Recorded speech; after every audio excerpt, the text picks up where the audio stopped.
All right, yo, what's up? My name's Patrouski, and I am honored, lucky, and fortunate to be able to share with you guys today to react to a very long video. Get your snack now. Pause.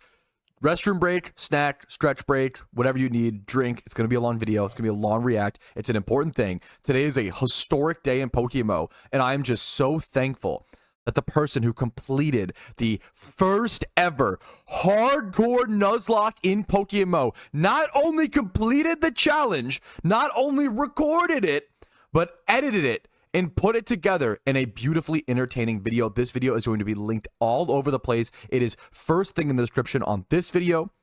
It's going to be first thing in the description on the YouTube stream, pinned in Twitch chat. This person deserves all of the credit. I'm not joking. People have been trying to do this challenge for years. For years. I have seen many people make it to the Elite Four. I've seen many people get to the Elite Four and fail. It is a devastating challenge that takes tens to hundreds of hours. And I'm really, really excited to see how this person, I believe it's Drum Girl Thing, completed this challenge. They only have 72 views. Are you kidding me? 72 views, 9 likes, 400. What are you? Everybody go. We're watching this for. Everybody go. Subscribe, comment. This is amazing. Thank you for doing this. Everybody, if you're watching this right now, positive comment, feedback, like, subscribe. This is insane. This is PokeMMO history. We're starting watching this at 443 subs. Let's see how many subs they have by the time we finish this video. It'll be linked everywhere. I think we can go ahead and jump into it. I'm so excited to see how they did this, what they did, what starter they picked, I'm assuming Kanto.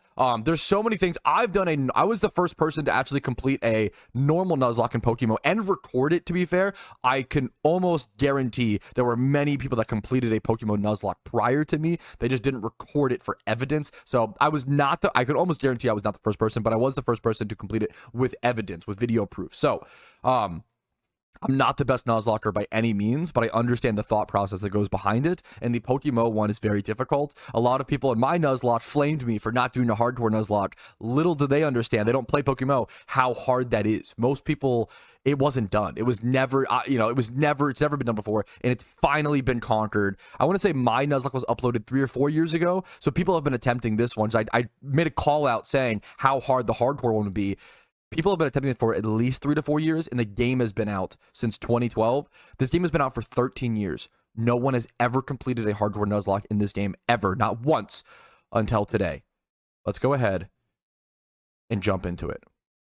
About a month ago, I beat one of the most Let me know if the volume Pokemon levels are okay, games guys. in a way that no one has ever managed to before. A game where it is impossible to use save states or duplicate rare candies, and where you can't just hack your Pokemon to have the exact EVs or levels you want. A game that is so difficult, some have said that a hardcore Nuzlocke of it would be borderline impossible to do. I think it's close. 13 years since its release, no one has managed to complete one. The game I'm talking about is PokeMMO, a Pokemon MMO RPG that encompasses the first 5 generations of Pokemon. Compared to the mainline games, PokeMMO offers a more competitive experience when completing the single-player campaign, particularly with gym battles and the Elite Four. NPC trainers have updated movesets and better AI, Elite Four members have 31 IVs across the board, Turn it up. and the game level caps you based on how many badges you have. While I have been playing Pokemon games since Red and Blue originally released, We're doing I it live, consider excuse me. myself a newbie when it comes to PokeMMO. Already, I've only completed one region. the fact that this person is accepting and acknowledging the fact that PokeMMO and Pokemon are different is huge. A lot of people come to PokeMMO with Pokemon knowledge and are arrogant and don't realize how different the game is. Don't realize that we have Gen 9 plus balancing. Things like the teleport buff, right? Guys, my volume is all the way up. You might need to turn up your volume on your computer. My shit is all the way up. My computer's at 100% volume now. It cannot go higher. You might need to turn your stuff up, okay? I could crank this up a little bit more because that's the best I can do. Okay. This game has very specific niche balancing. A lot of people come here expecting Swellow with like Flame Orb to be like super good, right? Yeah. but like it's not. Swellow is not a very good storyline Pokemon in PokeMMO. You want something with bulk, with damage, with speed. You can have it all. You don't need to just go for damage and speed in PokeMMO, right? Okay. Yeah, there's going to be different volumes between that's how it's going to be. I don't know how to tell. Yeah.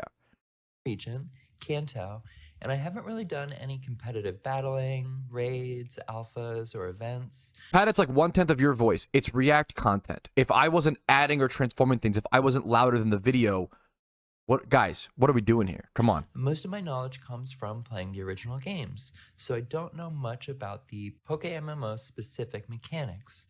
So naturally, I thought a hardcore Nuzlocke would be the perfect challenge for me. I know not everyone will know what that means, since I mostly make drumming. I'm really curious to see how they define the goals and the rules and such. Videos. So let's go over the rules that I set for this playthrough. That should be better chat. There we go. Rule number 1. Turn myself down. This is a Nuzlocke, so I can only catch the first encounter in each area, and if a Pokemon faints, it is considered dead and can't be used anymore. Additionally, I have to nickname every Pokemon I catch. I'll also be playing with Species Clause, which means if the first Pokemon I encounter is one I already have, I can skip that encounter and delay my catch until the next one. This is pretty typical stuff. I'm curious if they'll do Shiny Claws or what they'll do with like Alpha encounters. Or I can choose to catch the duplicate. I know this is a bit less restrictive than how other people use Species Clause. The reason I played this way is mainly because I just didn't know at the time that Species Clause normally prevents you from catching the same species. There are 2 times in the run where one of my team members dies and I go to replace them in a route where I already have caught everything that appears at that route and I haven't used up my catch at that route yet. Ooh. But I don't go on to use them for any important battles because I realized afterward that some people might kind of view that as breaking the rules. But I did want to explain why I caught those 2 Pokemon. I am curious though, so please comment and let me know. Are you allowed to catch anything in a route where you have every species already? I'm kind of new to Nuzlocke. I'm going off personal vibes. I'm no Nuzlocke expert. I would be okay with my idea of the species clause would be you can skip the species if you want to, but you are also allowed to catch the duplicate if you want to. I think this should be fine. I think this is totally fine. So I don't know if there's but I'm sure a Nuzlocke experts rule for what to do there. Rule number 2 is hardcore mode. This means this is going to be the no items in battle, which is like the hardest. This is the most intense part of this in PokeMMO is insane. Using no items in battle. Held items are okay though. And your max level is the same as the next gym leader's ace Pokemon. This is also fucking insane. So, okay, PokeMMO is not more difficult than like Emerald Kaizo. Don't get me wrong. PokeMMO is in a middle ground situation where like you have traditional Pokemon, you have PokeMMO, and then you have like the Nuzlocke of the games that are made to be difficult. PokeMMO is not the most difficult Pokemon game, but it's balanced around certain things. Pokemon has its own max obedience level, okay? So every single gym is balanced around the first gym, for example. You can have up to level 20 Pokemon. It's balanced around that fact. Not that you being the same level as, or not being a lower level like you would be a normal Pokemon. You're allowed to go much higher, but you're also capped out at a certain point, which is very, very important. No items in battle. In PokeMMO, you are already limited to, in the storyline run, 4 items per trainer fight or per Elite 4 fight or whatever. So you already are limited in PokeMMO. They already balance around that kind of difficulty. To increase it is crazy. So for example, Brock's ace Pokemon is Onix, which is at level 12.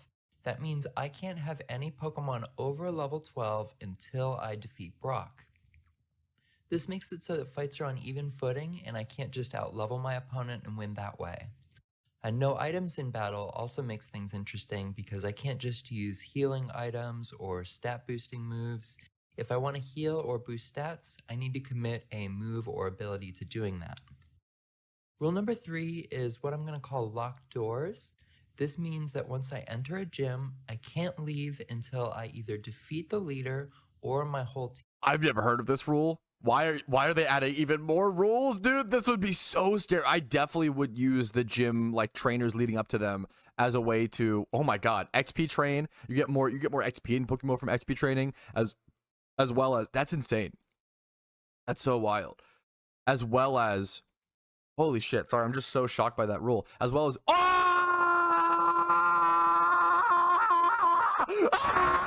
All right, now back to our very calm, normal video. Excuse the very calm interruption for my very normal legendary reaction in Pokemon. Just a very, simple hunt. Don't worry about it. We're gonna go ahead and jump back into continue watching our Nuzlocke video.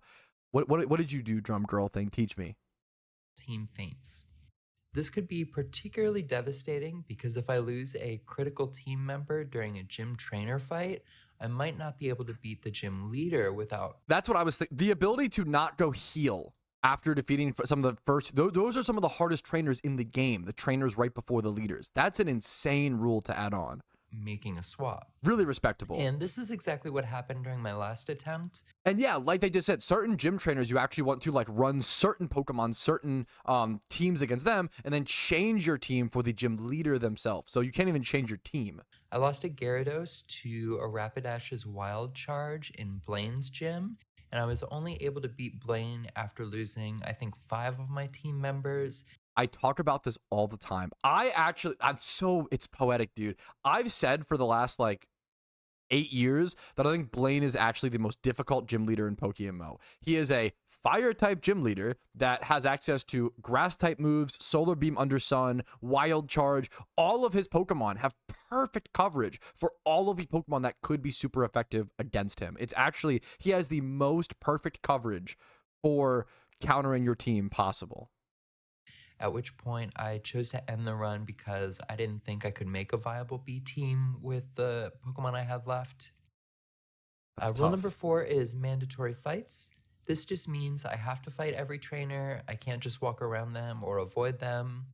This combined with locked doors means I need to fight every trainer in every gym without swapping. How does this work with the level cap? Are they gonna have to like play around there? I'm curious how that will impact, because usually you'll get over leveled in that way, but like fighting every trainer is something they probably would have done anyway. It's the best XP in the game. You probably do want to fight all trainers just to keep your XP curve good. Pokemon from my PC and without using the Pokemon Center. Rule number 5 is shiny claws. Basically, this just means I'm glad allowed they did to catch this. a shiny if I do see one. Shiny odds. For those who happen to not know, the shiny odds in Pokemon is 1 in 30,000. In this game are something like 1 in 30,000. So this is pretty unlikely to come up. Yes. But I did want to be able to catch and use a shiny on the extremely rare chance that I happen to find one. It's so rare that I don't think it's like a balancing problem. I think it's just a fun little quirk if that happens. I won't be doing any shiny hunting, so if I see one, it would just have to be when I'm playing normally. And finally, rule number 6 is single player, basically no GTL, no trading, except to do trade evolutions. Okay. No links. They do allow trade no evos. buying RP. It's relevant. A GTL. Trade evos are some of the most powerful early game things in Pokemon. Being able to get it like Alakazam at like level 16 or 17 is really insane. Being able to get a Golem. I think trade evos might be one of the only ways you could do the hardcore Nuzlocke, which makes it like somewhat more possible. They're very important to utilize. It's like Makes an sense. online auction house where you can buy and sell Pokemon and items. Links are when you group up with other people and then you share certain bonuses like shiny charms. And RP is a currency that can be purchased with real life money to do things like slightly increase your shiny odds. I'm just interested in playing the base vanilla game without any extra advantages. So those are the rules I set out for this run. Let's go ahead and see how it turned out. All right, so we wake up at home and find a stranger sleeping in our bed. So we go ahead and make our way out of here because that's pretty creepy. And we let our mom know we're going to be leaving. She says Professor Oak is right next door. Okay, typical stuff. And he wants to make sure we get our very first Pokemon before we leave and go into the tall grass. I'm really curious the starter pick. There's so many things to factor in. I think if you go Squirtle, so in Pokemon you have Shell Smash Blastoise, which is really powerful, but it's really risky in a Nuzlocke. I didn't go Blastoise. I normally, when I want to speedrun Kanto on Pokemon, I do go Blastoise for that Shell Smash plan, but if I'm playing like a Nuzlocke or a safer route, I usually go Venusaur and have access to like Growth plus Giga Drain for Sustain, maybe even Synthesis. I feel like for this strat, you've got to go Venusaur. But I could be wrong, and I don't think Charizard's like ever optimal. Charizard just ends up being the worst starter, I feel like, by far. But it's also one of the only fire types you could get besides like Arcanine or Ninetales. I'm guessing Venusaur, but it's hard to see anything other than Venusaur. But maybe you could do like Rest Blastoise shenanigans. Let's see. Gary is here to also receive a Pokemon. and I'm going to go ahead and choose Bulbasaur. As Bulbasaur expected, which is makes our sense. first gift Pokemon, and gift Pokemon in PokeMMO all have neutral nature and 15 IVs across the board. I'm curious how much they'll even be able to use the starter because the stats are such like a disadvantage. I mainly chose Bulbasaur because I figured I would want a little bit of an edge early on, especially against those first 3 gyms. Also, the utility of Bulbasaur is really high, learning moves like Sleep Powder, False Swipe, Sweet Scent, and Leech Seed. Now Gary picks Charmander specifically to counter us with the types, and onto our first rival battle. Now this one's just a tackle fest, so we're going to speed right through. You actually can lose this first. Everybody knows that you actually can lose this first fight pretty easily. Sometimes you want to like growl or whatever, do like the status move 2 times. I've definitely lost this fight. First of hopefully many. I've also definitely lost to. I've lost to Brock on non-Nuzlocke accounts. Like, it sounds dumb, but you cannot sleep on PokeMMO's weird difficulty. Victories against our rival Gary.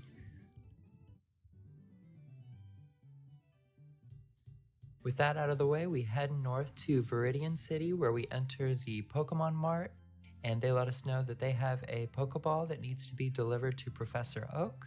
So we go ahead and do that. And then Oak lets us know that he has a special request. He wants us to complete the Pokedex. I don't have the heart to let him know that I'm doing a hardcore Nuzlocke, so it's pretty much going to be impossible for me. Good bit. Luckily, Gary thinks he can do the job all by himself, so we'll see about that. We head next door to Gary's sister's house to pick up the town map from Daisy. Ayo. And then it's on to Route 1 for our first encounter. I'm honestly pretty happy with anything here. Will they pick up the free I guess, does the potion matter? You can use potions outside of battle. Will they pick up the free potion from the probably. They knew the town map thing. The incredible Guts ability. Pidgey is quite a useful flyer, and there's something like a 2% chance to get a Pikachu here.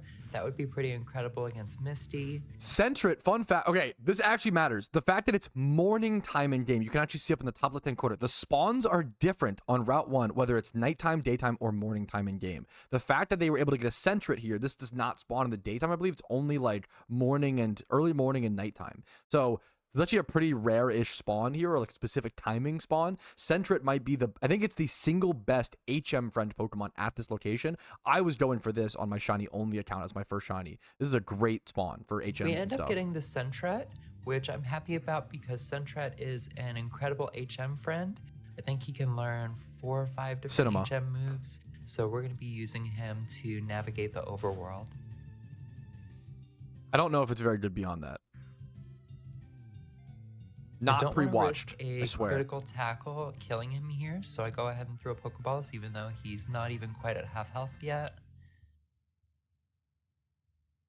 So much of Nuzlocke is playing around crit. Everybody knows that. But Handpan after Wild Arms 1, there is kind of a mouse creature you use in the overworld to navigate puzzles and interact with the world. And that's pretty much what we're going to be doing with Sentret. We're going to be using HMs to do puzzles and interact with the overworld, so I thought it was fitting. What game is that from, or what media? We move on to our Route 2 encounter, and it is a Bellsprout.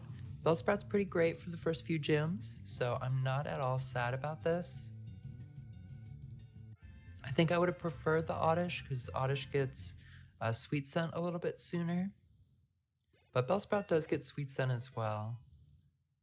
We actually make the mistake of Oddish would have been like significantly better. Oddish actually ends up being one of the best catches. I think I got one on my Ironman account, or my Nuzlocke.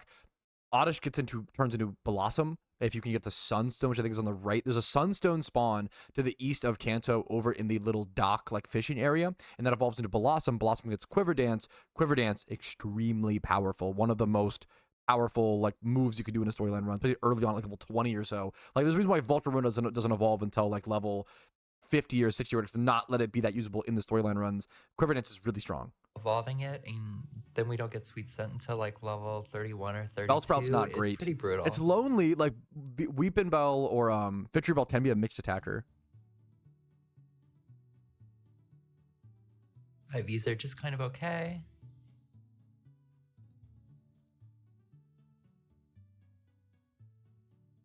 And we're going to name this one Saitan after a Xenogears character. A lot of my nicknames are going to be based on old JRPGs. I'm not the best at coming. I respect it. I'm not a huge JRPG guy, so I don't know all the references, but I respect it. I've always wanted to play them. One day I'll go back and play Final Fantasy 1, Ultima, etc., etc. Promise. Hold me to that. Our Viridian Forest encounter is a Metapod. I'm pretty thrilled about this. Butterfree gets an ability. Butterfree is really good. Butterfree might be, I think Butterfree might secretly be like the best early game catching Pokemon. The fact that it gets Compound Eyes and Sleep Powder makes like a 97.5% Sleep Powder, which is really good. Also gets Quiver Dance, really powerful. Like Butterfree its stats aren't amazing, but it gets Bud Buzz, Air Slash later on with Quiver Dance. This thing was really good in my Ironman account, and I think it ended up dying in the Elite Four fight or some shit, but it's a really powerful Elite Four mon. Compound Eyes, which increases his accuracy. Which makes Rash is really good. Like 90. Rash is very good. 7.5% chance. Plus, it's plus attack minus special defense, which is a little rough, but like your Quiver Dance can make up for that. To hit. The IVs are amazing. I don't know if you guys can see as well. 29 HP, 30 defense, 12 attack is brutal, but the Rash fixes that. 29 speed F and 29 speed. This is 29 plus in everything that it needs except for the attack, which is carried by the Rash nature. This is a ridiculously good Metapod. This is easily their best Pokemon right now and will be their ace for the time. On this Metapod are pretty incredible, actually. 29 speed means we're gonna go hardcore into speed, try to outspeed everything and put them to sleep. And I'm going to name her Annalise after a Trails in the Sky character. And then our last catch before Brock is going to be on Route 22. I would love to get a Nidoran male here. Looks like we can Sorry for all the tech issues today, guys. Thank you for your patience. Get Nidoran female. Also pretty happy about Nidoqueen is a pretty balanced Pokemon for a nice bulky like pivot switch. Good electric immunity as well for like for Surge. Is the static gone, guys? This catch, Nidoran female is pretty tanky and can learn some helpful utility moves like Toxic Spikes.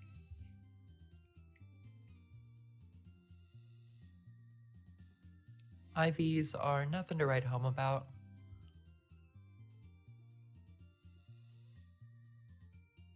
And I decide to name this. Yeah, but like she said, this can also be a massive hazard setter. Rocks, spikes, and toxic spikes. One Dominia, also after a Xenogears character. Wish I knew the references. Apologies. Now that we have our squad for challenging the first gym, we're also going to do our next rival fight. Our Pokemon. So you can I guess you can skip this rival fight, but under her rules you can't because you have to duel trainers. You could skip this and do it later on. I don't always remember if you have to do it. If you do it now, do you also have to do it later in the game? I don't remember. I think you might. I think they've made a channel. We'll have to see. I'm curious if they'll do this rival fight again. Pokemon are about level 10, level 11 here. Gary leads with Charmander. We're going to lead with Butterfree. Not the greatest lead against Charmander. Yeah, this is rough. And this could have been like, I'm not gonna like nitpick them apart here. This could have been prevented. You could have thought about like, oh, they obviously have the Bulbasaur counter, but you still don't know their lead. The problem is he usually has like Pidgey or Pidgeotto and Charmander here, so you probably don't want to lead Butterfree. But then look at their team. What else do you lead? Do you maybe lead the like Nidoran female, but it's like super low level? Like, there's not a great option. Maybe you just hope to outspeed with Butterfree and do enough. I'm trying to be mindful it's a tough option. Of is the EVs.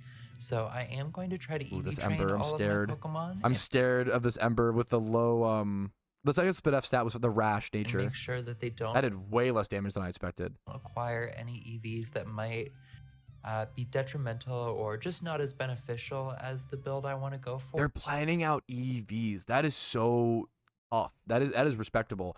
Trying to specifically kill certain Pokemon to get certain stat bonuses on when they need like special attack and speed on Butterfree.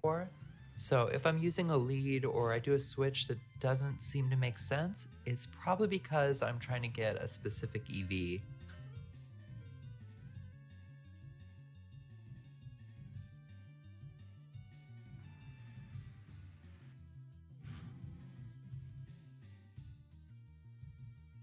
I wonder, with Charmander on screen, I wonder if they will try to buy some lures, some expert lures. What they could do is they could buy some lures. They only get one encounter, one shot, unfortunately. But with the species clause, I wonder if they can manipulate, like, getting Squirtle over above Cerulean City, right? Or getting Charmander. For those who don't know, you can pop lures in PokeMMO. It's kind of like a reverse repel item, essentially. And it allows you to be able to catch starter Pokemon in the wild at certain locations. One of the coolest parts about Pokemon is you can actually play through the storylines with all starter Pokemon if you wanted to.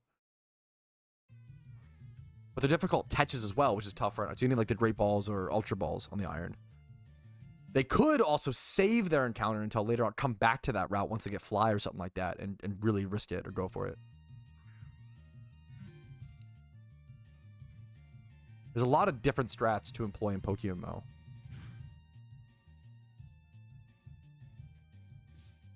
I respect them. Like, I know it's not the most entertaining thing to watch this Sentret quick attack down this. They're showing for the footage. They're showing for evidence to prove that they were the first person, show the entire fight. They were the first person to complete the hardcore Nuzlocke. I think that's more important than peak, Get a couple quick attacks in there. Entertainment. I respect this a lot. It's for documentation and history. And just like that, rival fight number 2 is completed. Gary gives us a handful of cash that we can use to buy Pokeballs with. And then it's off to the first gym, where it looks like Gary has already been here.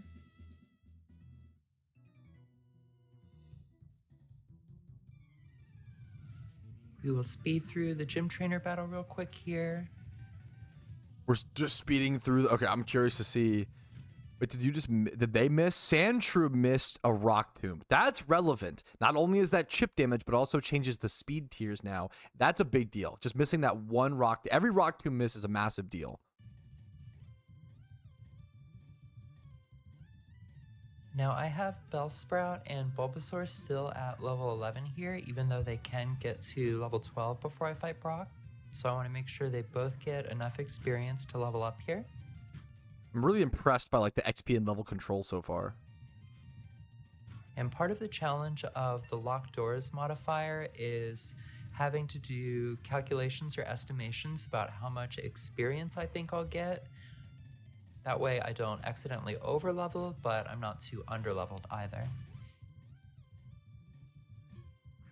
That switch there was so important, obviously. Super low HP. So every time, the big thing with rocks, with Brock's gym, is that every time they hit you with a rock tomb, it lowers your speed, and you have to, usually, I recommend newer players utilizing sacrifice switches, right? And sacrifice switching all around, and like being very, very strategic with where you get rock tombs, who gets rock tomb, when you get rock tomb, etc., etc. It's really difficult.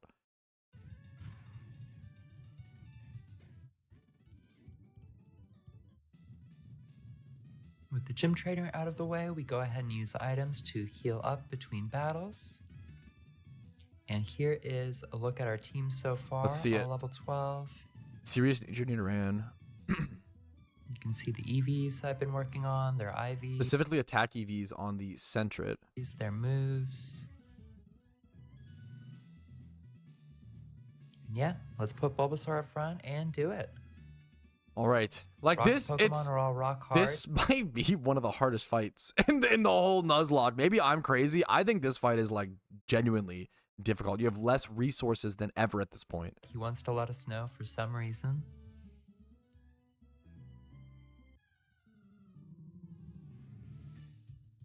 And he's going to lead with Onyx, his ace.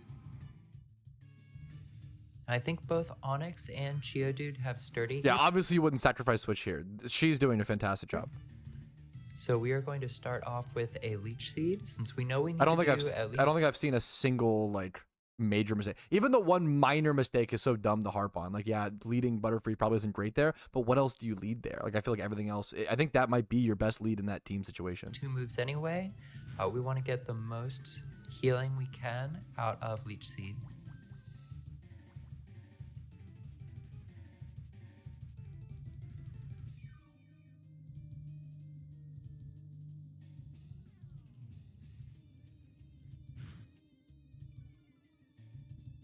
Go ahead and Razor Leaf. And because of Onyx's incredible defense, even though it's 4x weak to grass. Utilizing Leech Seed here is so smart for multiple reasons. Number one, you're sustaining HP. Number two, you are breaking the sturdy. Grass is stabbed from me. It's still not quite enough to kill it. So we take one more Rock Tomb before finishing Onyx off.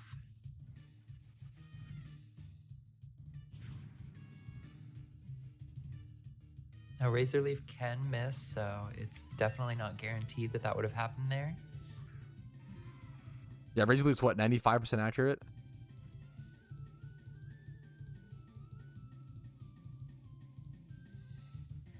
And at this point, I'm probably thinking which of my Pokemon can afford to get some more defense EVs. I decide to switch to factoring in EVs here is it's so brave, but also like she can afford to do it right now. Bellsprout.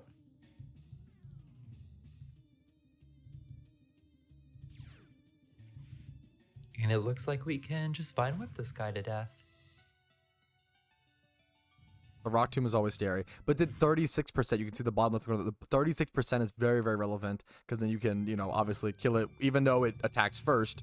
Crit shouldn't matter. You should be at good enough HP. And wow, the Bellsprout still outsped after is crazy. And the first of 8 gym badges down.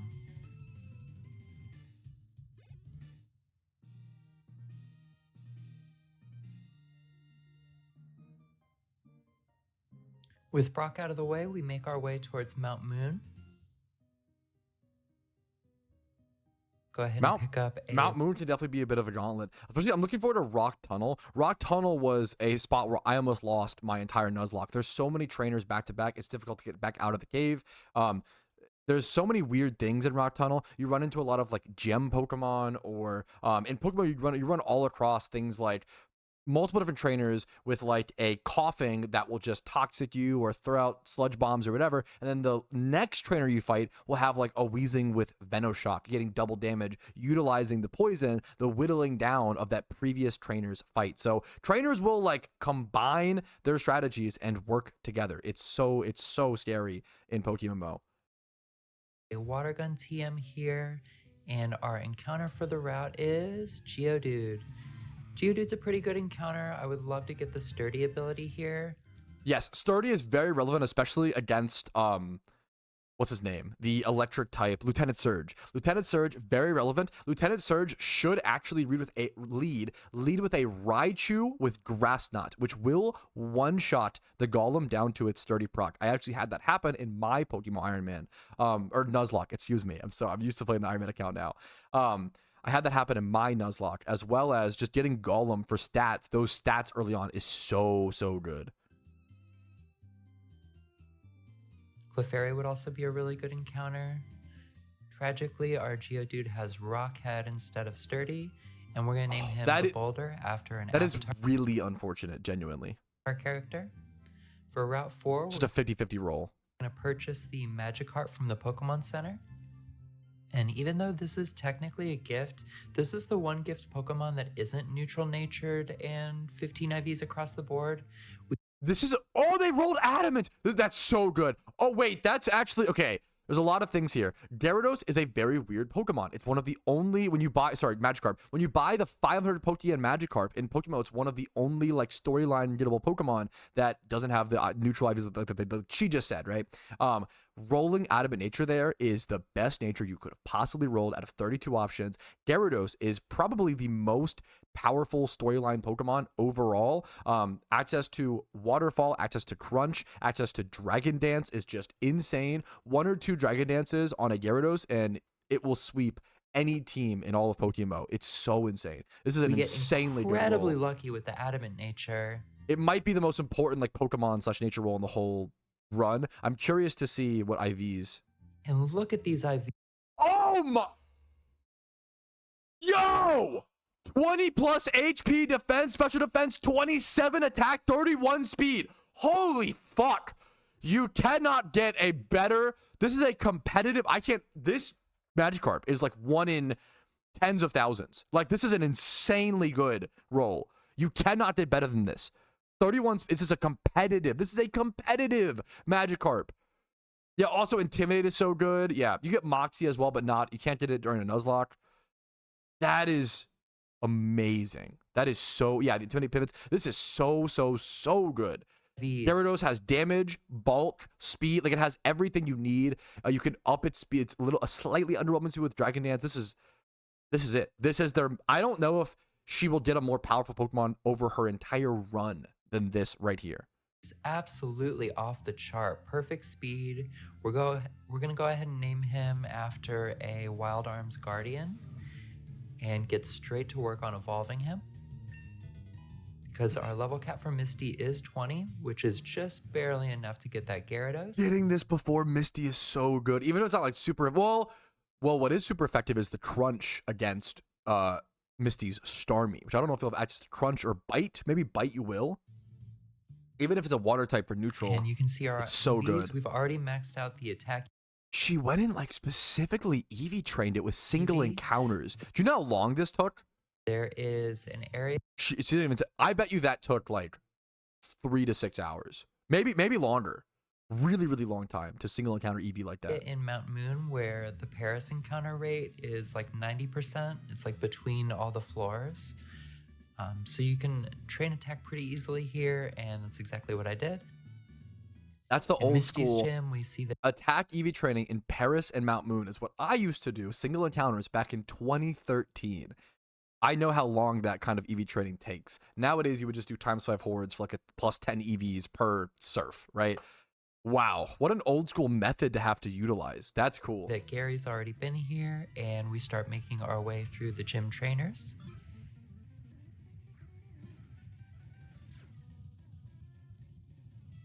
I almost wish they had used, or she had used a encounter counter for this run. That would have been cool to see.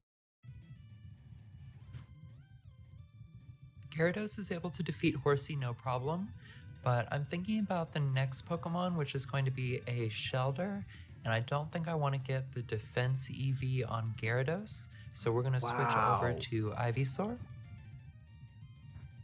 The confusion on this, which is so unfortunate. Planning around EVs like this in these important battles is so brave, but obviously it's paying off. She feels that she can take those risks, and it's working. Hitting the Seed Bomb through confusion.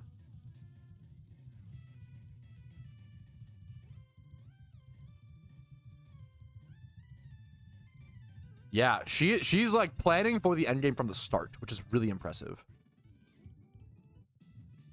And then this next fight should be no problem. This trainer only has a Goldeen, which gives out an attack EV, which means we can do the entire thing with Gyarados. When it's looking at the EV to the Gyarados after she swapped, because the Gyarados didn't see the Shelder, right? It did see the Horsey. It's why she switched a full Pokemon ahead, right? So she switched a full Pokemon ahead on the Horsey at low HP. So the Gyarados didn't see the Shelder, so it didn't get that EV, but it did get the EV from the Horsey.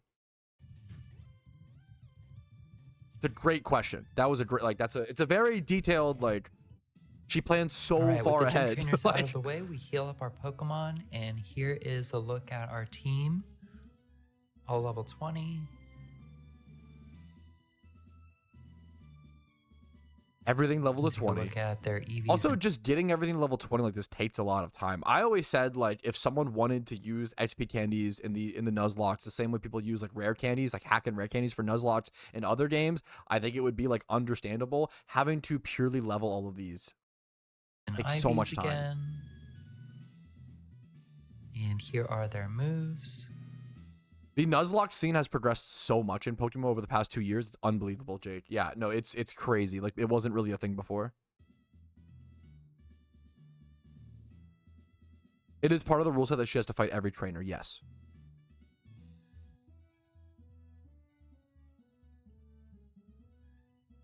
We're going to lead with Gyarados. We're going to hope that Misty leads with all of her Pokemon's HP at this point, before this Misty fight, is so good. Starmie, because we would love to get the super effective bite off.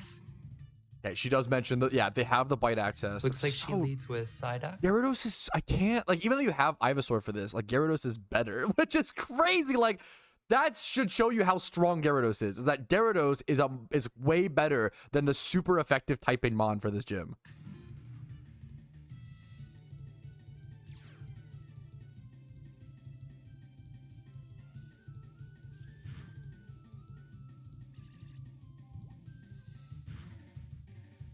couple bites Look at that. and Psyduck Look at that damage. That Gyarados took 6 damage. This Pokemon is insane. is taken care of.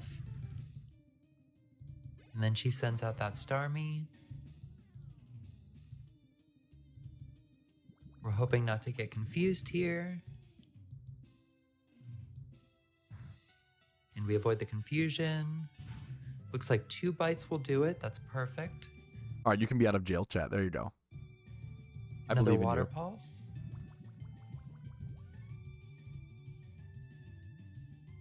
This time she does get the confusion off. But we're able to get a bite through anyway.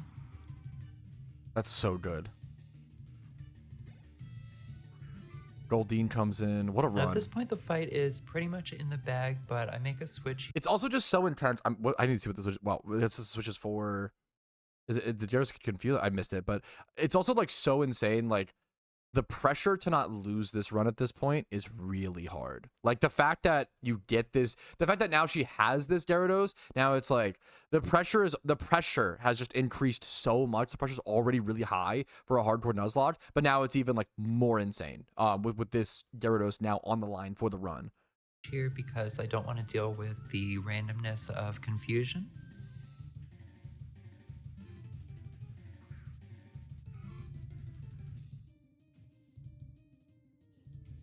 Yeah, you will never get a better Gyarados in another run. Yes, this is a once-in-a-lifetime Gyarados, unironically.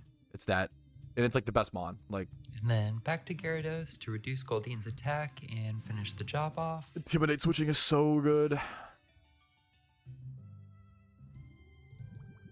Water Pulse doing 4% to Gyarados. Confused again. This time we're going to be impatient and just go for it. I respect it. It's scary with Gyarados' high attack, but you should be good. Here you could argue, is they going to switch? Yeah. Here, the fact that you're at 45 HP, I would be a little scared of like, Gyarados hit himself in confusion for whatever damage, and then for like 30 or something, and then like Water Pulse crit. Like you could die to some dumb shit. For switching over to Bellsprout. You could always die to some dumb shit in PokeMMO. And ending the fight after taking a super effective peck to the face.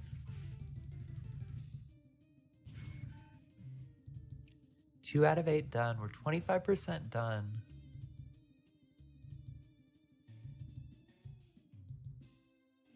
If only that was The true. early gyms are I wouldn't call this actually 25% done because you have 2, gyms, but badges. But there's so many more like extra little things. All the dungeons, Silph Rocket. There's so much more than that, quite realistically. difficult because you don't have as many resources to utilize. I don't have a lot of Pokemon sitting back at my PC that I can think and strategize with. I've got fewer than 10 at this point. The early game fights are really scary. You gotta get out of the early game. And then even, it's really like the scariest part of the Pokemon Nuzlocke is the early game is some of the hardest. Lieutenant Surge is still really, it never gets easy, but like some of the easiest fights are going to be like 4 through 6, I want to say. Blaine's really insanely hard. That's gym number 7. Giovanni's quite, it's really just like 4 through 6 are your easiest fights, and then like 1 through 3 are extremely hard, 7 and 8 extremely hard, and then the Elite 4 is easily the hardest, obviously. But it's just scary that after over 100 hours of a Nuzlocke run, you could be at the Elite 4 and just lose. I've seen so many people get to the end, the Elite 4, and lose. Gyarados wants to learn Waterfall, which is a critically important attack-based. The most important Gyarados move, the fact that it is a physical attack on Gyarados, a physical water attack versus special, Water is so move? crucial.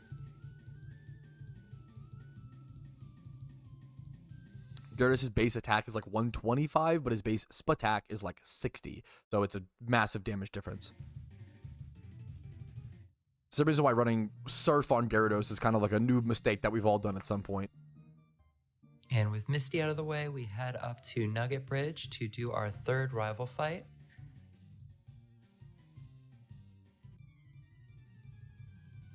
This time we're leading with Butterfree, and Gary's going to send out Abra.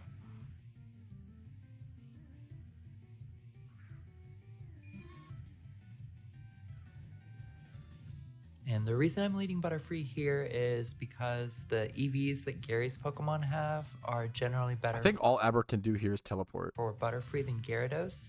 I do think Gyarados is probably So you actually can, if that's all, I think it only learns teleport there. You can actually use that as an opportunity to like set up if you have Quiver Dance or like use it as an opportunity to set up some sort of growth or some sort of move. Strongest member at this point and definitely better suited against Abra and Charmeleon. But I don't want to risk getting special attack EVs on. Oh my goodness. Do you know what I just realized? There's so many things that factor into a Pokemon Nuzlocke. There is rain happening right now in the wild in this fight. Do you know how important? I don't know if they waited for the rain to happen. Rain can randomly happen in the overworld in PokeMMO. And in situations like this, that really matters because now you're weakening the fire type damage on this rival fight on this Charmeleon. That's insane. On Gyarados. Very important for this fight. Thank you for the prime now we're deadly. thinking about how the rain is going to help us withstand an Ember, and we're thinking about unironically, when you pick like Charizard in the story, you have to consider Wild Rain. Or when you pick Blastoise or Squirtle, you have to factor in that like the Wild Rain is going to help some of your fights. Whether we want to put this Charmeleon to sleep and start using moves on him, or maybe do a switch. Charmeleon does give out 2 special attack EVs, and I think Butterfree is the only member of my team, maybe some on Ivysaur too, who wants special attack. Tragically, they're both weak to Charmeleon. We go for the Compound Eyes boosted Sleep Powder.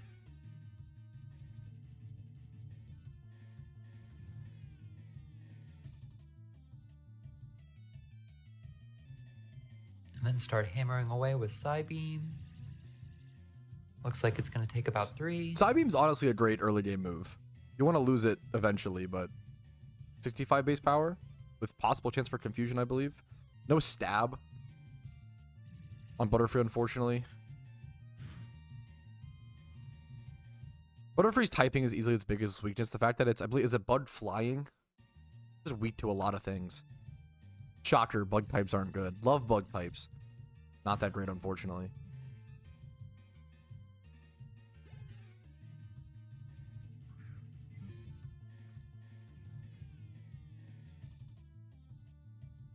Now Gary sends out Pidgey, and since Pidgey gives out Speed EVs, we're okay to switch to Gyarados.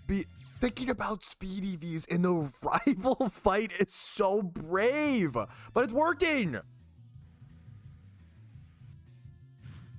I respect it, dude. It's working. It's all that matters. He easily destroys Pidgey with the Adamant 252 attack EV Waterfall. The fact that it's EV trained as well. Insane damage boost. At this level, I don't know at this level. Usually every 4 EVs is plus 1 stat at level 100. So at level 50, it's like 8 EVs. I don't know what it is at the calculation level 20 or whatever. It's going to be the same situation for Rattata. Absolutely destroyed with the waterfall. And now Gary is 0 for 3. Yeah, Gyarados just destroyed it. I mean, Butterfree did a lot as well. Don't get me wrong. With that out of the way, we head south to Vermilion City and pick up the old rod from the fishing guru. We also make our way over to the Pokemon fan club where we get the bicycle ticket, which we can exchange for the bicycle. Really speed the run along. Gotta do that ASAP. It just speeds things up so much. Now we do a little bit of fishing prior to heading onto the SSN boat.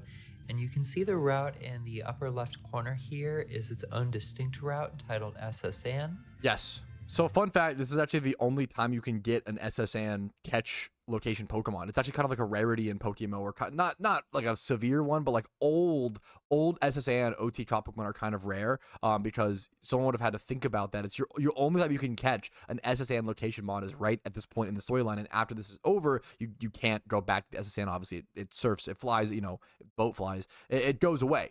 So this is your one chance to get that SSN mod.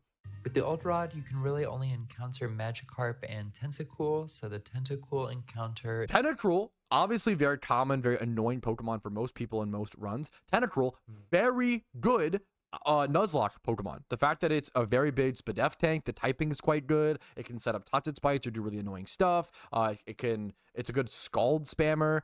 Tentacruel, very, very powerful in Nuzlocke in PokeMMO. Is basically guaranteed here. I can't speak on things outside of PokeMMO, so if I haven't said that properly, excuse me. I have 10,000 hours of experience in PokeMMO, not traditional Pokemon games, and I do always acknowledge those things are different experiences. They're similar, they still have the same engines to some extent, but different balancing all around. We don't love the adamant nature, but Tentacruel is a pretty amazing tank, so overall we're happy to have this Pokemon. Yeah, it's fine. Next we head into Diglett's Tunnel, hoping to pick up a ground type to use against Lieutenant Surge. By Their far, trio is a weird one. So Diglett's such a good trio. It actually can do a lot of wacky stuff with the arena trap, right? You don't want Sand Veil. But then the problem is, because AI will switch in PokeMMO, so arena trapping things is relevant. It's just so frail. It's just so frail. You really need like Focus Sash to make it like super relevant, or only use it as a revenge killer. Does decent damage and obviously has the insane speed. are the most likely Just so encounter. frail. I feel like this would like be a niche Pokemon only used for like Blaine, or only used for like certain fights to make sure you can kill one Pokemon and then you would sacrifice it. So I think that's the purpose of Diglett, I guess. Or trio.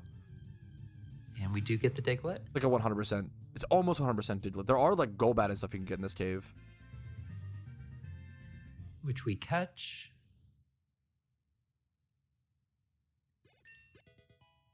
The nature. And Naive. with the plus speed nature, That's this fine. thing will pretty much outspeed everything Yep. in the game. Super abusable with the arena trap ability, which we did not get. Oh, that's so unfortunate. So, okay. No, you can't. So I'm trying to think. There is an ability pill in Pokemon you can use to change your ability, but you could only get access to that once you get to the Island 4 in Kanto, which would be, you could maybe, can you go to that without completing the game? You have the chance to take the boat at Blaine's at Cinnabar Island, but I don't know if you can complete the quest up until you might be able to. I wonder if she will allow that. I don't know. I would be okay with that personally if they want to do the island quest. You know, it makes sense, but We name weird her one. Daisy after Gary's very helpful sister. okay, cute And we name. name our Tentacool Tarlock after another Avatar character. Okay, haven't finished Avatar. Sorry, can't even get that And reference. then we make our way onto the boat proper, where we do a bunch of different trainer battles. Again, we have to fight literally everyone. Before we run into Gary again for the 4th time. Who invited Gary on this luxury cruise liner?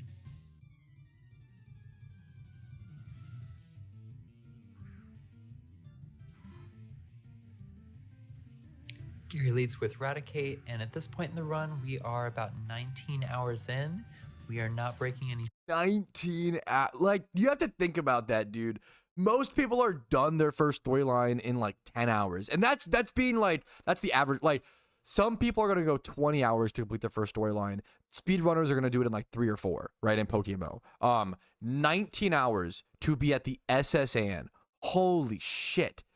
It's going to be an over 100-hour run, would be my guess. Like, it's just, you have to grind so much for the levels. speed records. And be careful when that's like, I don't love the using XP candies or like hacking in things like rare candies, and I understand it's better for content for YouTubers. I get it, but it takes away like the challenge of possibly losing Mons while grinding. I lost 2 of my Pokemon during my Nuzlocke, my original Nuzlocke Pokemon, while grinding for XP. My Zubat got pursued by a trainer's Beedrill, and I wasn't expecting that. I was switching it out to XP training, got pursued and killed. That just fucking happened. So I lost 2 Mons via XP training. It, you know, and it kind of, it's like if you get lazy, or it sucks, but that's how it goes. We've caught 15 different species, including evolutions. I like the the progress update.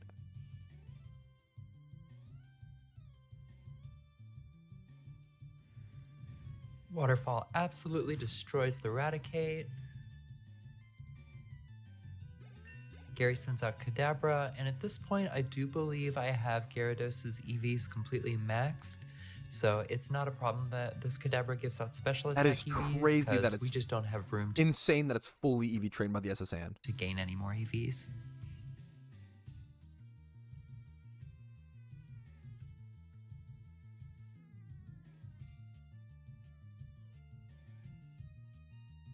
This Alakazam, I believe, can have Shockwave. I wonder if she'll be aware of that. I think it can have Shockwave at this point in the story, but I could be wrong. It will later on for sure. It's a 4 times effective. Or it's Kadabra. No. Does Kadabra ever get Shockwave, or is it just Zam? You probably just bite it and one-shot it is the problem, because Crunch will Gyarados make is... short yeah, work of you have Kadabra, Crunch. who has paper-thin defenses. Obliterated. We Crit. get the crit, not that we need it. Yeah, it didn't... Yeah. Shockwave will matter on later on in that slot. These rival fights. And I cannot stress enough how helpful this Gyarados has been so far at this point in the run. Like, this is not an easy fight by any means. I think I lost this fight. What was I doing? I was doing some sort of... Was it speedrun to a shiny Pokemon from scratch? I was doing some sort of speedrun. Or was it... It was my speedrun to 1 million Pokeyen in one day. Back like a few years ago. Which I did complete within 14 hours. But I lost to this fight on that challenge run. And that wasn't even a Nuzlocke. It was just... It's just a tough fight.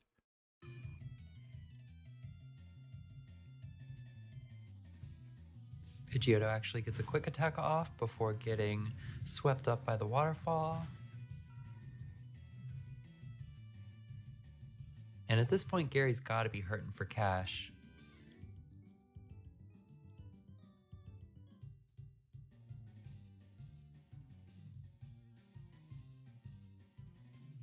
Up to 18,000 Pokemon, which is relevant Go to factor ahead in. and get HMO1 cut from the Cut Master on board. Flash right over to the east of Vermilion. And then before heading on to the gym, we do a bit of training against the trainers here.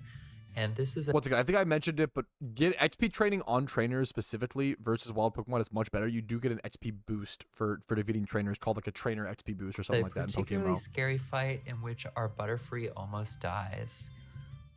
This is what I'm talking about, where it's really easy to die to dumb shit from trainers. Watch, I bet you this Voltorb is going to like wake up and have like Electric Gem, Thunderbolt, or Thunder, or some like weird, let's see. Completely unnecessary too. These are just mistakes on my part. Voltorb woke up. We put the Thunder! Voltorb Look at this Voltorb with Thunder, bro! to sleep, thinking we'll be pretty safe. Does it have like And it Electric goes Gem ahead or and some uses shit? Thunder, which I'm Crit, definitely Thunder, crit, stab. not expecting at this point in the game. I once almost lost my Nuzlocke because a Growlithe on the SSN used Fire Blast with Fire Gem against my Venusaur. Didn't expect that. Now I should definitely make a switch here, but instead we're getting greedy. We're worried about getting the wrong EVs on people. The sleep powder is so... They could have... It's like a 2.5% chance to miss, but they could have missed that. And then just... Geodude wants a speed EV. This route has a trainer with Hydro Pump Shelter. It's fucking brutal, man. So we risk putting the Voltorb to sleep again, even though there is that 2.5% chance that sleep powder will miss and we'll just die. You gotta Luckily, take some the risks. Quiver Dance boosted Silver Wind is able to take it out in one hit. And now Sturdy again, Magnemite. Sturdy Magnemite can be scary here. They just going for the sleep powder making the again. switch, we do sleep powder, which So can greedy, totally but I miss respect here. that they're brave. Like, low probability events are basically guaranteed to occur on a long enough time frame, and this run is going to last 100 hours. So I do think it's a mistake to be playing the odds like this, even though it is 97 and I respect, dude. At some point when you're grinding the Nuzlocke, like I respect her being like, yeah, this is probably a mistake, but at some point you just want to fucking get through things. I respect that a ton. 0.5% chance. And lo and behold, Magnemite wakes up and tries to use a Zap Cannon, which, thank God, I think only Would that have killed? Zap Cannon's 50% accuracy, but it's 100. I think that would have killed. I know they're Quiver Danced. Holy shit. has like 50% accuracy, because that definitely would have killed our butt. Oh my god. That would have been she would have lost the second most powerful Pokemon on her team if that Zap Cannon hit. Thunder Voltorb into Zap Cannon Magnemite. Butterfree. Insanity. We do a little bit of fishing back in Viridian Okay, City to gone acquire fishing. a Poliwag. Poliwag. I don't love And at this Poliwrath point, in the storylines. Polytoad you need hidden ability access to, which you cannot get by fishing them in the wild. I don't know if you'll have super good use for this, but maybe I'm right. It'll maybe water absorb switch. We have both Sleep Powder and False Swipe, so catching is pretty easy. After taking a look at the Poliwag, I decide that I'm probably going to evolve it into a Politoad. Because the quiet, sure. Poliwrath physical, Polytoad special, really that easy. I don't know if I see this being that useful, but I could be wrong. Like Paul It's got perfect special defense IVs. that's probably so an expert like Nuzlocke experience. I can't. Politoed does not seem very strong to me, but I could see it having certain utility. It has access to like Sing and Whirlpool and like a lot of weird niche moves. So we'll see. maybe this will be useful for breeding potential later. I Ooh, decided is to name breeding allowed? I didn't even think about that. Breeding being allowed in the run. the Poliwag Frog. I think so. Breeding in a Nuzlocke run, I think is awesome, and it's a really niche, interesting that could work in PokeMMO. In PokeMMO, when you breed Pokemon, it consumes them. So if you breed the 31, defense. Special defense Poliwag with another Pokemon, you're spending like 20,000 Pokeyen as well as consuming both of those Pokemon to guaranteed get a better IV Pokemon. But on a Nuzlocke, you're trading 2 of your limited catches for 1 better Pokemon. I think that is a really beautiful part of the Nuzlocke in PokeMMO. It's very strategic, very skill-based, very like resource management, and encourages that After a Trigger gameplay. character. I love a frog character. Hell yeah. And after that, we make our way into the 3rd gym.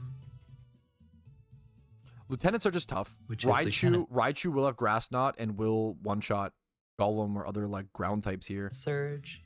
As always, It might be Nidoqueen might weirdly be the Gary good has made his way here first. play here.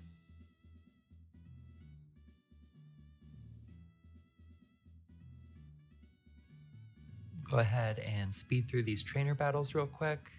Lieutenant Surge is the Lightning American, and he's famous for using his I forgot Pokemon he's like in a war. soldier. Yeah. And this is one of those instances where I love the stereotypes about Americans found in Hey, Kona, brother. other media. So the stereotype of just being like really gung-ho pro-war type Hell guy. yeah. Lieutenant Hey, Surge, Kona, the brother. American. I don't know. It's giving like Bandit Keith vibes. Like Oh, from Yo based. Like Can he's I gonna do throw a finally hot a dog reference that I know? at me or something. I don't know.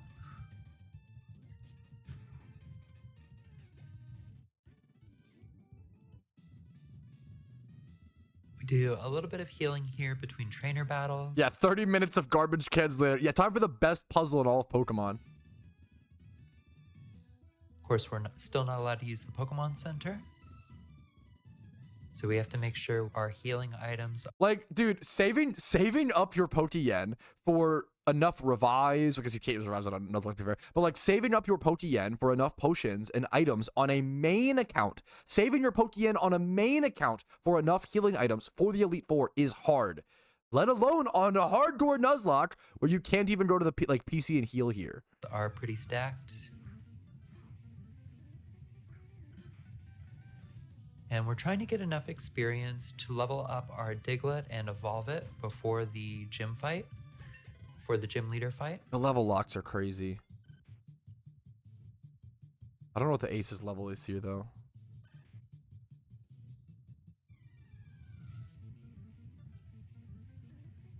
And as always, we're trying to strike that delicate balance of just enough experience. Yeah, the rule again for those who missed on the Poke Center usage, that she is not allowed to heal if she's already entered the gym. So once you enter the gym, you have to fight every trainer. You can't go back and heal for free. You have to use your potions, whatever, outside of fights. No items in battle, obviously. You can't heal if you've gone into the gym until you've beaten the gym, which is like, it's I've never heard of that. It's a closed gym, I believe, is the rule. Never even heard of that rule in a Nuzlocke. That is an extra added difficulty. So there's no like, oh, she didn't really beat a hardcore Nuzlocke. Like, no, she beat it +1 difficulty. To get to the level. It's just fucking impressive, man. It deserves the glaze. It's really, really intense. That any of my Pokemon go over that. Regardless of who the first person was to complete the first hardcore Nuzlocke in PokeMMO, like it's a big fucking deal, and this is just beautiful to see. It's awesome to witness, to see this level of passion, commitment, planning, strategy. Something I'm not capable of, and I've loved this game and played it for 10,000 hours. And I wouldn't have been able to do this. Yeah, the fact that she documented everything. So good. Gotcha. Thank you, Retzo.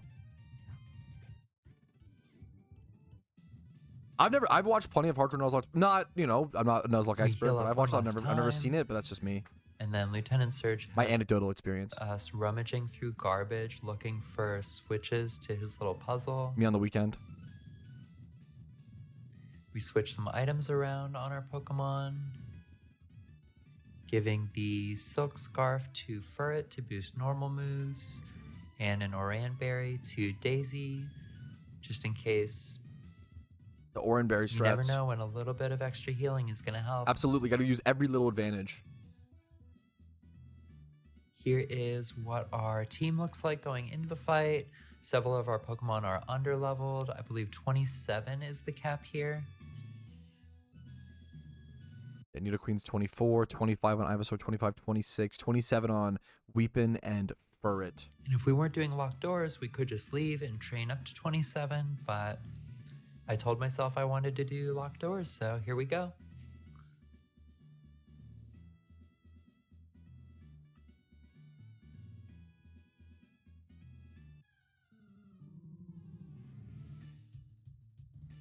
Yeah, getting that puzzle done in 5 checks is the most difficult part of this challenge, actually. Yeah, true. We lead with Dugtrio. Magnemite's a good lead here if I recall correctly. Breaking that sturdy early on is actually really good. Raichu lead is really tough. What else? The Elekid lead is pretty good. It's a pretty weak Pokemon out of the ones he has.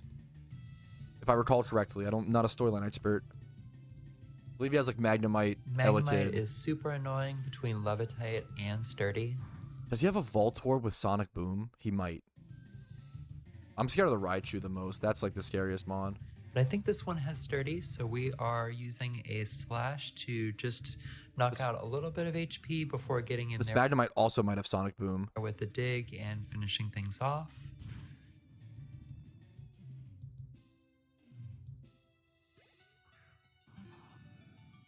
Next up is Voltorb, who we're hoping we can just dig into Oblivion. Ooh, should this even one-shot? I'm not sure. Why did he use Rollout? That was a bad move. We do, but tragically we Static. get affected by Voltorb's 30% static You do chance, one-shot. Wow. which could definitely jeopardize the rest of this fight. That is rough. Here comes the Raichu, Lieutenant And Surge's here is the Ace. toughest. The fake out. So, wow. This is, it sucks. Like, I feel bad for the, like, I do think you need to research there are Wikipedia and there are forum guides that show you the move pools of every, at least big fight, not every little trainer like the SSA and stuff, but every big fight in Pokemon. There's called them like the best friends X-ray guide on the forums, for example. There are guides for this. You need to really watch out for fake out Pokemon because that is your chance to like switch out, get intimidates, like do certain things. It's tough if you don't have your Gyarados, I guess. It's tough here. Maybe staying in is just the best option. I don't know. I feel like you got to go like Nidoqueen here maybe. I feel like Nidoqueen's got to be the play here. If they Grass Knot, it's fine. If they use an electric attack, it's obviously good. They could get fake out and poison pointed. Uses Fake Out. I'm surprised there's no which switch I don't here. think it's on the wiki. If fair enough, if fake out's not on the wiki, I was gonna say some of that information is not 100% correct. I would recommend using a combination of the Pokemon wiki as well as Best Friends has amazing text guides on the forums. Yeah, 2 hours of the stream once. Yeah, once the video. This is gonna be a long. I like to add as much content and much information as possible to React videos. It's a long haul kind of thing for sure. For a run like this, you use the PokeMMO There's the wiki Grass Knot a lot, and it is and the Oranberry proc at like 6. not always up to date. I definitely ran into She is correct. The wiki is not amazing, unfortunately. multiple instances. Is the Duck Trio gonna go down? where a move or ability was wrong, This is really scary. and luckily it didn't like completely compromise the run, but just know that you can't rely on that information. Shuka-Berry Raichu to lower the ground type super effective move. Holy man. I'm totally part of the problem. It's not like I'm going on the wiki and making those edits to correct things. You know, I'm just trying to I get don't either. through You know, I'm guilty. my game to the next battle.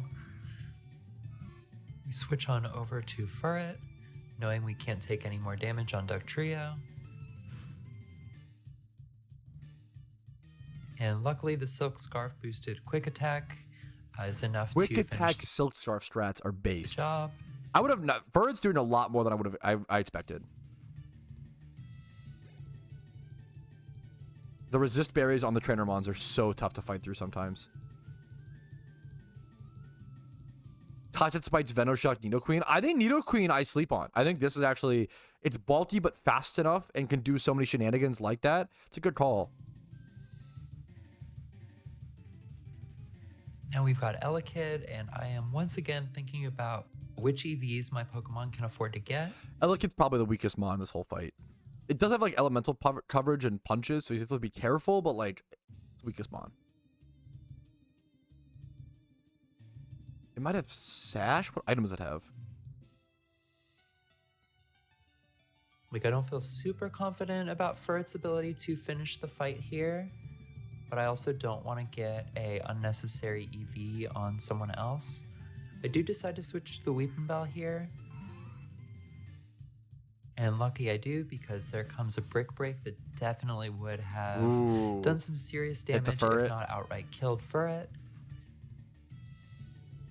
It might be like Expert Belt or some weird, like, I don't know what's on this. I don't know items on this Ella kid. And then we switch to Acid for the last move, just because Acid has 100% accuracy. Yep. So we don't want to risk a Razor Leaf missing here. A lot of good thought process behind a lot of stuff here. Beautiful, and amazingly, beautiful. we now have 3 different badges and no Pokemon deaths so far. That's the other, dude. I can speak from experience. I got so many comments when I uploaded the first ever completed recorded proofed PokeMMO NUZLOCKE, and I got flamed. It's the internet, YouTube, what are you gonna do? But like, people are like, this was so easy, you barely lost any Pokemon, like blah blah blah. What sucks in a NUZLOCKE is if you do well and don't lose Pokemon, people flame you and start thinking it's easy, and it's like, no, it's not easy. Go try it for yourself. It's just that I prepared, and because like you prepare, like you're like, it is like a suffering from success like hilariously thing. So I cannot understand how hard this is, how difficult this is. She's doing a fantastic fucking job. This is not easy. One close. And there's a lot of RNG as well. Absolutely, like that Zap Cannon, that one thing missing, the Thunder, obviously the Gyarados. There's a lot of RNG that factors in as well, which you have to just kind of, obviously this took her multiple attempts. Now we are heading into Rock Tunnel. Crits, yeah. And this is an area where we're going to use a lure because Charmeleon is actually... I was wondering if she would go for this. She is that's really cool. She is going to go for there's a 5% chance of getting a Charmander here. Let's see what she does. That's so cool. Encounter here if that's so you are cool. Using the lure. It's a tough catch as well. You know, like Ultra Balls or Great Balls. That'd be really cool. And we would love to get a Charmeleon encounter. It's 5% chance. I would love to see it. Come on. 5%. 1 in 20. It's hittable, but definitely tough. However, it looks like Onyx is going to be our encounter. Onyx is actually like a little rare here as well. Is Onyx good at all in a Nuzlocke? Maybe Steelix as like a decent physical tank. It depends on when she recorded this actually. If it was recorded more recently, you actually can use Metal Coat to evolve Steelix. I guess she already allowed Trade Evos, to be fair, but so she could get Steelix here, I believe. Which we're not at all sad about. I love Onyx. It's definitely one of my favorite Pokemon. Steelix is actually probably a hard Pokemon to pilot in a Nuzlocke, being very slow, right? But you do have access. You might have access to Sturdy Rocks. You might have access, like it's a really slow, weird Pokemon to utilize, but if you switch it into the right Mons and the right movesets, you could utilize it well. Pokemon, I think he's super cool. I don't think I would pilot an Old Onyx Nature is not well. the greatest. We are intending to use that attack stat a bit. IVs are through the... What the fuck? 147 IVs, 30 attack, 26 HP, 26 defense, 27 speed, 21 speed? Holy crap, dude. Roof, though.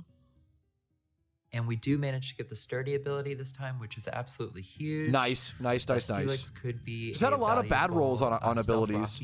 Really good rolls on IVs. And then we head on over to Route... I would say arguably most of the nature rolls have been worse, like bad.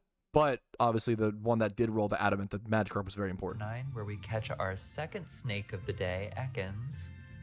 I feel like her luck has been pretty 50-50 so far overall. It's easy to harp on the super good luck, but so I think it's been pretty close. The attack boost. The Gyarados alone just does take, like, it's just so insane. Here. Hard to beat that. This is also, okay, maybe she's leaning good luck. This is Brave Ekans, 20 plus HP, attack, defense, and speed F. The speed is low, but can't this get Sucker Punch? You can use it as like a Brave Sucker Puncher. I don't know how useful this will be as like a grounded poison type, but it's relevant. Does Arbok get Intimidated or just Shed Skin? And then What's the finally abilities? we hit that critical level 32 where we can learn Sweet Scent.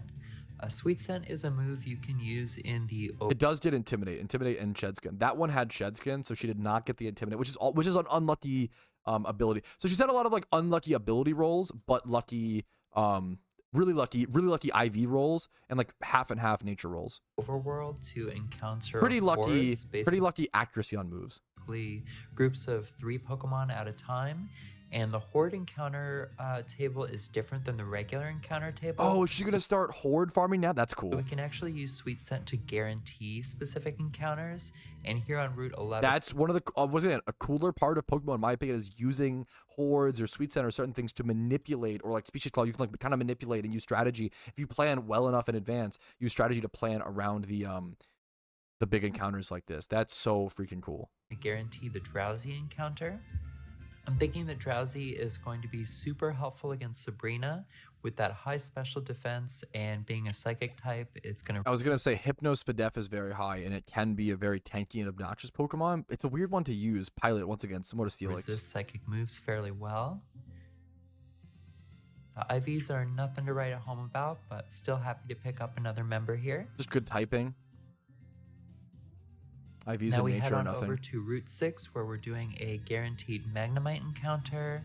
And this is another one of the great tragedies of the run. So, oh, great tragedies. I want to see this. Magnezone was one of my most powerful Pokemon that I used in my Nuzlocke. Magnezone is insane. You have to watch out for all ground type attacks. It's obviously 4 times weak to all that shit.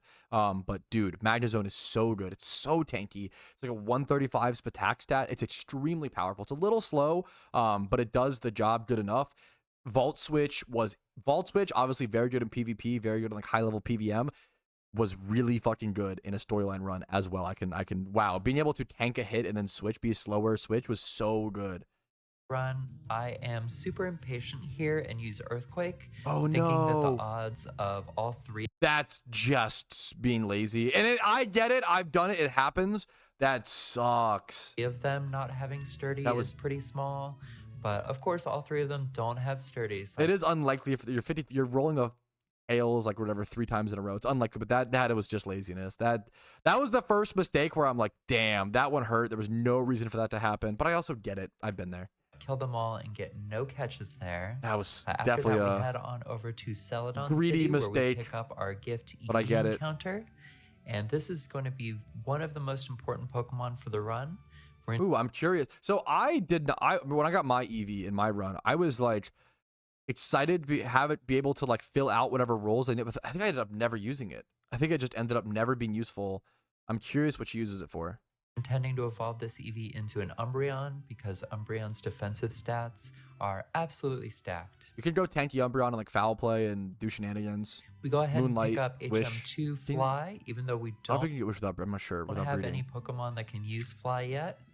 And then we are over to Route 25 at night, where we do Yeah, not having caught a single Flymon in your whole Nuzlocke is rough. Damn. a guaranteed Oddish encounter with Sweet Scent. Oddish is so good. This is such an important encounter. And managed to catch our Oddish here. Blossom is so good. I think Oddish Quiver is a pretty Dance. great catch for a Nuzlocke. Quiver Dance Giga Drain is so good. Synthesis.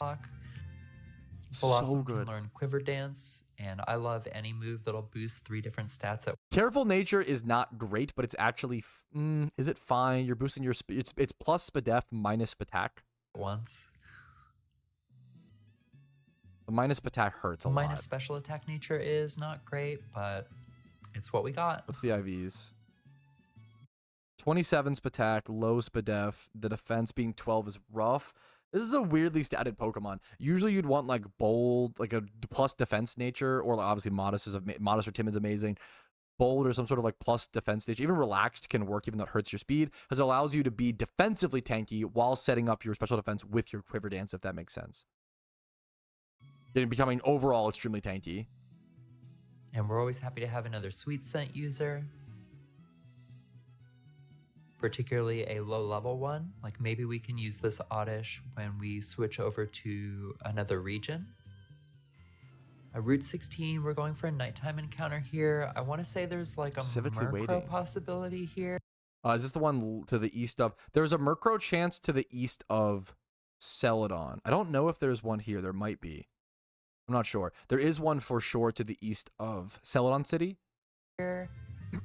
But instead we get Murkrow's catch rate is extremely hard. It's like it's weirdly one of the harder catch rate mons. the Grimer. I'm not in love with Grimer. He's just kind of okay. I love Gungshot Muck, even if he's terrible. Love Murkrow though. Terrible, but love him. So that's a little bit sad for me.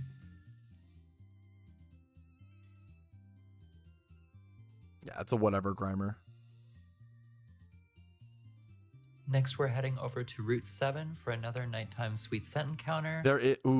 So this is Sweet Scent nighttime. This is either going to be a rat or a Houndour. She could get a massive fire type here with Houndour. I believe this one is 50-50. 50-50 Rattata Houndour. Oof. You would obviously love the Houndour, although Rattata is also quite Unlucky. nice as long as it has the Guts ability. Yep. Did not. Which is like something setup. that will greatly boost attack stat once you are afflicted by a status, and you can just always go into a fight with like poison or burn Runaway. if you want to. Tragically, this Rattata does not have guts, so it's probably just going to sit in the box. That's so sad. She's had some pretty consistently bad luck on ability rolls. Let's go see what the two abilities are actually. So you have Runaway. Yeah, it's either Runaway or Guts. I wasn't sure if sometimes they like evolve into like certain abilities. So you'd have different ones at a lower level, but no, it's just Runaway and Guts. That's rough. We name it Pashmina after a Hamtaro character. Okay, a reference I somewhat and get. then make our way over to Route 8, where we do a morning Sweet Scent encounter with a guaranteed Growlithe. Nice. There's your fire type. Also, Arcanine Intimidate fire type. Which we catch.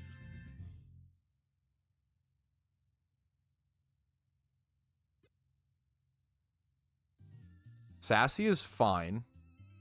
Make it tankier. Obviously, the speed's relevant, but could be worse. Go mix attacking IVs as on well. this thing are pretty. What the fuck are these IVs? 9 HP, 10 attack, 8 defense. This is terrible. 2 Spadef, 6 speed.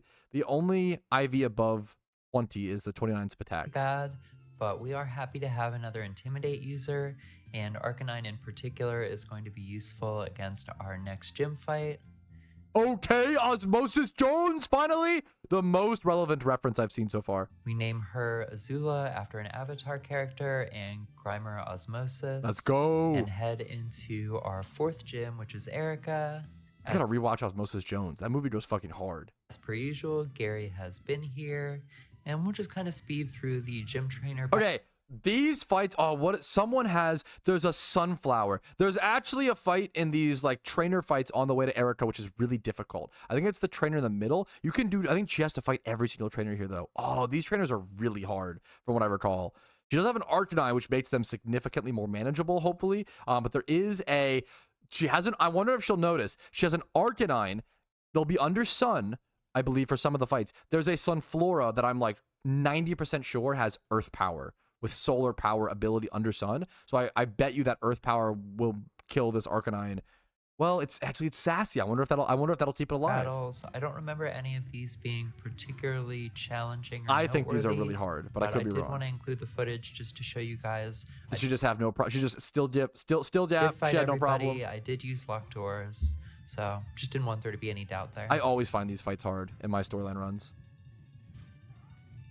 But I'm also bad, so I will say probably a good half of the run is just me doing EV training or money grinding or level grinding. It's a bit of grinding, and fair that bit. Stuff is pretty repetitive. This Skiploom can be tough. 4 Pokemon here. And usually very low risk.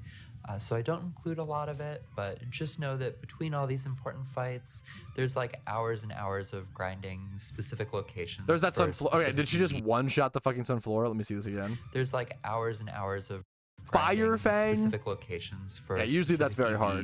Just to give myself that slight competitive edge with the extra stats in the categories where I want them. You got to do that. You can see I've also done some evolutions at this point. We've got Arcanine, we've got Arbok, we've got Hypno. Overall, our team is looking pretty good for this gym. Between a fire, a poison, and a psychic type.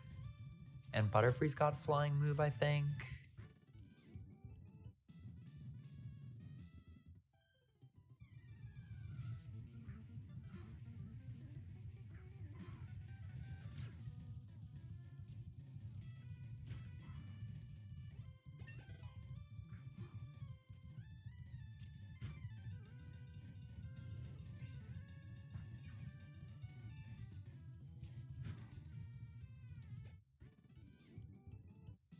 head on into Erica's inner circle. Just normal baby potion usage. These fights are, I find these fights very tough. The Arcanine is just pulling work here. I usually find these very, very, very, very difficult. Very, very impressed here.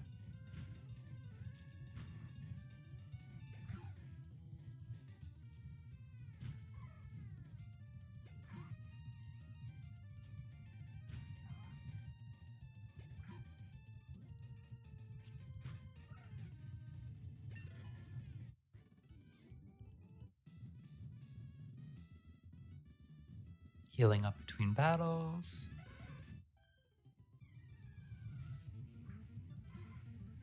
Now we're leading with Hypno. Once again, not being able to go back to the PC to get the easy heals, having to use all of these potions, all of these resources between every fight is a lot. Sorry, I can't really add a whole lot of commentary here. Obviously, just blasting through everything with Fire Fang very, very effectively.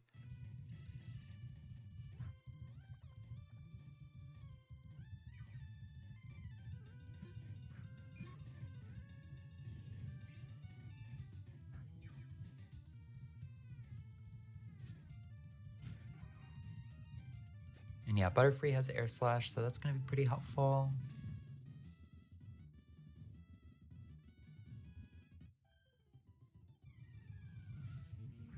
And then finally our last gym trainer fight.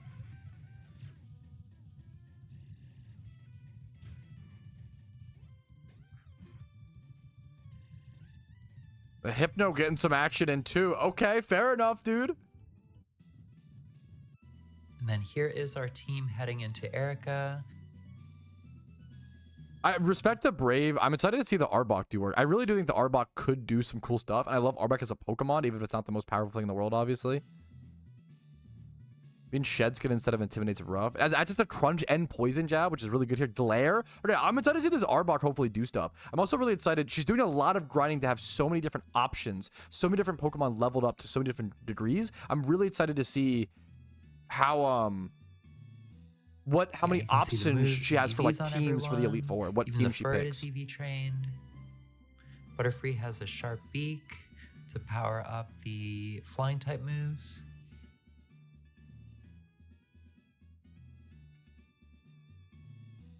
The sharp beak item, dude, all those little advantages. Right, and Erica leads with Victory Bell. We're starting off with Hypno.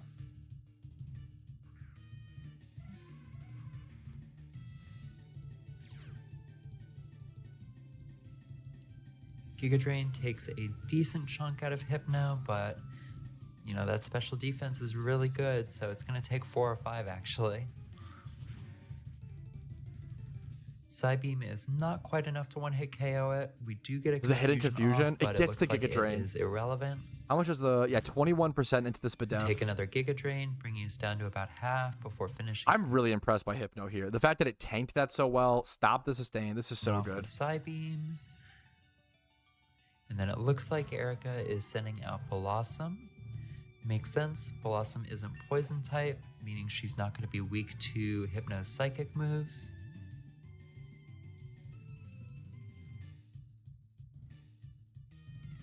Yeah, I would have never, Hypno is not a Pokemon that would have been on my brain in a storyline run. It's just, doesn't do quite enough damage, is pretty bulky, but not bulky enough, doesn't really have the speed. I wouldn't think of it as like doing enough, but it kind of does everything it needs to at this point, especially against this trainer.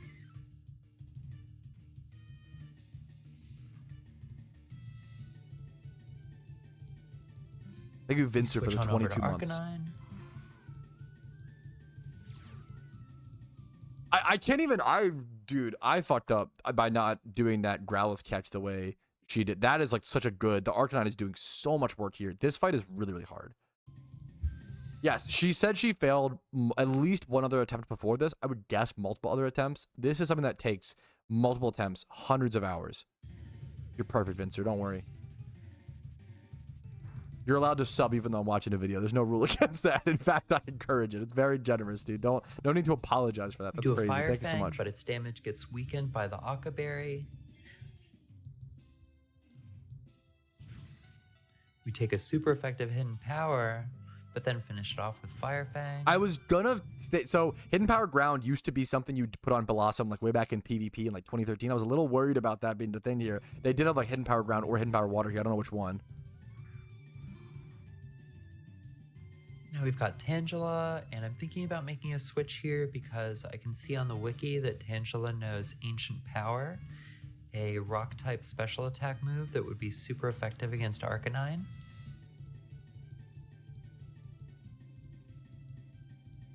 I'm trying to think who can take a rock hit.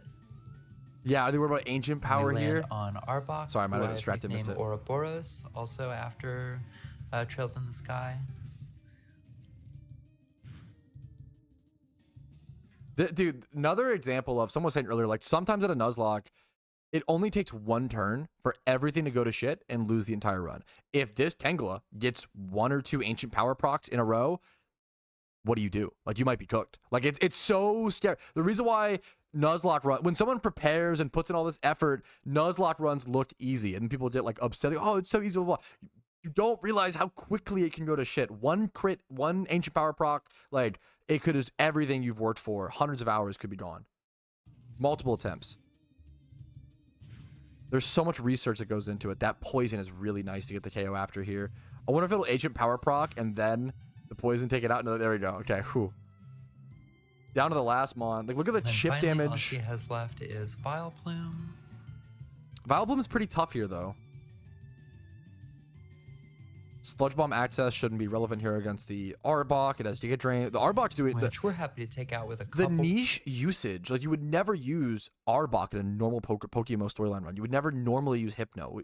Orcanine you probably would, but like the Poison niche jabs, usage as long of Mons in a powerful way is really impressive. as we can live through the natural gift, and we can. Just like that, Erica has been defeated. Meaning we are now 50% done with our quest to get all the badges. At this point, I did want to show off the team I've been 50% done on the quest to get the badges, 53 minutes into the 3-hour video. To give you an idea of how much is still to come. training. I've got about 10 different fully trained Pokemon at this point. So you can sort of see Wow. all their stats and moves here.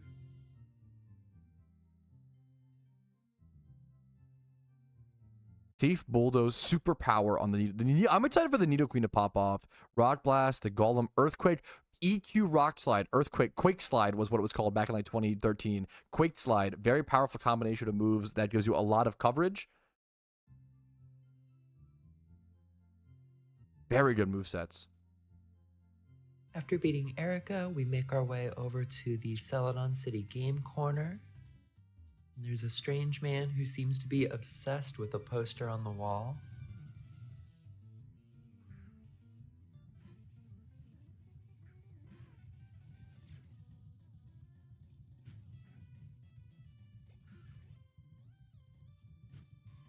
We quickly knock him out, and he warns us that he is going to go talk to the boss.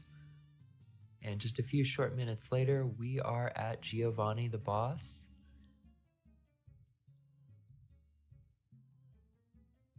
And he wants to fight us for our insolence. You skipped over how tough the Rocket Hideout is probably, I don't want to say too tough, one of the easier dungeons, but lead still a with lot to get through. Arcanine, hoping to get the Intimidate off. But tragically, Giovanni leads with Kangaskhan, immune to my Intimidate. Scrappy also having immunity. Wow, it has that's so weird. I would have never thought about that. Scrappy lets you hit ghost types with normal attack moves, but it also has the Intimidate thing. I didn't even know that. Probably the worst possible lead for us here, but we get Kangaskhan is a very tough. I've had problems with this fight on normal accounts, let alone Nuzlocke's. pretty lucky here with the burn. Scrappy is so good. Scary to play against in PVM. Yeah, that I didn't even notice the 10% burn. It's 10% on Fire Fang, right? That's an extremely good burn.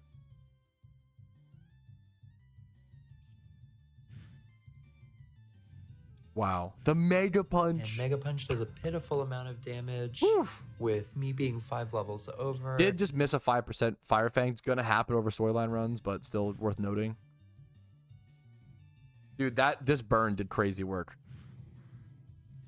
Also, I guess she could have technically not clicked Fire Fang there because Crunch. That was a slight misclick, but you should be fine there. All right, now we've got Murkrow. Those little slight things do matter in Nuzlocks.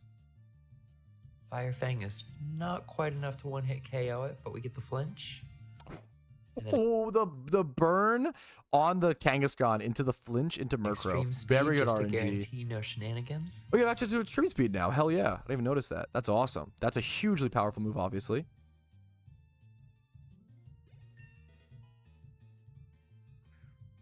He sends out Nidorina.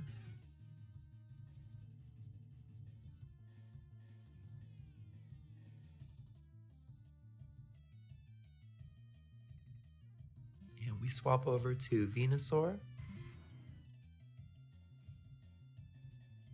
I think we must have known that Nidorina had Water Pulse here. But yeah, It was probably sometimes on the wiki. all the coverage moves. Yeah, you just sensed it. You just knew that this fucking poison is even poison ground at this point, or is it just poison type? Would have Water Pulse access, of course. The special attack water Pokemon Nidorina. I mean, it's blue. You know, of course it has that.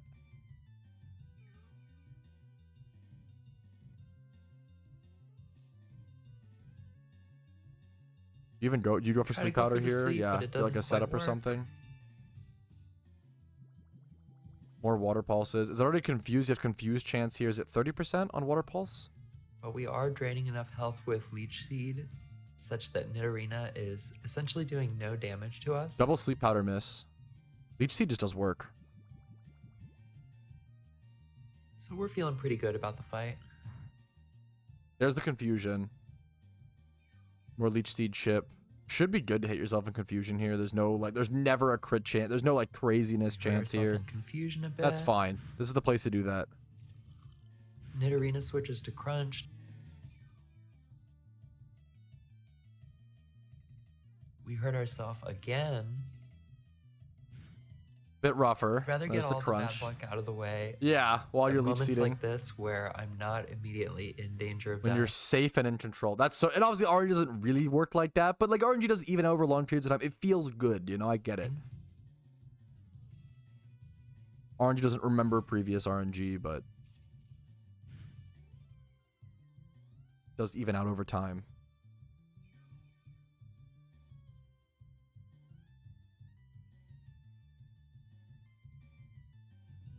And we go for False Swipe knowing that Leech Seed will just finish it off.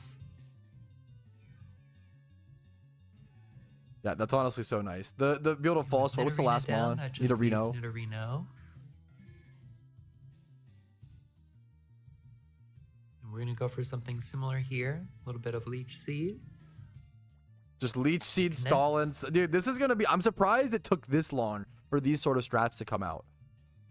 Like in the hardcore Nidorino Iron Man is or the hardcore definitely Nuzlocke, dishing out excuse more me. damage than Nidorino was. Makes But now sense. that More we've got offensive. a Leech Seed landed and he has nobody to switch. Nobody to switch to, so you Switch have it to. permanently. We can go on over to Hypno. Hypno into the Shadow Claw is kind of scary, but maybe it'll be tanky enough. It's like 39%. Great hit on the Shadow Claw. Crit. It's higher Still crit. It is raised crit chance. It's not that crazy. Didn't even do half though. You can okay. That's good. It works. Good switch. Even though you hit for the super And damage, Psybeam obviously you know you can finishes tank the it. fight off. Psybeam does plenty of damage. There we go. Good play. Good play. For those coming in late, this is the first ever hardcore Nuzlocke to ever be completed in PokeMMO. After 13 years of this game being out. Yeah, I would have never thought a false swipe Giovanni was the gone, leech we're seed. able Yeah. to pick up the Silph Scope and head on over to the Pokemon Tower now that we can see the ghosts here.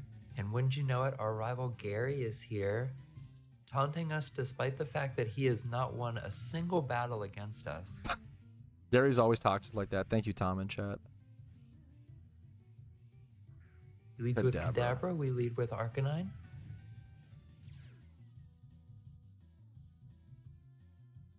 At some point, Pretty this easy Kadabra crunch gets, for us at here. least Zam gets Shockwave. But yeah, the Arcanine has Crunch access, level 35 right now. Switches to Gyarados. I thought you got to switch here. Maybe I'm, yeah, And I think we're going to do the same. I'm just too safe. But I think that's the play. You go to your own That way Gyarados. Yep. He's the one with lower attack Yep. now. You get the Intimidate. Water Pulse barely scratches me. AI using special attack moves on Gyarados, noob. But he does get the confusion It's off. always lucky. I think you just crunch here, right? Yeah. We go for the crunch anyway. It connects and does almost 84% Crunching- damage. That's incredible. Crunching through the confusion is really scary here. I probably would have switched. What do you switch to? Is the Water Pulse you're expecting? What do you switch to here is the scary thing. I think Nidoqueen. I think I would have switched to Nidoqueen here and then back to Gyarados. You get a double Intimidate proc, which might cause miswitch, but that's fine. But getting out of that confusion, hitting yourself in confusion as Gyarados just does so much damage. Incredible.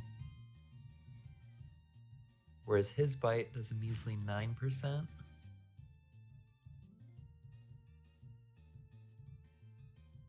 Yeah, the hitting through. There's some mons like Let's Venusaur you can clarify hit through down. confusion with, and it's fine. But Gyarados, it uses its. The Pokemon uses its own attack stat when it hits you in confusion. Here comes the Charmeleon for some reason.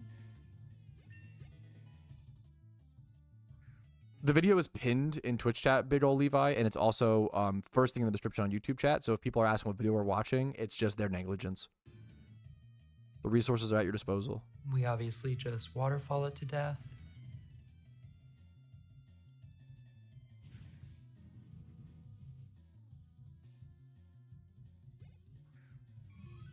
Eevee, unevolved Eevee coming Eevee, in. we're going to do the exact same thing. We got so incredibly lucky with this Gyarados, you guys. Yeah, it's so important to note. Yeah, once in a lifetime Geodo gets a quick Gyarados roll attack for off sure. Before falling to the waterfall. Such good damage. I use Gyarados in almost every single storyline that I do in Pokemon. Almost every.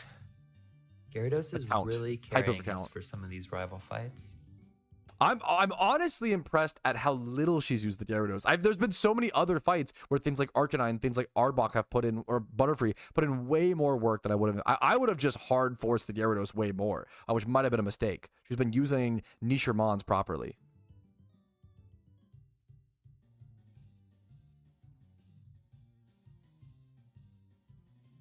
And Gary's on his way with his classic smell you later. And our first encounter is a Ghastly. You're almost which we always go gonna get a ahead Ghastly and here. Catch.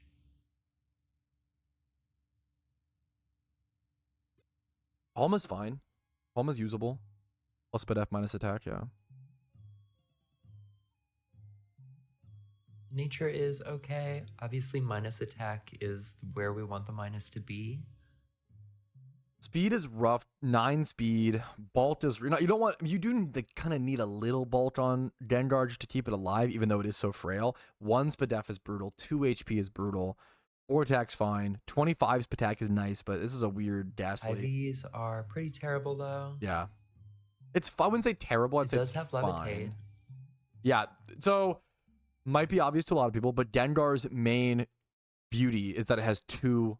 I guess you lose Levitate on Gengar is the problem. So if you want the double immunity, you have to keep it a Haunter, I believe, can keep Levitate. But if you evolve into Gengar, you will lose the opportunity to have Levitate because it was too broken. The fun fact, they actually tried to give Gengar Levitate in PokeMMO back in, I want to say 2019, 2021 or something like that. It was so broken, they had to immediately reban it or immediately remove it from the game. So Gengar used to have Levitate, but it was way too good in like OU PvP. Now, Haunter, I believe, I can't have my decks on this count, but Haunter, I believe, does have Levitate, if I recall correctly. I could be mistaken on that. So you could keep it a Haunter, have lesser stats, but have access to grounds type immunity as well as a normal type immunity and fighting type. So 3 immunities, right? Being a ghost Levitate mon gives you 3 immunities in one Pokemon, which is really powerful. All right, we make our way I definitely agree. Plus defense, plus Spadef. Like, bulkier natures are much better in Nuzlocks than they would be in a normal, like, speedy storyline run, for sure. to the top of the tower and save Mr. Fuji, who brings us back to his house, where he wants to give us the Poke Flute, which we can use to wake Snorlax up.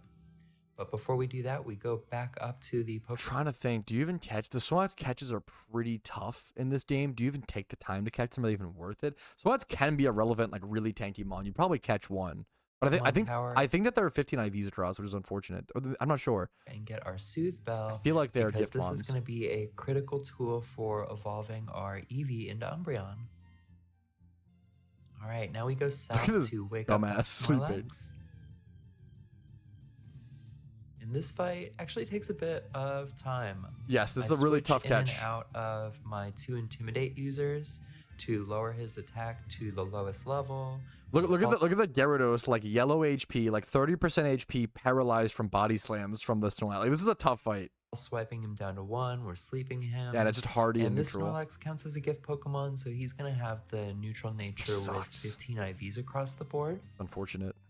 Still a good tank mon to switch to. Decent sacrifice mon if you need to sacrifice And something. we're pretty happy about Thick Fat. Snorlax can be really good against she already has a bunch of mons for Sabrina with the Crunch Arcanine and Crunch Gyarados, but Snorlax can be really good as like a Crunch user for Sabrina if you don't have one. Actually, that might come in handy in the Elite Four. I love Snorlax. I don't mean to Snorlax hate. I'm so sorry. I love Snorlax, but he has some good use, but not amazing. With some of the ice moves, we name him Belzik after a Wild Arms character, and head on over to the Fighting Dojo in Saffron City.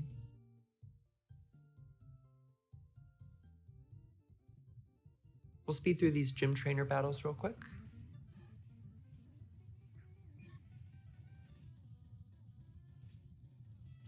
I think she said speed through these. I think I lost to one of these on my like Iron Man account. Like any fight in PokeMMO can be hard. Butterfree, Air Slash, and Hypno Psybeam. Air Slash is nice.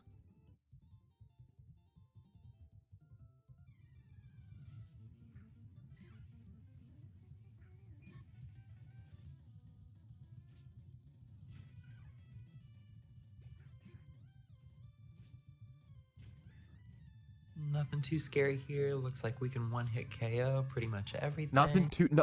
Nothing too scary purely because of the preparation in the EV training. These fights are scary.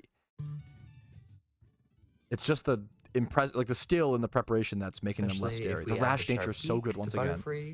Which definitely should have been there from the get-go. The held items, it's interesting, not a lot of her mons have held items, unfortunately. So under Snorlax, there is leftovers. You actually can use the item finder to pick up leftovers under Snorlax. However, you need to get, I believe, 40. I could be wrong. I think it's 40 caught OT Pokemon to get access to the item finder item to be able to then get the leftovers under Snorlax. So she might be able to get leftovers before the Elite Four, but I don't know if she'll be able to get leftovers. Like, how do you get 40 OT caught mons on a Nuzlocke? It's pretty close. It's pretty tough.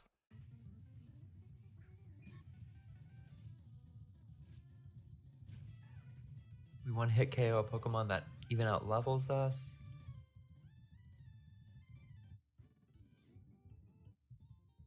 That's a great saying, Levi. I've never heard that. If you had 100 hours to chop down a tree, I'd spend 90 hours sharpening the axe. I've never heard that, but I love that for preparation. I've always heard if you had more time, you would write a shorter letter. That's a good one, though. I like that a lot.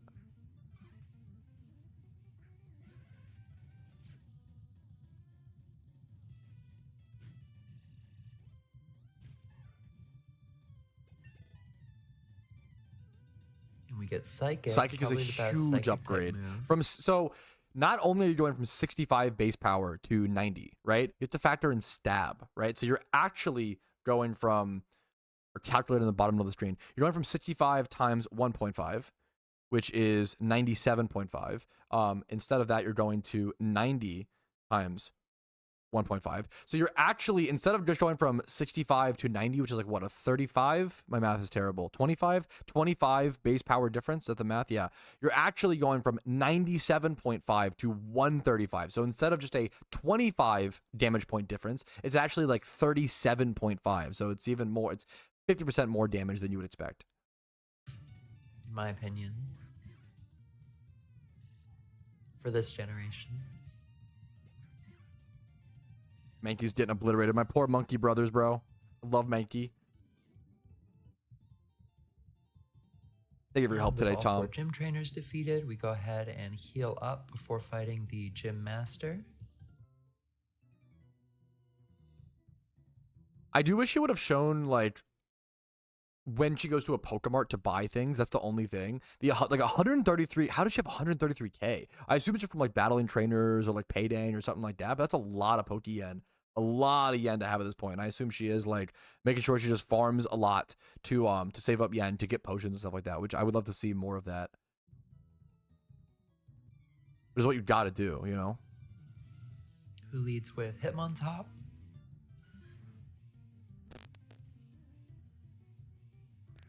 We lead with Hypno. No, it's a great point. Yeah, wouldn't the Gyarados be over-leveled if she used it more often? I guess why she's not bringing it out more often.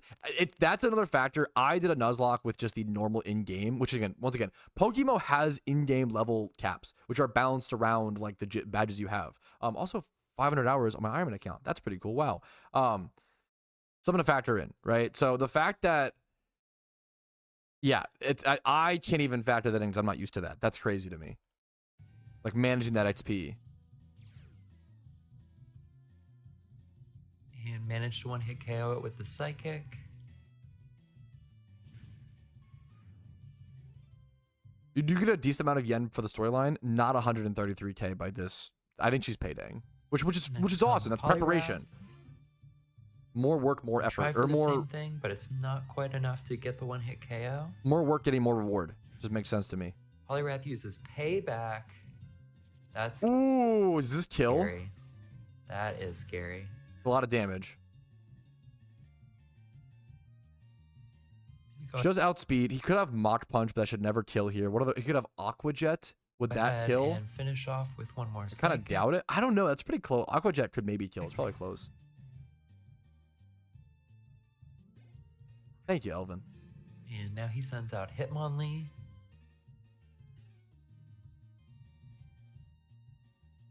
After a bit of deliberation, we decide to switch over to Gyarados. We get a helpful Intimidate off, and High Jump Kick, despite being not very effective, does almost a third of our health. That's yeah, like 30% damage, 31%, 31.7% damage through Intimidate, through not very effective. Oh, whoops. That's really, really crazy. Health.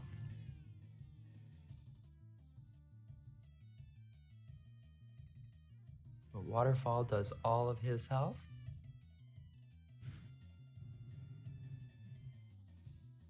Oh yeah, he has reckless ability. And lastly, we have Hitmonchan. Good call, Hitmonlee. We definitely have to be careful about the Thunder Punch. I was gonna say this thing almost always has elemental punches. This thing definitely has Thunder Punch.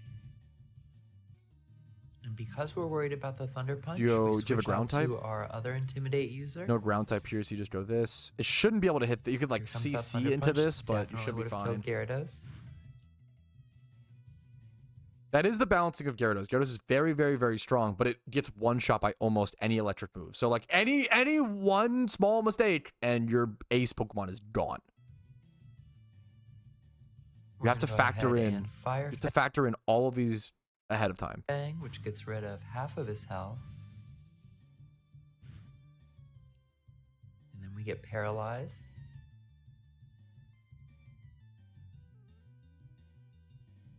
And decide to switch out to Venusaur.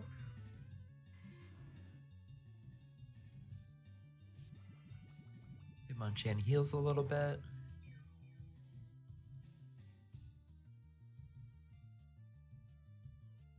We try to finish the fight off with a Petal Dance. It's not quite enough. And we get frozen solid in the process.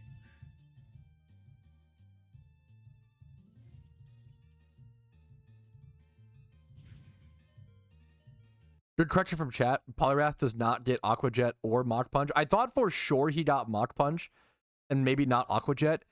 He just gets neither, which is why he's probably so ass. Good call.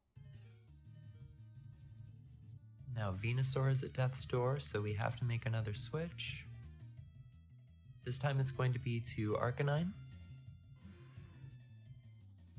To get one more Intimidate off. And knowing we can resist the Ice Punch. Vacuum Wave, but no, that would be such an actually. You were correct, Build Gaming. I wouldn't count that. It's a special attack. You're right. It was a good call. Good correction. Before finishing the job with an extreme speed. Like, this was a tough fight. Wait, did I miss like a freeze on the Venusaur? What the fuck happened here? Yo, I missed this. Oh my goodness. Solid in the process. The 1 HP. Dance, it's not quite enough. Pedal Dance almost kills. Ice Punch into freeze. Holy dude. And we get frozen solid in the process. Wow. This fight was really scary. Double Ice Punch wrist. I'm surprised she tanked this here. This doesn't crit kill. Or is it very close to just not? It's 68. Does crit kill there? If you lose 38 from non-crit. I don't think crit. Ooh, I'm not sure. It's going to be close, I feel like. This was a really, really close fight. But no, this is still 0 deaths in the entire run, which is insane. We're paralyzed.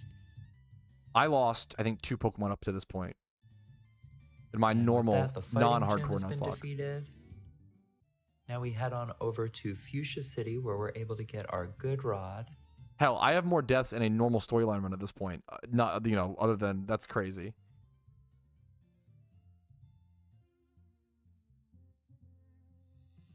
And we go for a sweet scent encounter. This is Nidorino 100%. On Route 15.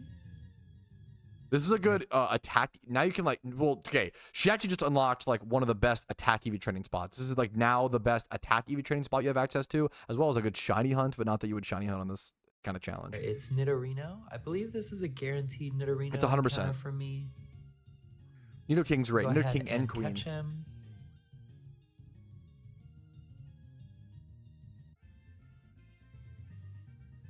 I sleep on Queen a bit, but because I always think of King as being better because it's faster and stuff, but Queen has the bulk you want and the more like pivot utility in Nuzlocke.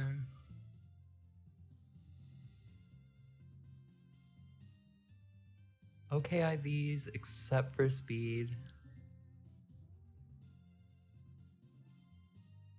Now we're going to use that good rod to fish at Vermilion City and get our encounter here.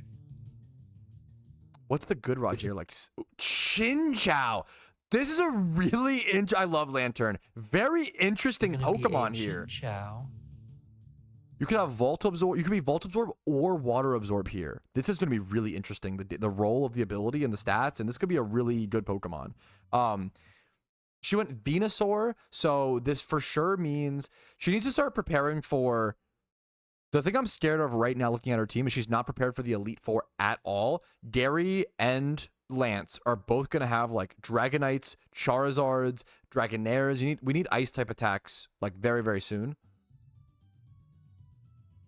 I didn't see the nature. The stats are really solid. The Spidef's a little... The stats are fantastic. 25 defense, 28 attack, 27 speed. Obviously, it'd be better if the Spidef and HP were higher, but they're very usable. What was the nature? Excellent IVs. Pretty great IVs. Volt Absorb is more interesting than Water Absorb because it's just nicher. Incredibly helpful Volt Absorb ability. Now we go on down to Route 13 for another good rod encounter. Kingdra is one of the Pokemon that excelled in my Nuzlocke. Kingdra's very, very, very, very good. Dragon Water type is just such a unique type that's really hard to hit for super effective. You obviously can only hit it with Dragon. I think Kingdra was one of the only reasons I was able to beat the Elite Four in my Nuzlocke. And we get the Horsey. Horsey is incredible for the so Nuzlocke. Good. Kingdra might have been my ace in my run. Very up there. Neutral nature. We're never too sad about neutral because it could always be worse. 31 attack, 20 plus speed. Beautiful. Look at that. Perfect special attack. Perfect attack. HP 20 plus. Nice. Now we head on over to Route 14 to get our encounter here. You can get there's Ditto here. I don't think Chansey's here. I think Chansey. I wonder if you lure here. Do you have Chansey? Chansey is somewhere over in this area. It'd be really funny to get Chansey in a Nuzlocke. Chansey is oh, they must have moved it. I swear you used to be able to get Chansey. Maybe it's Blissey lore or some shit. Let's see. No, I'm wrong. I think that used to be the case. I could be wrong, but I swear there used to be a Chansey spawn over there, but I could be mistaken. My boomer brain. The memories are not always accurate. It looks like it's a Pidgeotto, which means we're now going to be able to fly. You finally have access to fly. Is crazy. That's right. We haven't been able to fly this whole game so far. Thank you, Steve, for the 34 months. Insane, dude. What's up, man? Yo. We're going to name her Calamity after a Wild Arms. I like that she edited. I don't know any of these characters. I don't know the references. I really like that she took the time to edit in all the images. I know it's like a really simple thing, but I wouldn't have done this. Like, like this is a lot of. I have to go through every single little clip. This is a lot of effort to add this in. Character. And use the good rod. Simple in edits are Fuchsia hard, City man. I to suck at get a editing. Goldeen. I think this is like you can get Gyarados here or Goldeen or Seeking. This used to be another attack EV training spot way back in the day.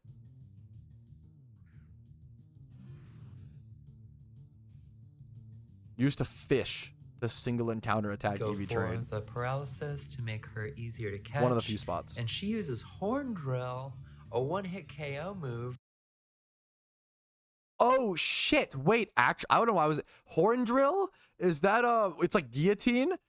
Holy shit! Like sheer cold? It's a 30%. Wow. So Arbok was almost just gone.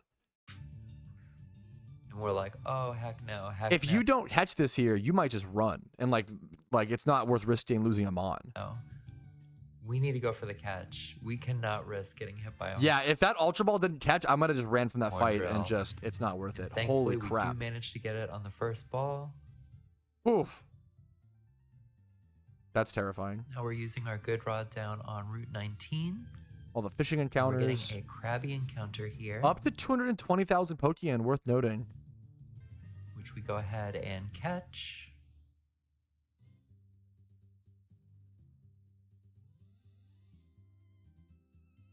Absolutely terrible IVs for an absolutely terrible Pokemon. Now we head on over to Route Or 17 Tingler. for an encounter here, where we get Ponyta. I don't think so. It's Lopple in PokeMMO at least, but I could be mistaken. Could be wrong. We'll start off with a false swipe. I don't love Rapidash. It has hypnosis. It has some coverage. It's really fast and it hits kind of hard, but it has to use like Flare Blitz and stuff. You do not want to be using Ponyta Flare puts Blitz us- and like Wild Charge for damage in a Nuzlocke, a hardcore To Nuzlocke. sleep. It's too much recoil. Probably should have put it to sleep, which we'll try to do now. And Ponyta traps us with the Fire Spin, A little scary. so we cannot switch out at this Yeah, point. it's a little scary to possibly lose the. We're still asleep. Obviously This is getting plenty pretty tanky. Scary. Flame Wheel does a full third Ooh. of our health. Okay, this is very scary. But Crit. thankfully it's because it's a crit. Wait, if We try Flame to switch Wheel, and we if Flame Wheel crits again, it might die. This is really scary. cannot because we are trapped by the Oh Fire my Spin. god. So now we're thinking, okay, what is You our have other to, yeah, no other, you can't use healing items in battle here. You have to just go, yeah, this is out crazy. Not lose Venusaur. Well, catching the Ponyta. I swear these things Use only an happen in Ultra Ball. Nuzlocke. Dude, it's always these niche little dumb RNG things And you would managed to catch it never on the first expect try. or think about. This one also has Serious. a neutral nature Whatever IVs. and Flash Fire. Flash Fire is relevant. Next, we are fighting our rival Gary at Silphco before heading on over to Giovanni. Silph is really hard, dude. This is such a gauntlet of so many trainers. Silph is really, really tough. It cannot be slept on. Like this must have been a lot to go through. And this fight can be scary. After doing the gauntlet of everything else. Gary leads with Gyarados. We're starting out with At least I don't think the locked gym thing matters here. She can go heal after each fight in Silph. It would just take a lot of time and patience. Helix this time. Which is still a skill. And we're at the point where we can actually start using Stealth Rock, Nice. which is going to be a critically important move for our run. I was one of the biggest proponents and advocates for Stealth Rock in storyline runs, especially against the Elite Four. If you were stuck at the Elite Four in PokeMMO, I strongly recommend leading like a level 12 Geodude with Stealth Rocks and Sturdy to get your Stealth Rock off. It's so good. It just chips down Pokemon into a lot of damage ranges that end up working. If you're in the Elite Four, setting up Stealth Rocks against Lance and Gary is really important. Hit that Charizard, the Dragonites, all the Flying Mons, Gyaradoses, etc. Stealth Rock's very good in storylines in the right big fights. Not every trainer, obviously, or any wild fights. And we know we can get the Stealth Rock off every time because we've got Sturdy. So worst case scenario, he will reduce us down to 1 health, but we'll still get the Stealth Rock off. Good point, Usopp. We switch to Tentacruel, who's a decent tank and can resist a water move. Tentacle's great here.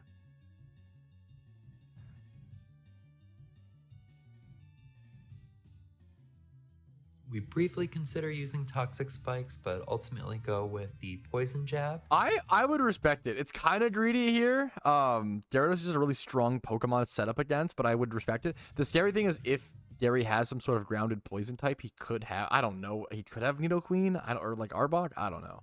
I don't know if he does Gyarados here. knows Thunderbolt, which means our Gyarados cannot go up against it. I would have never thought about that. I would have never considered this thing would have had fucking Thunderbolt. It's fine against Tenta because it's special defense and a special defense tank, and Gyarados' attack is not that high, but against Gyarados it would destroy. 4 times effective versus 2 times Thankfully, is just so Tentacruel significant. has the special defense to withstand a couple of those before taking out Gyarados. Gary sends out his Alakazam.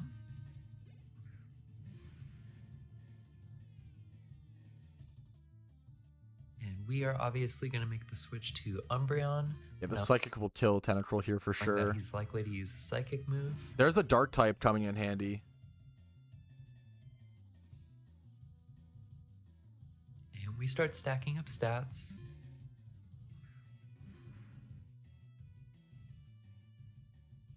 Stealth Rock absolutely shreds the Charizard, bringing it down to half health immediately. Oh yeah, the rocks on the yeah, abusing rocks on the Zard now for the rest of the game is amazing. Like we talked about. Boosted Dark Pulse does 38% damage. I'm excited to see Umbreon do work. I'm not used to this. Okay, she does have leftovers. The Umbreon does have leftovers. Okay, I don't know if that was. I wish she would have showed that. I don't know. I assume. My guess is she went around. I need to see the Pokedex at some point. My guess is she went around and got all of the like fishing catches and all the new catches, got up to 40 COD OT and got leftovers from the. I don't know where else you get. Do you get leftovers in the storyline from it? You might get it from a Pokeball somewhere. I'm not sure. Flamethrower for 1/3 of our health, but then Dark Pulse to kill the Charizard.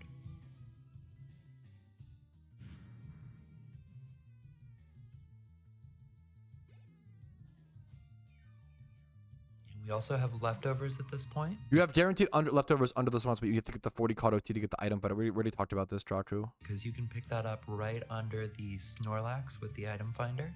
You have to get the item finder. Leafeon. You have to get the item finder, which requires 40 COD OT Pokemon, though, chat. And we're going to make the switch because even though we boosted our special Chat doesn't know defense, Pepe laugh. Leafeon is definitely an attacker and knows a fighting type move even. Arbok's the perfect switch here. I love seeing the Arbok put in work. To Arbok to resist his moves and get a stab super effective poison move off, which finishes Leafeon.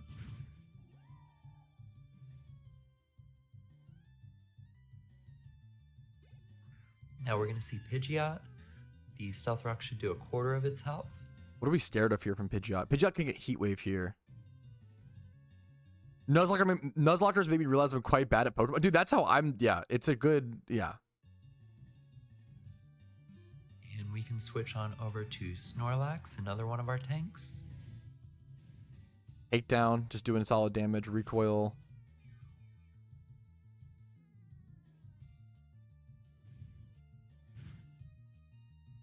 Yeah, I bet she just barely has. Its moves. I bet you she just barely has, after doing all the fishing catches, enough COD OT in the dex. I would love to see the dex in footage. I don't know if we see it, but I bet she has just enough to get those leftovers. Probably close. Body Slam, paralyzing. That's the difficulty, is getting the 40 COD OT on an Iron Man account, or on a Nuzlocke, excuse me, on a Nuzlocke account, to be able to fish for the leftovers under the Snorlaxes. That's the hard part. It down to 1-hit range. But you only catch one Mon per route. Getting 40 COD OT of different species is tough. Recoil damage, leaving only the Alakazam. I bet you that's exactly why she went around and did all the fishing spots. I feel like I had a similar arc in my Nuzlocke.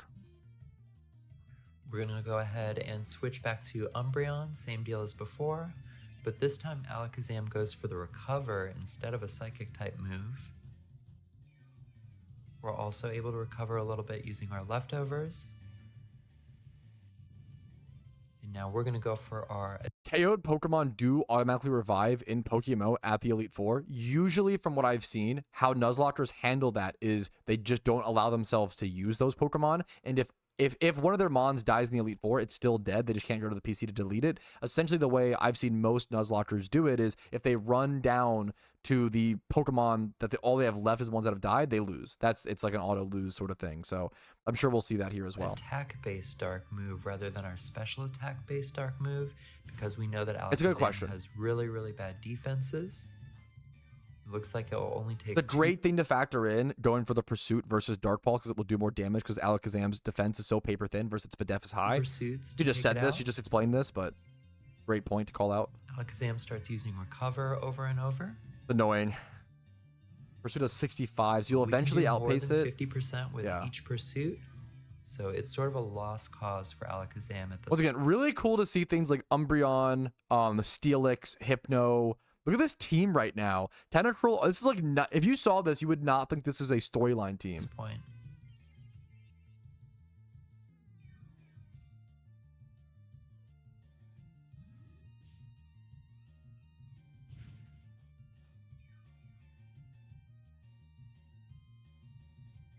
Again, we see the Recover.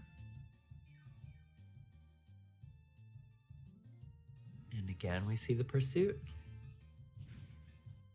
Getting very, very close now. We see one last Recover, and then this Pursuit should be enough to finish the fight. Still at no deaths, despite a couple close calls. The no deaths at this point is insane. I lost my Zubat. I was going for a Crobat setup later. I lost that by this point. I lost something else. I forget. Another wad of cash from Gary.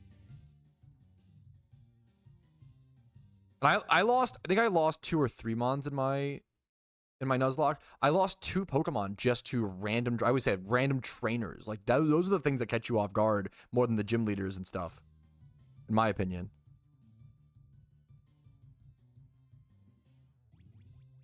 Random trainers around the SSN and all that. Saffron City encounter is actually going to be this gift Lapras.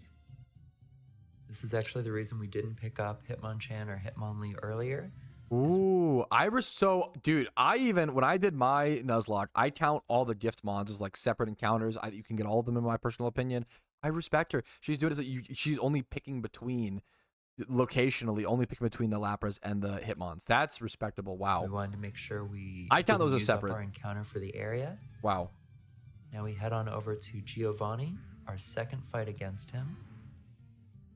He's got a Rhyhorn for the lead. And we are going to start off with Umbreon. Umbreon's probably pretty good against this fight. The scary thing is Dark Pulse is going to be really, really good when you use that. Foul Play would be nice if you had it. This fight can be tough. I've lost this fight multiple times. Sort of hoping to different accounts. Stack enough stats here. Does Hantro get Superpower or CC? I don't know. That here. I'm not sure. Resist any of his special attacks, and I want to check this actually. Hantro, because I want to predict, because if it does, this could be the first death. I don't know if this thing, I don't have it in my decks on this account. I can't even check it. Cover with Moonlight. The AI just switching around. Sometimes you break the AI in that way. Can't quite make up his mind about who he wants to use. That's a luck thing. Sometimes the AI just breaks. I don't know what causes that. The AI in PokeMMO is much better than traditional Pokemon. But it's not perfect, but it is much better. But that's a luck thing. It does get superpower. That's still pretty damn good. Switching to the Nidoqueen, where our Dark Pulse does even more damage. We Calm Mind some more, because Sludge Bomb is a special attacking move. This fight is really hard. I've lost this fight many, many times. Feels pretty very safe closely. To There's a Kangaskhan that can be very scary here. At this point. And Nidoqueen busts out the superpower. Ooh, speaking of superpower. Which does about 40% of my health. While we are still... She has Calm Mind plus Moonlight, right? So she's just getting strong. We're going to go for the Moonlight to heal back up to full. More superpowers, which is good, actually. There's a crit kill there. If they crit on that superpower, Umbreon would be dead. It's one of those, dude. 1 in 16, I believe, right? Like it's one of those things where that was a scary risk. I think you. What do you do here? Actually, I would like almost switch out here. I would almost go. Gyarados is not on the squad. Oh, that's so scary. I know you're setting up, but like this is really scary. This is really fucking scary. Are you just fucked here now? What do? You can't outspeed to Moonlight? There's superpower. Or do you outspeed? But with She did Moonlight. I'm stupid. each use of that move, it lowers its own attack, making future That's what uses there you of go. it weaker and weaker. Okay, that Moonlight there was crucial. Wow. Well played. Well played. Going for Calm Mind here would be so scary to me. We're gonna Moonlight again here. Also, superpower low. Oh my goodness, the poison. This is really bad for this poor Umbreon.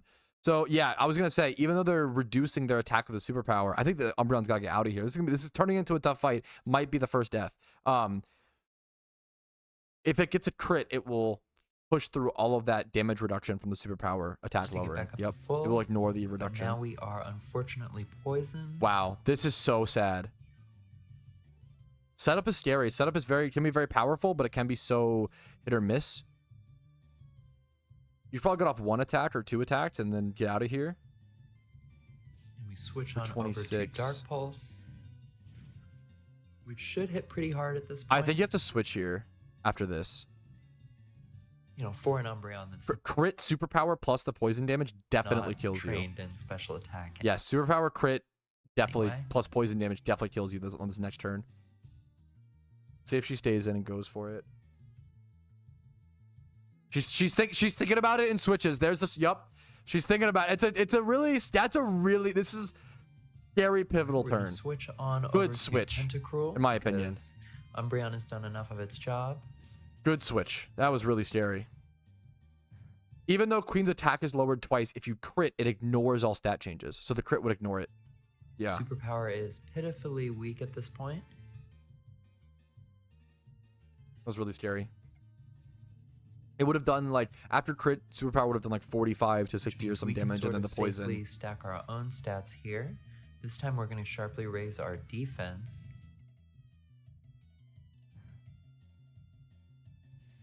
Before finishing the Nidoqueen off with a Surf.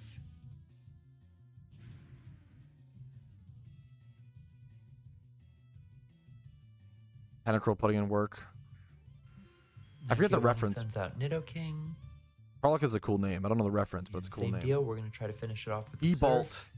It's got Thunderbolt. The type coverage is really, really good here. Really scary. Thunderbolt did how much damage? 31%. Crit should not kill here. You should be safe. You could Do get like exactly 75% Thunderbolt with parried. Surf. And we're thinking about whether we want to I think you just stay in here, right? risk a critical hit Thunderbolt. I don't think crit Thunderbolt kills here, but I could be wrong. 31. This is probably like... Actually, it's really close. This is like 52%. Maybe it does kill. It's really Or close. whether we want to make a switch here. We are going to make the switch. Yeah. To be fair, you have the ground type. Very free good switch. And we're immune to Thunderbolt. And we're hoping Steelix can finish the job. Looks like she can. I lost a battle tower run with my Suicune after a Lapras 6 times Calm Mind with a Thunder crit. Yeah, yep. Sometimes it just happens. Now Giovanni sends out Honchkrow again. And we're going to go with Gyro Ball. And again with the type coverage, Honchkrow knows Heat Wave.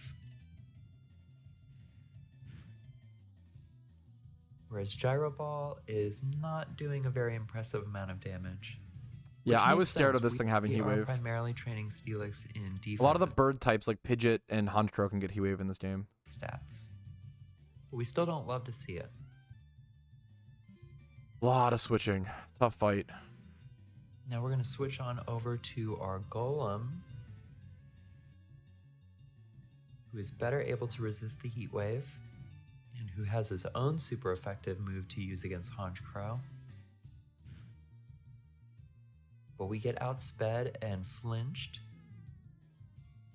Oh no, don't double flinch. I don't know why I feel this coming. Okay, whew. Wolf does get the rock slide off. Crit would have killed there too, right? Thankfully finishes the haunch. Dude, this fight got really scary. Crit would have killed. There's so many times like where crits would have killed. Yeah, shell armor is a relevant ability in Nuzlocke for sure. Now is the Kangaskhan. Kangaskhan's scary. What do you go to here? Steelix and risk Drain Punch feels scary. You just go Hypno? Is Hypno your best? Does it have Crunch? I think maybe Hypno or like Hypno. And boy, do I hate this Kangaskhan. Yeah, this is a tough. What do you do here though? Either of our Intimidate users to this fight. And I Intimidate think would have been played super a nice large here. role in that decision. Damn. We switch to Hypno, knowing comes the that Hypno. the fighting type move is likely here. Yep. Brick Break. Return's gonna do a fucking And a lot. stab return Normal gem stab return. Normal gem. powered up by a normal gem does a crazy amount of damage 62%. against Hypno. Oh, what do you do here now? The Umbreon's poison. Do you go Make Steelix? yet another switch. Now we're going into Snorlax. Snorlax, okay, to tank the return. Okay. At this point, we're definitely starting to worry about whether You're happy that that went Crunch there we instead might of take return. a loss of some kind at this fight. Yep.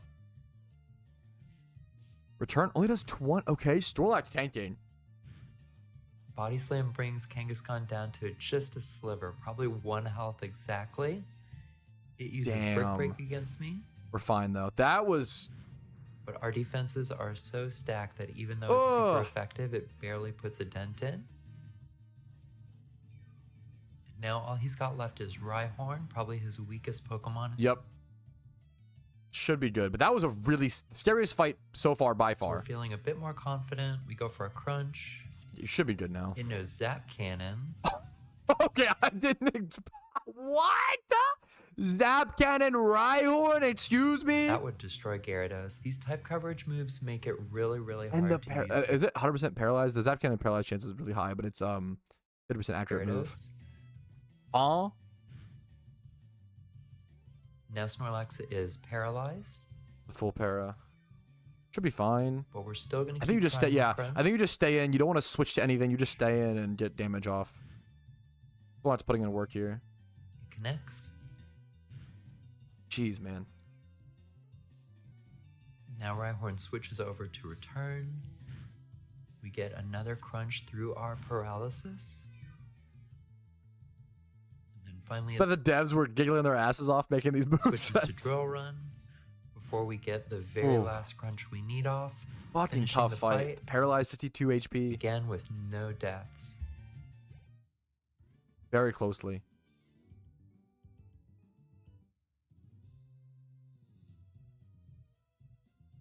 Giovanni promises to get his revenge, and we get our Master Ball from the Silph Co-President. That fight was played Now we're extremely heading well. down to Route 5. Back to because- Cerule. What's the encounter because here? at this Meowth? point we have Mean Look, which is the main reason I avoided some of these encounters, because I didn't want to run into an Abra and have it teleport away. We get the Ooh, nice. No, missing attack. It's not a special. I'm dumb. Mankey encounter, which we catch. It's fun. What are the? What's the nature? Taunt could be relevant. And then it's off to Sabrina's gym. Right to Sabrina.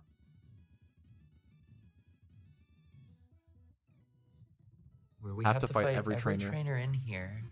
Which We're at it in makes pre-watch. the teleport puzzle a little bit annoying. Yeah. Even just Once solving again, the we'll just puzzle kinda would speed be through annoying here. for me.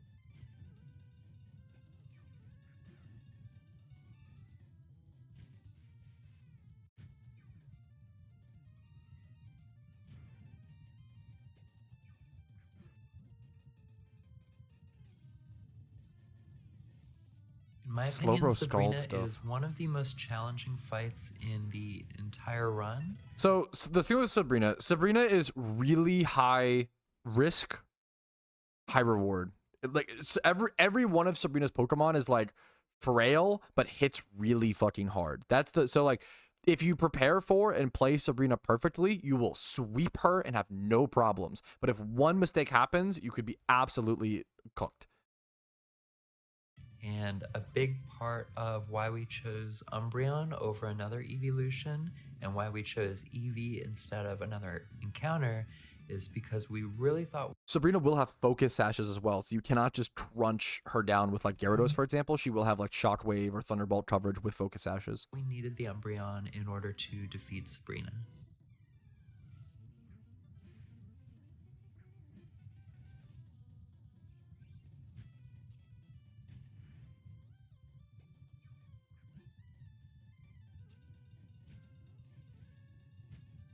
Crunch Snorlax doing wonders here. The burn is unfortunate.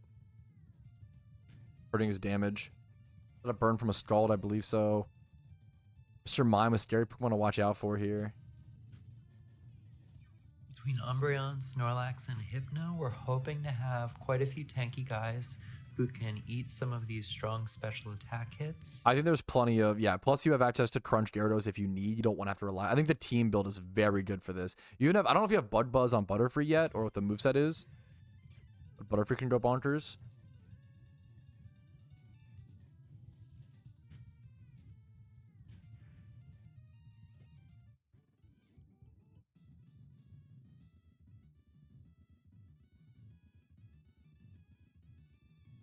All the potions being used. Pokeyen being ran through. We heal up a little bit between the gym trainer fights. Healed up quite a bit. And another thing we're having to be mindful of for these fights, especially as we get more and more gym trainers, We factor in PP usage. is the PP of our moves. We do have some PP restoration, but because they're a little bit harder to come by, I don't like to use it unless You can't I like buy elixirs or buy leppas the same way you can potions. absolutely have to. So we're trying to be mindful about how many times we use each move. Absolutely.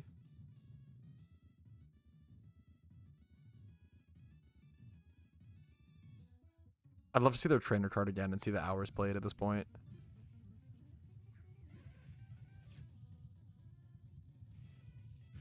There's the T-Bolt coverage on just a random Haunter.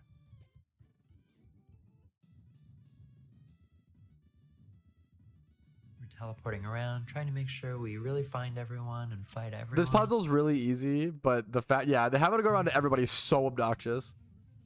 Makes the puzzle so much more annoying. You must learn so much about the route while doing this.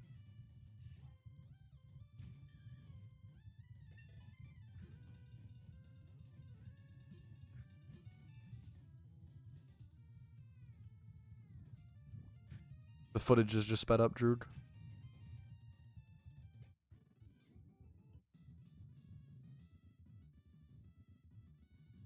Yeah.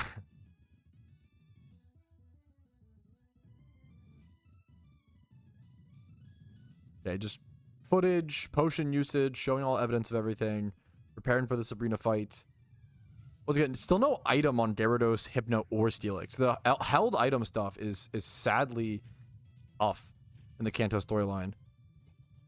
You don't get access to a ton of held items.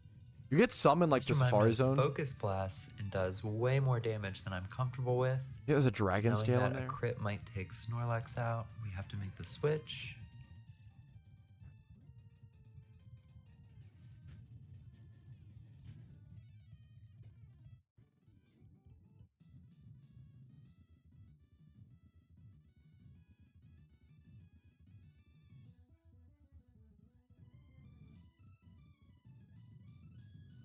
Lots of teleporting, really making sure that we fought every trainer in here. all the Trying to running make our way around. towards Sabrina. There's still one more trainer somehow. That's crazy. Still one more trainer is wild.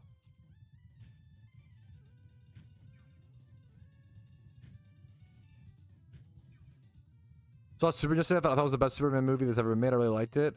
I'll give it a 9 out of 10. I gave the new Superman an 8 out of 10. I'm not a Superman fan. I don't have connections to like I've never read the comics and have no attachment to Superman aside from the movies. I really like Man of Steel. Man of Steel is, in my opinion, still better than the new Superman. I know it's like not everybody, it's a hot take, but I really liked Man of Steel. But I understand that's like One last bit of healing. from my understanding, if you're like a comic book fan and you like the like really like the original things, you're not gonna Man of Steel kind of went against a lot of the original ideals of Superman.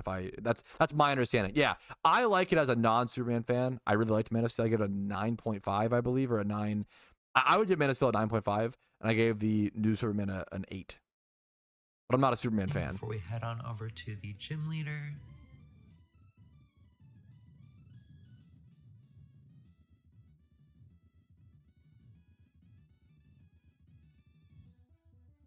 I was really split on an 8 or a 9 for the new Superman though. I would give the, with hindsight, I would give the new Superman like a 8.5. I would up to an 8.5. We don't have this puzzle memorized, so we're figuring it out in real time. Here's what our team looks like going into the fight. I actually do want to see this. 2v2 defense EVs, HP EVs on Umbreon. What do we have? We have H defense. Well, all the bulk, dude. Defense and HP EVs on Snorlax. Purposefully putting 152 HP EVs on Butterfree. Wow, with only 100 attack on there. 100 matched attack EVs on Hypno. 2v2 HP. Steelix going specially defensive. Very interesting EVs. See our EVs and IVs again. Our moves. Movesets, I want to see Butterfree. Butterfree does now have like the god moveset now of Bud Buzz, Air Slash, Quiver Dance, Sleep Powder.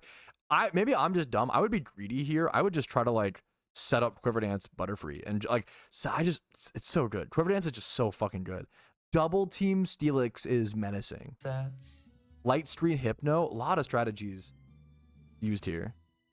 And now nothing left to it but to do it. Nothing left to it but to do it.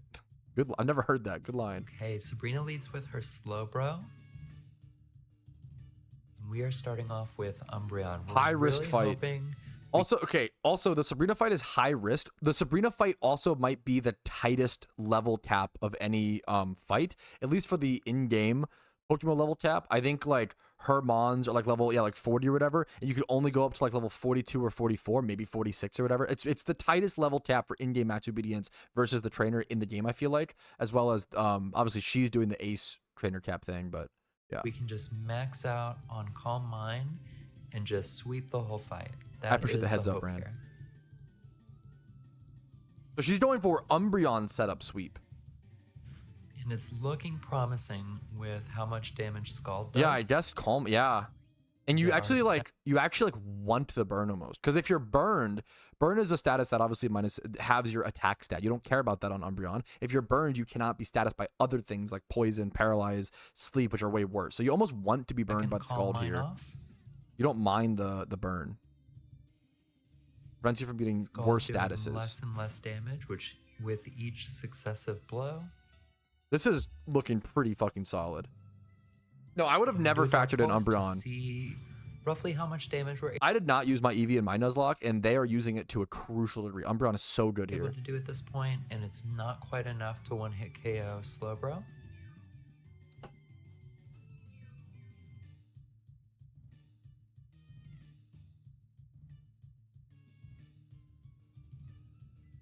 Now, in my opinion, this is probably a mistake rewatching this fight. Like, I definitely should have stacked Calm Mind to the max. Just going max, possible yeah. Could see that. before Interesting. knocking out the Slowbro.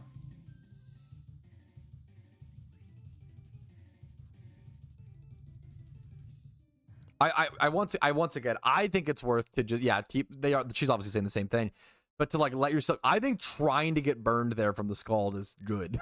I would try to get you the can see Dark Pulse is not enough the thing up with Calm Mind and then using Dark Pulse. to one-hit KO the Mr. Mime here. Good question.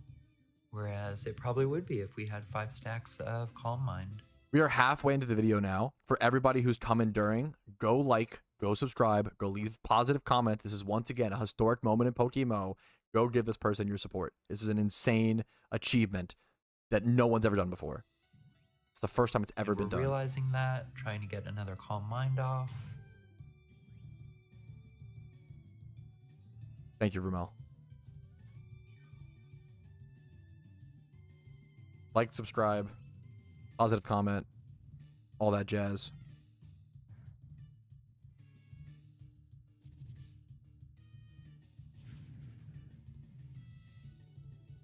Okay, Mr. Mime is out of the way. I'm so impressed by Next this up Umbreon is sweep. Alakazam. And she said she specifically got Umbreon for this fight.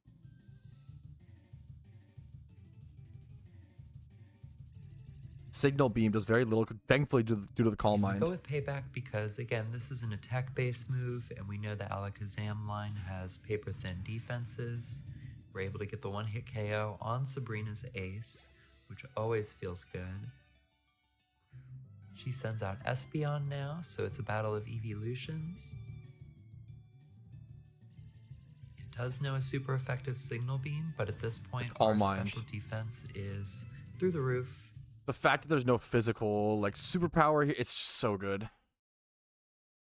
And we give it a bit of our Dark Pulse. It goes for the heal. But we know our Dark Pulse does more than 50% with each hit. And you have flinch chance, right? 20%? And Espeon faints. And you're on the offensive like that, throwing off more attacks. Only Sabrina's Jinx left. Jinx could have Focus Blast, which was why it's so important to set up all the Calm Minds. Jinx could have, I'm pretty sure we'll have Focus Blast here. Thank you, Rumel. Ice Beam freezes. Probably hoping to get a freeze off. And we are able to one-hit KO with Dark Pulse. Woo! I was also scared of Focus Sash there. Umbreon just makes an absolute mockery of this gym. What a fucking sweep. Yeah, Umbreon cooked this. In a way I have not seen before. That was a really cool strat. For anyone who's having trouble with Sabrina on a Nuzlocke or a hardcore Nuzlocke, definitely consider going with Umbreon. That's awesome. Yeah, what's up, Askin? What TM do you get here? Do you get Psychic TM as well? All the TMs you get being very relevant in the storyline run. We're going into the Fuchsia City Gym to fight Koga, the Poison-type master. This fight can suck just because of poison and getting toxic and Venishocks. Red cards, I believe you might have to watch out for as well. Almost like Gary is not doing a hardcore Nuzlocke. We'll go ahead and speed through these gym trainer fights.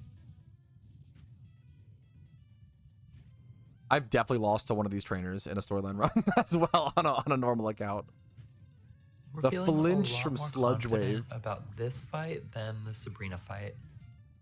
That's fair. This one's a lot more stable. This one has some weird RNG elements. Having to deal with Crobat is really hard. Crobat's just so fast. Yeah, Koga's always spooky to me. I agree.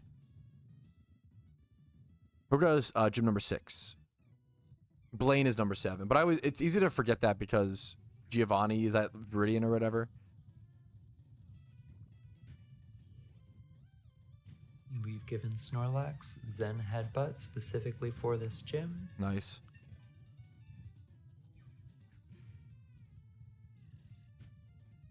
Snorlax poisoned. You can't go heal at a PC because the locked gym doors clause. That's like antidote, potion up a shit ton. It's constant heals.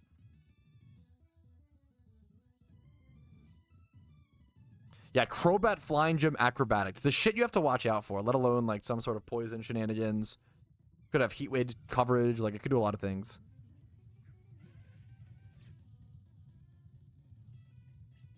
And they really do have an interesting mix of Pokemon at this gym. We've got Ghost types. We've got Psychic types. We obviously have Poison types. Thunder Punch Hypno as well. Imagine like running your Gyarados into that without thinking. Like, who would think about Thunder Punch on Hypno?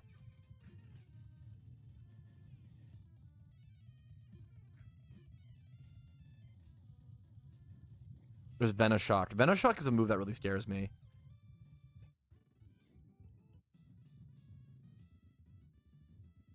I think you can do Koga or Sabrina in different orders. Ghost was a really unfortunate typing for Gen 1 specifically, because in the original Gen 1 games, every Ghost Pokemon is also a Poison type, which means that Psychic moves will be super effective against it.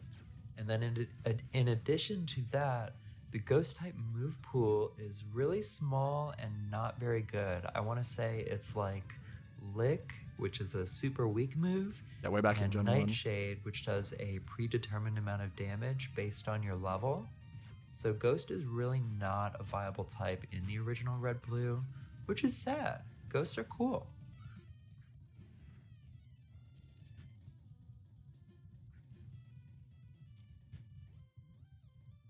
The Sand Slash into the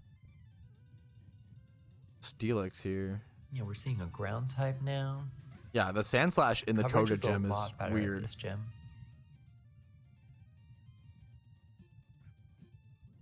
What does the Sand Slash go for? Facade? What is this? What is this facade Sand Slash? Are you kidding? Super Fang is like Super Fang really scary in a Nuzlocke situation.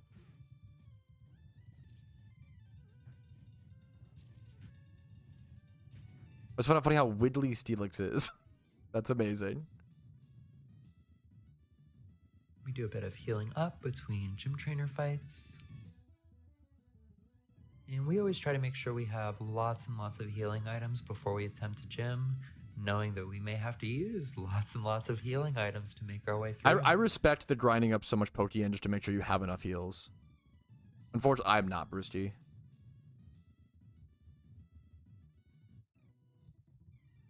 I'm free, Brewski. I'm free.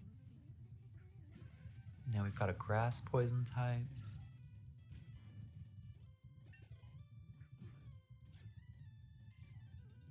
Why do I keep finding trainers wearing the samurai straw hat? Because people are obsessed with the conical right now because I got a visual rework, so everybody loves the conical right now.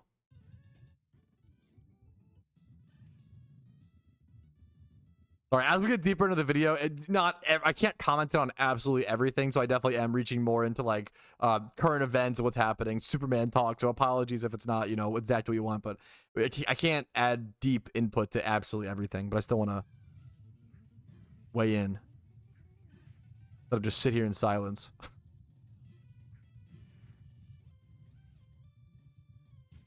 Wait, what is it? Yeah, we saw Wheezing Heatwave into the Steelix here, doing 40%. 40. Holy shit. Heatwave Wheezing coming out. Tentacle's a perfect switch there. Beautiful. Coughing. Coughing and Wheezing are often like toxic into Venoshock combinations. Thankfully, having the poison type here, the Tentacle, to avoid that is really nice.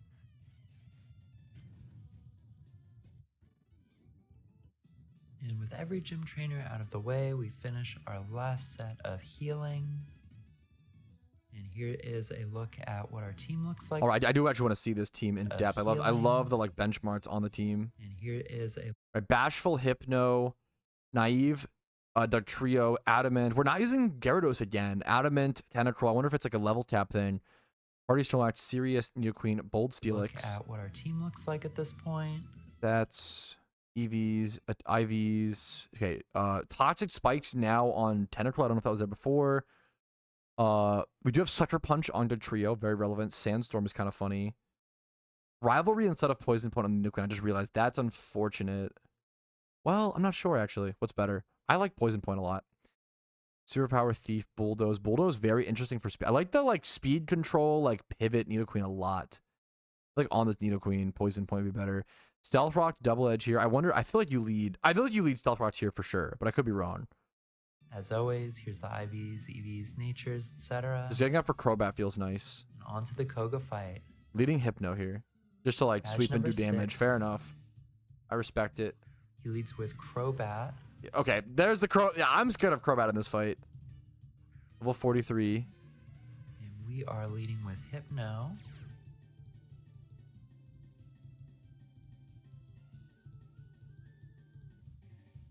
Now, Crobat is one of the fastest Pokemon in the game, so he's pretty much going to hit you here no matter what. Yep. Like, maybe my speed-boosted Dugtrio would beat him with Cross Poison doing 36%, EVs. 10 Poison, Light Screen. That's like the one exception. Light Screen is a little greedy here. I don't know if I love Light Screen here because most of his attacks are going to be... But it's your only chance, I guess. I don't know if I would do Light Screen here. It's because Crobat's just so scary. I can think of. We go ahead and throw It's hitting you with up physical a attacks light right now. screen. Cross Poison 3-shots you. Psychic's not going to one-shot the Crobat. Yeah, now you're in an Which is awkward possibly a situation. mistake. I don't Yeah, know. she even mentions it. Like, maybe she shouldn't have gone. Yeah, I wouldn't have gone for the Light Screen there, personally. I think just going for attacks and killing the threat is more important there. He's going to use a lot of special feels more base brain moves dead, but- here. Respect that And yeah, acknowledgement. because we used up a turn on the light screen, we aren't able to finish the Crobat off with just Hypno. Steelix is so still we really good switch here. on Yeah, you over get the into immunity. Steelix. Maybe it's fine because you have the immunity switch. You know, maybe, you know. You only get 5 turns instead of 8. You don't have Light Clay. Yeah, setting up Stealth rocks. Rock, knowing that we can Nice. get the hazards off I like. as a result of Sturdy. I would have led this fight with rocks. Power of hindsight, you know. I probably would have lost this. The reality is I would have lost this whole run before before this, but watching the And then while we're video, here, we I can might confidently be like, actually, you should have led with stealth rocks. as well start crunching away. Nerd 'cause emoji? We haven't endured any hits yet. Brick Break tears through our light screen. So yeah, light screen was definitely not a good starting move.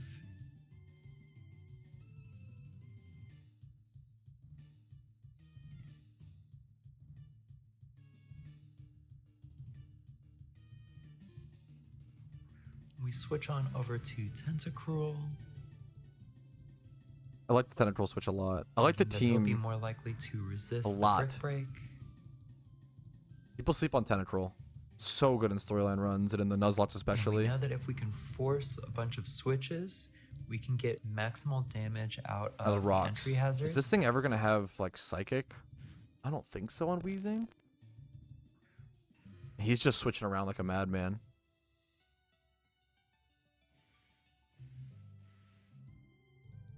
And I think Stealth Rock honestly just confuses the AI. Yes. Like there are several points where the AI just starts making switches in ways that don't really make sense to me. And I think it just doesn't know what to do when there are entry hazards on the field, You gotta take advantage of it which is super abusable. when you can. Yeah. Stealth rocks are super good, dude. Use rocks. Koga has several flying types, so our Stealth Rock is doing pretty good damage here. Red card switches us out to Snorlax. We're happy that it didn't switch us out to Hypno.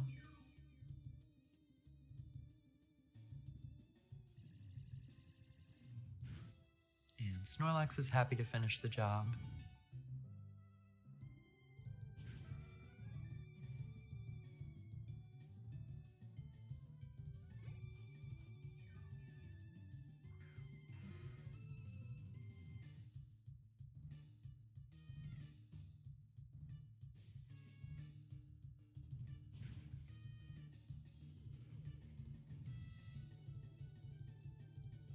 Another Zen Headbutt for another finished job. The Snorlax moveset having does it have crunch and headbutt? Zen headbutt? The coverage feels so nice on it.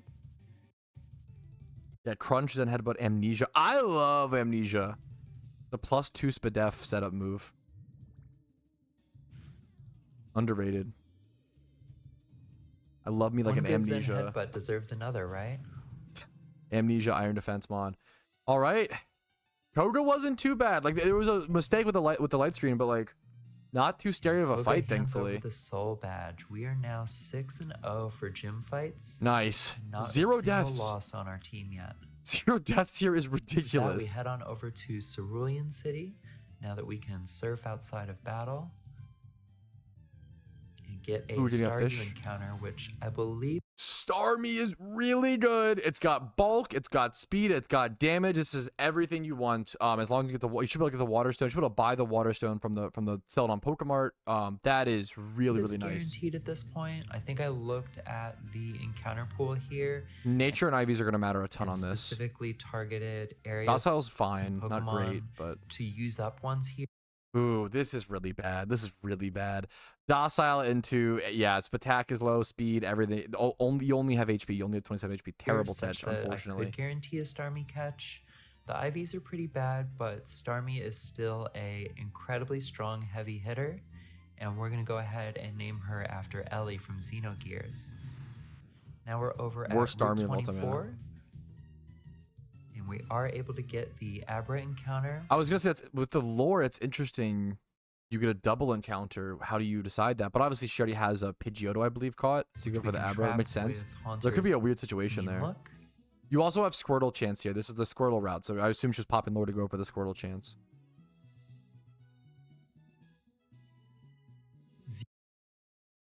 It's Zero defense means this thing is going to fold over anything. yeah. And we're We're gonna name him Orlando after the Final Lonely Fantasy Tactics plus character. 0 defense. Okay, Final Fantasy Tactics. So Now we're finally a actually game that I heading played. over to Route 21 for a, I think these are called I couldn't beat it though. Game was way too hard. swarms, a swarm encounter. And I suck. Basically, you can see on the overworld. Okay, I was wondering how she's gonna handle swarm encounters. I assume swarm encounters might soak up her like spawn location for that. So I think swarms are interesting in Nuzlocke. Swarms are random like overworld Pokemon spawns. I think it's fine to use them as long as what's it called? As long as you don't like look for them. My methodology was if I randomly encountered a swarm without checking the map, I could catch it, right? But if I like checked the map or went to it or whatever, that wouldn't count. World throughout the day, swarms in different areas appear, and kind of my rule for this was going to be like, I'm not going to specifically hunt them out, but if there happens to be a swarm in an area that I happen to be doing anyway, I will catch it. Yeah, that's so I did catch seems like she's in the same rules. the Whalmer swarm here. If it's that you naturally run into it, I think you can catch it. And I think I actually got swarms and alphas mixed up in my head because I was definitely thinking that this Whalmer was going to have some perfect IVs, and it did not at all. Alphas are much harder catches. Alphas are weird on an Ironman account because they're very rare. The odds of you getting one is very unlikely. Alphas would be weird. I don't know how you. Those are new since mine. Those didn't exist during my Nuzlocke. I don't know if you would allow those or not, or how would you allow those. I like the idea of allowing them to some extent. Would they be too broken? I don't know. That's a tough one. So clearly, I don't know what an alpha is. My PokeMMO lack of knowledge really showing off here. Alpha's guaranteed 2 times 31s.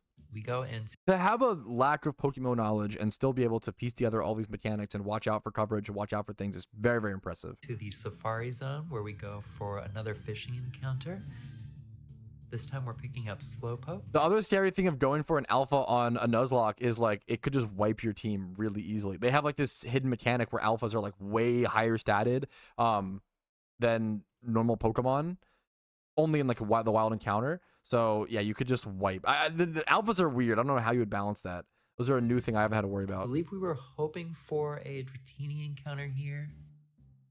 The problem is, even if you get I really liked Slowbro. It's obviously very slow, but its typing and bulk is really nice, and damage I actually really like Slowbro. And Teleport. Do not sleep on Teleport. Teleport is so good in Nuzlocke and in Hardcore Nuzlocke. Teleport is amazing.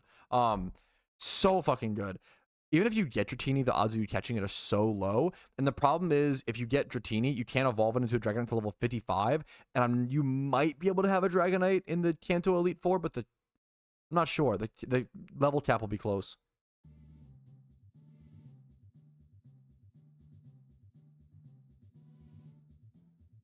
Careful nature is not great. Yeah.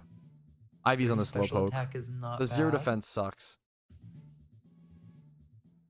Careful's minus attack, Go unfortunately. ahead and name her Estelle after Trails in the Sky, our favorite Ditzy Queen. And now Okay. we are over at Cinnabar Island. We love a Ditzy turning Queen. in one of our fossils to revive an Aerodactyl. An Aerodactyl is going to be our Cinnabar Island encounter. Okay. And it's off to Seafoam Islands for another encounter. We're doing a lot of fishing at this point. See, I don't think I went here during my Nuzlocke. I just ignored this whole thing. Seafoam Islands. And now we've got Psyduck.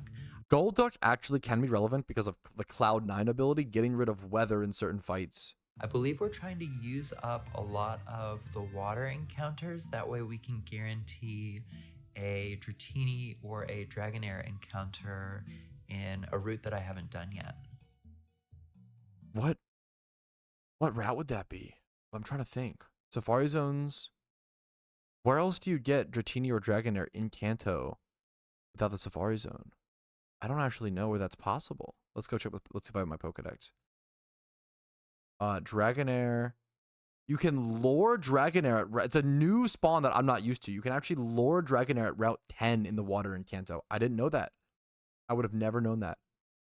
That's interesting. We head on over to the power plant to get our encounter here, which is a coughing We're definitely hoping to pick That's up a weird. Magnemite here. Yeah, you definitely want. Yeah, that's a weird spawn to get at the power plant. You want like Pikachu. Pikachu can be really, really, very, very, very frail. But like Pikachu with a light ball, you'd have to get really lucky in a Nuzlocke, get a Pikachu, get a light ball on it, and then you could like fake out plus extreme speed or do some shenanigans and kill stuff. Here, because we Crazy totally damage. blew our Magnemite encounter earlier. That and we were sucks. hoping to Losing make up Magnemite's for so it. good. Coughing's not bad though. I don't mind coughing. Wheezing can put in work. It is reactive gas. Self-destruct is always funny in a Nuzlocke. I live to see the day where I use an explosion or self-destruct mon to help me just barely beat an Elite Four member and like win a Nuzlocke. That's the goal, dude. The dream. And Route 10 is the encounter where we were trying to use up all of our water encounters to prepare for. Yeah, it was the Route 10 Lord Dragonair. Wow, I did not know this existed. We are able to Really good use of the species clause. the Dragonair here. I think it's a lure encounter even. Brave is With like Brave- somewhat usable. Attack, pretty incredible. Like minus speed isn't great, but we love to see that plus attack on Yep. a Dragonite. I want to see the stats. It's not great low speed, but it's like usable-ish. It's usable-ish. Medium defense, medium attack, above average HP. You take these. You take these. Dragonite's strong. You take these. It's not amazing, but you take these. Now we are heading over to Route 21, trying to do some EV training in bulk here. Does HP EVs, or is it defense? It's either HP or defense at Tangela. I love these Tangela hordes. Get a shiny, please. It'd be so cool. I wish they used an encounter counter. If you are a new Pokemon player, whether you're doing a challenge, main account, Nuzlocke, Iron Man, whatever, use an encounter counter. Well, I guess nowadays, to be fair, you have an in-game encounter counter, so it's impossible to even mistake this now, but this is very, very new. This didn't exist during this challenge, obviously. Make sure you have an encounter counter of some sorts. Up until this point, we really haven't had a great way. It would have been so cool to get- see. I want to say it's like defense EVs that Tangela gives. It's either defense or HP. So we go into this fight thinking, okay, we'll probably just like earthquake them all to Oh, no. Does the Trio death. die to this? No, not at all. Oh my god. Oh my god. Ah! Poison powder. Dodge. This is scary. Oh, we're definitely gonna lose Trio. No, no, no. What? Don't. No way. Double poison powder dodge. Oh my God, we needed to avoid that What? poison. We need. What the fuck? No way this Stud Trio lives. That's okay. Holy shit. Double poison powder dodge. 2 of them used ancient power, I believe, or only 1 or 2 used energy ball. That is plot arm. That is crazy that Dud Trio lived this. We needed so much here. I cannot believe we lived through this. Holy fuck. So this was definitely a mistake. These are the kind of dumb, it happened. These are the kind of dumb deaths, mistakes over the hundreds of hours of grinding, dude. This mistake is gonna happen. I can't believe she didn't get punished for it, but it's gonna happen. I don't do any more EV training here. I do it the long and hard way. Yep. It sucks. If you have like heat wave, maybe, but even that could miss. My It's heart scary. was absolutely racing at this point. Ooh, that was insane. I can't believe. Yes, I did not want to lose with Blaine next. Oh my, could you imagine she lost the Dud Trio with Blaine coming up? that trio. Blaine might be Dud Trio might be one of the few mons that could actually outspeed Rapidash. Holy shit, dude. Yes, every good run, like to complete this kind of run, you're going to need some good RNG. We're still trying to make the most of it. There's been a running. pretty even, in my opinion, there's been a pretty even amount of good RNG and bad RNG. The only like real outlier was the Gyarados. The Gyarados, it just can't be understated how insanely lucky the adamant nature, the IVs, how perfect that Gyarados is. The Gyarados was the luckiest part of this whole run, and that stands out. But like everything else has been a lot of like good luck, bad luck, like. Yeah. Congrats, Hasib. Hell yeah, man. You do want to get For at least shiny. one set of EVs here. Oh. I can't believe the Dud Trio lived. That was insane. The double I kinda poison just wanted powder to show you miss. guys off another one of my One of those hits is too dead. close for comfort encounters. Yes, thank you for including this. Also, look at the Pokeyen. Are you kidding me? She was up to 270k or 200 like almost 200k, 255k, and now down to 27k from buying potions and stuff, I presume. That's insane. That's crazy.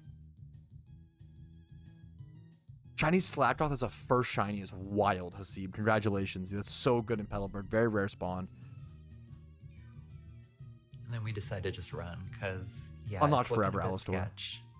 Yeah, We good head on job. over to the Pokemon Mansion to get You our could, so encounter another thing, here. a scary thing you have to factor in now is like wild hordes. You could be like running around in Cinnabar Mansion, not expecting a random ×5 horde, and randomly get a ×5 horde of like self-destruct coughings. If you don't outspeed, or they could all self-destruct and kill your Pokemon. Like, there's a lot of things you have to start factoring in at this point in the game. The wild ×5 horde chance without even sweet sending is really scary for Nuzlocke. Which is going to be a Vulpix.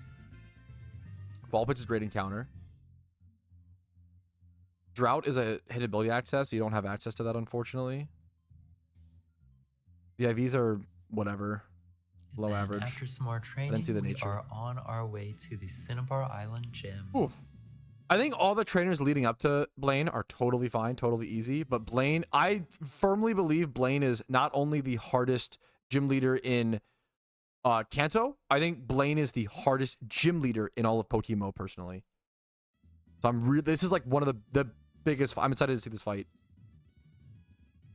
Now, even though we can do all of the trivia here to avoid all the trainer fights, and I'm pretty sure I could get them all right, You want the XP? we are going to fight everyone. I respect it. Also, just the, old-fashioned yeah. way.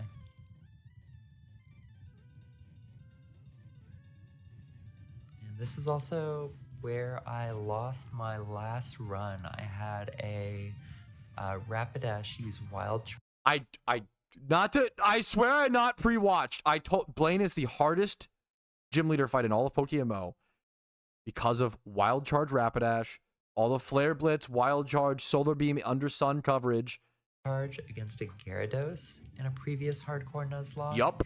And it absolutely train wrecked my run. That'll do it. I wasn't able to go back to the PC to switch out to another water type. That'll do it. Blaine ended up taking out several more of my team members, and it was just a mess. Blaine's a menace, so man. we were hoping Hardest to fight. redeem ourselves a bit here and not make the same mistakes this time.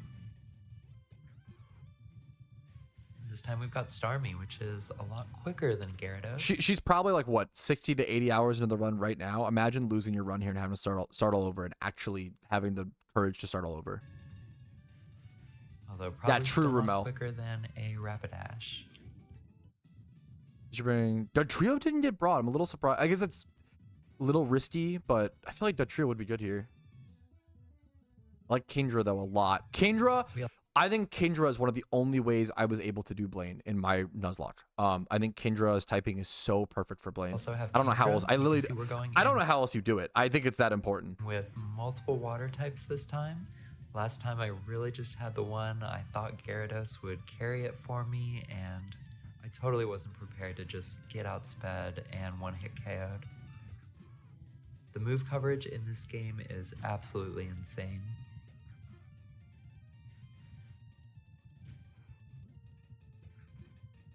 Kindra's a tough Pokemon to answer. Very weird typing.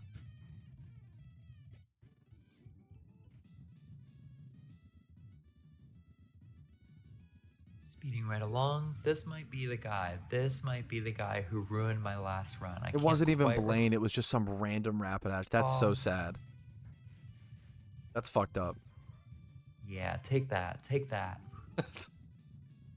That's brutal. Yeah, I feel like Blaine is probably one of Or the it might have been this easier guy. trainers in traditional Pokemon. I agree. Yeah. Actually, Super Nerd feels like the guy who would have a electric type move on his Rapidash. True. Any super nerds in chat? Surprisingly not being deployed today, though. Kind of base build gaming.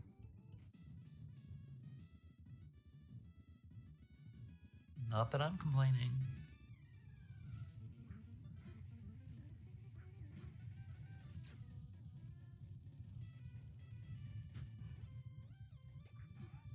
All right. Yeah. Another Rapidash. Yeah, I honestly don't remember. Any of these three Rapidashes could have Wild Charge. I wonder if it was just For all Blaine. I know, all three of them have Wild Charge. Possible. We didn't see any today. One of them might have fucking Wild Charge Electric Gem. Like I fully believe that. Like Pokemon is cruel. And we don't have the like in-depth wiki to even know which one. Like we don't know what we don't even know.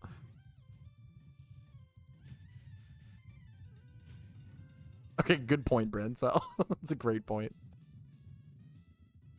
And with Blaine's trainers snuffed out, we heal up one last time. Okay. And take a look at our team. Let's see the docile. We are using the Starmie. I'm surprised. Starmie is very powerful from a base set perspective. I almost feel like the trio would be better here, but I just like the speed. Maybe I'm cope. The bulk. So Starmie should be able to live one attack though. Maybe. We are not even bringing Gyarados. I like Lapras a lot.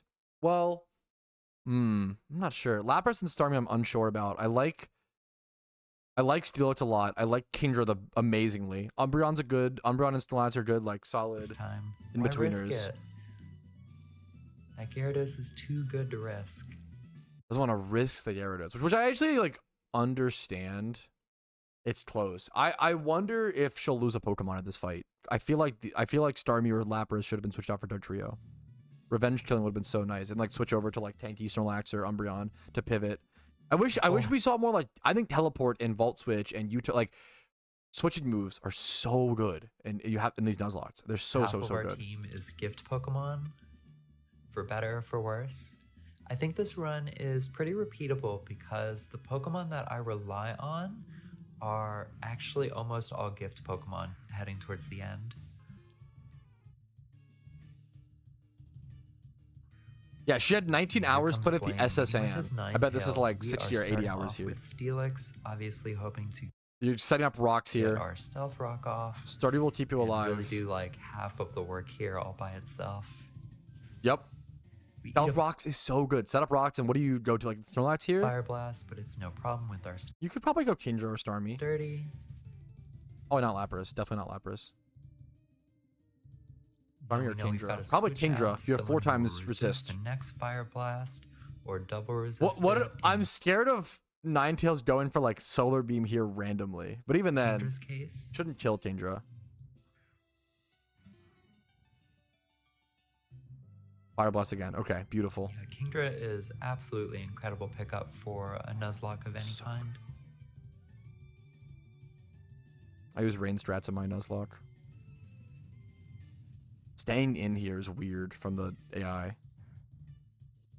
Wow, you get to set up agility now. All of these Fire Blasts, despite the lower accuracy of it compared to Flamethrower. 85% accuracy. Surf. Getting agility off, figuring it's basically a free move. Like we're gonna get out. Pasho Berry to weaken the water type. We use it anyway. Yeah, you still 2-shot thankfully because of that. We'll start going first, so I'm just trading a little bit of momentum to go first going forward. The berries, the resist berries are so crazy. Okay, there's Ninetales gone. That's a big threat. Ninetales. Arcanine. This guy definitely has Wild Charge. Definitely has Flare Blitz. Arcanine. Might have Solar Beam. Not sure. But our Stealth Rock brings it down to 75%. Does that allow Surf to kill? Nice. Against Kingdra. That killing is crazy. And Surf finishes the job. So the Arcanine's level 47. Kingdra level 46. Rapidash comes in. Will have Wild Charge. So Rapidash not only has has Wild Charge, Flare Blitz, and Drill Run. Or it's the ground type. So there's just Here comes Blaine's Rapidash. This one almost certainly knows why. The Surf will kill here now after rocks. Yeah. We outspeed it with 1 agility. Getting that agility off. The Ninetales being the lead here is very important. And a crit secures the kill. That was lucky lead. Next up is Magmar's pretty weak, but has Thunder Punch. Also down to 75% with the rock. And maybe Energy Ball. And also finished off with 1 Surf. And this is going so much smoother than my last playthrough. I am incredibly grateful at this point. Then there goes Macargo. Yeah, Kingdra putting in work here. And we go for the Surf and do the remaining. That is, once again, the toughest fight in the... One of the toughest fights in the run, the toughest gym leader done. Made it look easy, but it's not. I have to remind people, makes it look easy, but it is not. it's only because of all the preparation, only because of having the Kindra, the EV training, having the Steelers to lead Rocked, and then switching properly into a 4x resist, setting up that agility against Ninetales, making sure there's a Ninetales lead. Like, this was all only possible because of stars aligning. Health, securing our 7th gym badge, still with no deaths. No deaths is crazy.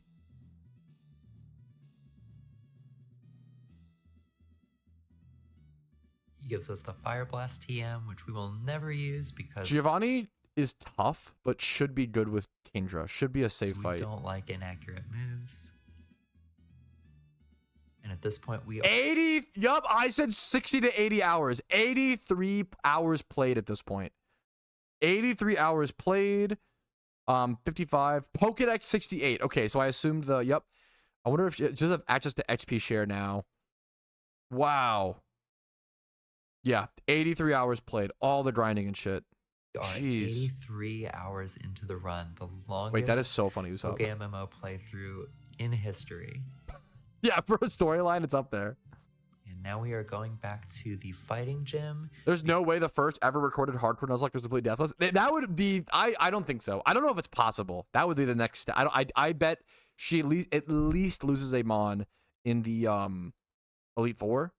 Might lose one to Giovanni if some mistakes happen. We'll see. I bet you ones get lost to the Elite Four. It's really hard. We've realized that the Lapras isn't tagged with Saffron, but is instead tagged with Silph, which means we can get a Saffron encounter, and it's going to be Hitmonlee.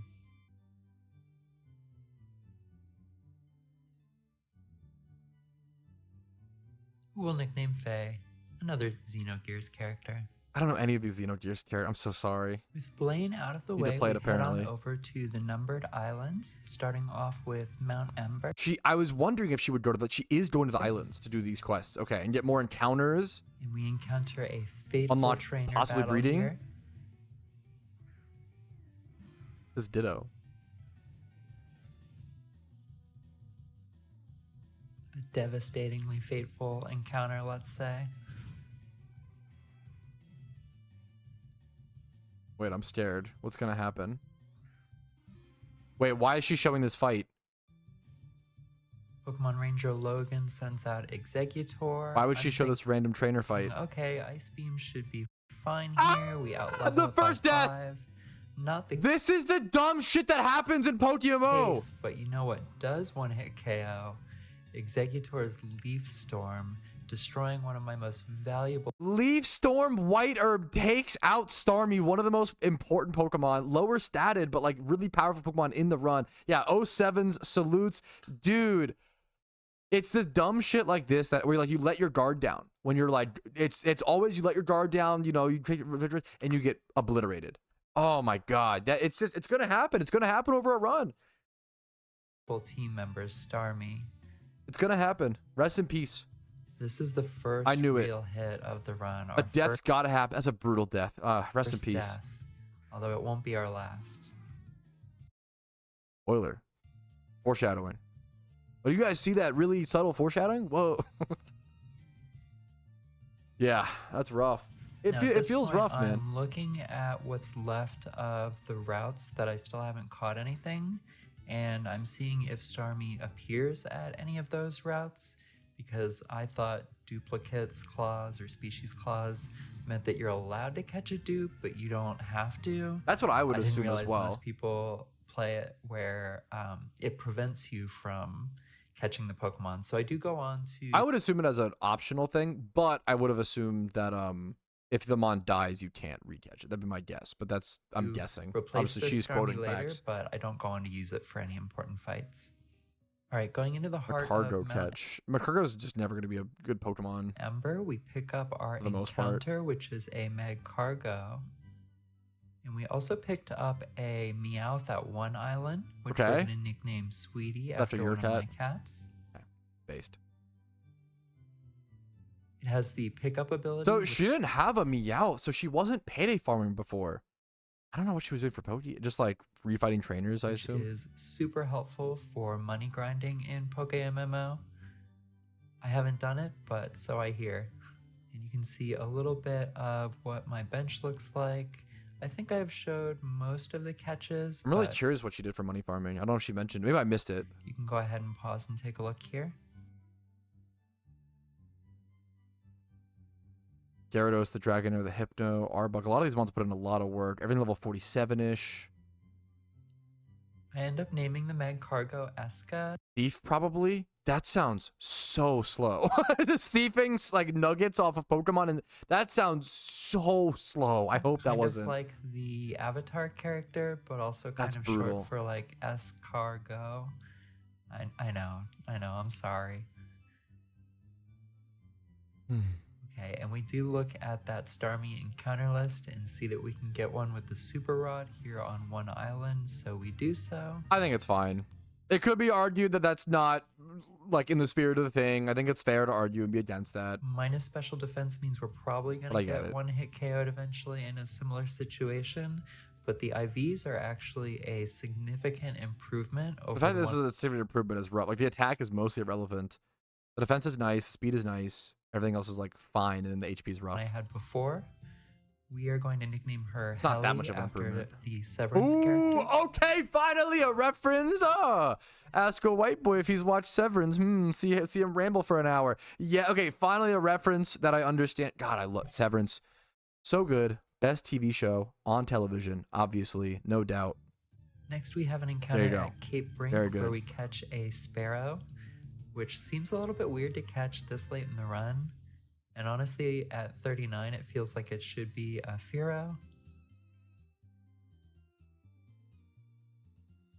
We go ahead and name her Wendy. Not after anything in particular. Just the wind? Wendy is kind of like windy. And then here... Like Wendy's nuts hit your chin? Okay, I'm sorry. Never mind. A difficult Jesus. fight for a Nuzlocke. Historical moment, by the way. Bicycle gang fight at 3 Island. Where you have I've never done this fight on a Nuzlocke, so I actually have no idea how hard this is. Fight several trainers back to back to back without any opportunity to heal. That's kind of interesting. Never thought about this on a Nuzlocke.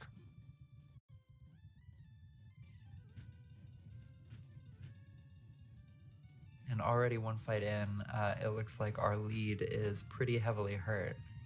Ooh. You can't change your lead. You'll have to just manually switch at the start of every fight.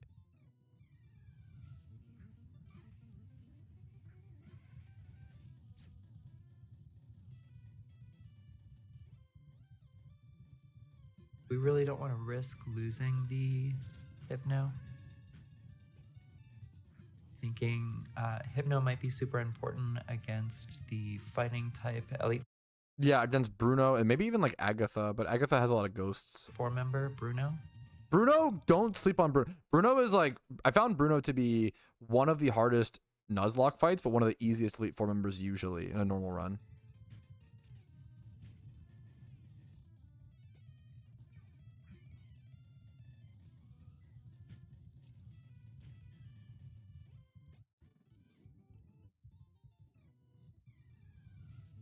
Now we've got 2 Pokemon that are pretty heavily injured and one that is a little bit injured.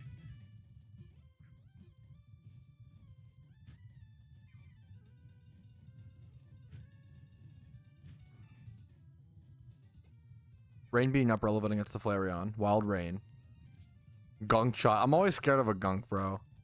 EQ not killing is sad. Gets another free gunk off. Poison chance. Advantage of the excellent typing of ground. Earthquake, EQ incredibly is just powerful, so good. Incredibly accurate, and ground is just... Earthquake TMs used to be like 100,000 Pokeyen at one point at the peak in PokeMMO back in like 2014, 15. This was prior to TMs being in shopping malls. That you'd only get 1 Earthquake TM per Kanto storyline from from like Giovanni or whatever. So you get like 1 Earthquake TM per alt account you made, and alt account farm used to be like really good Pokeyen per hour. Just a really good type. This guy's got 5 Pokemon. I'm basically down to 3 that feel safe to use.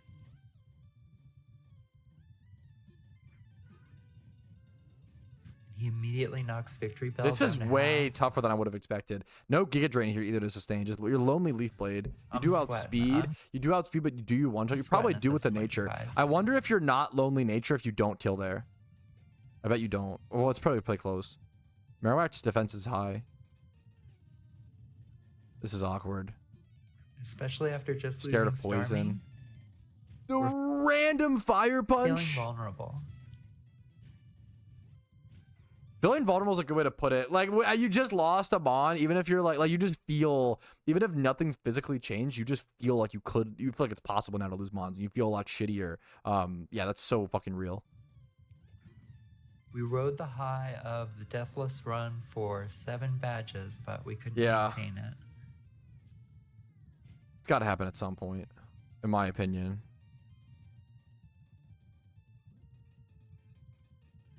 The next challenge will be someone to complete a hardcore Nuzlocke with no deaths. Good luck. Wheezing with the flamethrower, type coverage absolutely insane in this game.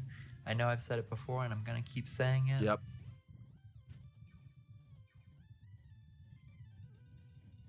The coverage that random Mons will have is wild. The poison on the Umbreon sucks here.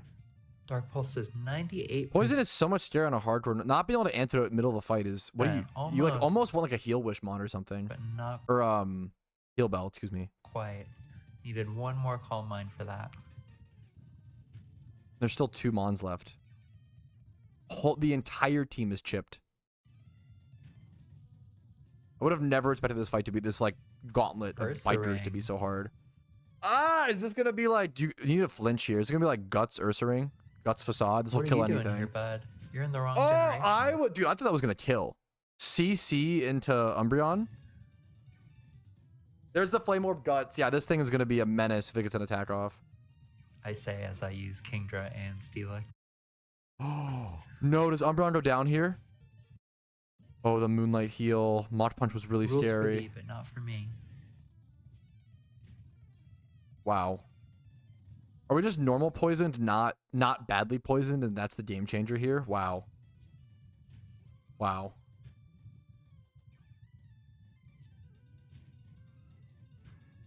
And we are able to finish off this by... They thought about this. They planned their whole run around Umbreon, and it's paying off. I would have never considered Umbreon.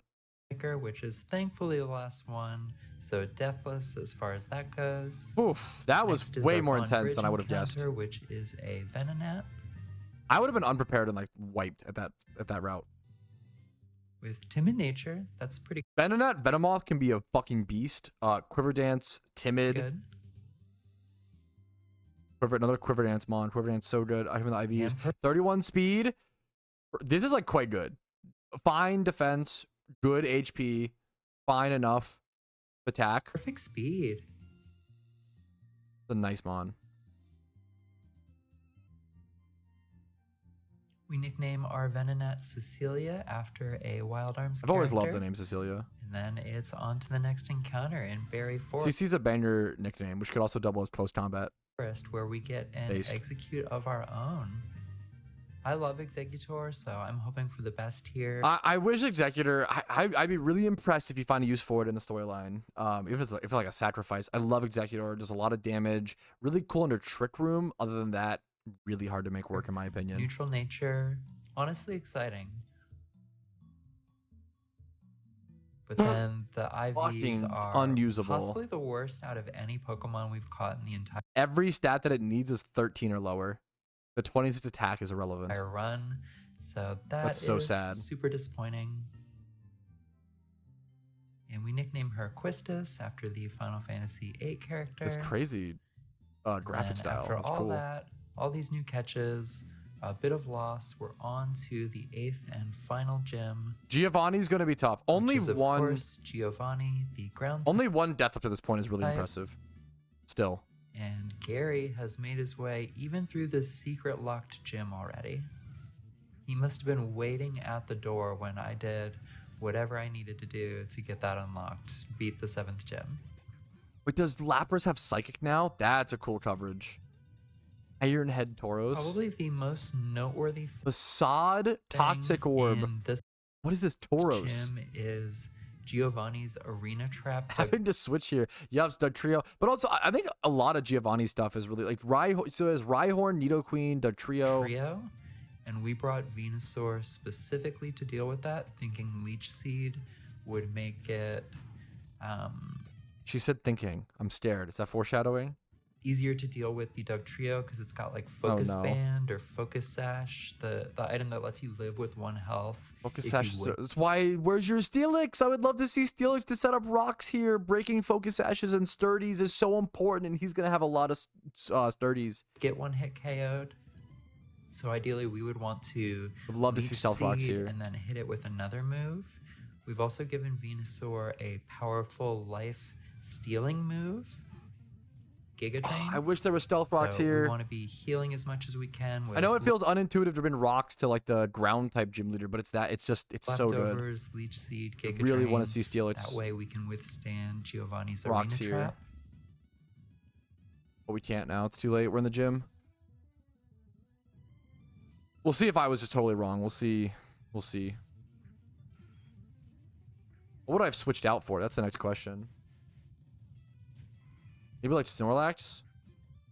Snorlax for Steel. I would go Snorlax for... Yeah, I would think I would go Steelix over Snorlax. Yeah, even for the chance of breaking the AI, that's so fucking real as well. Yeah.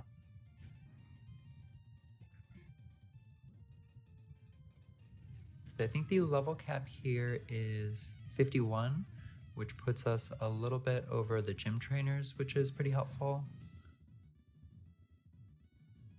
Level cap getting higher and higher.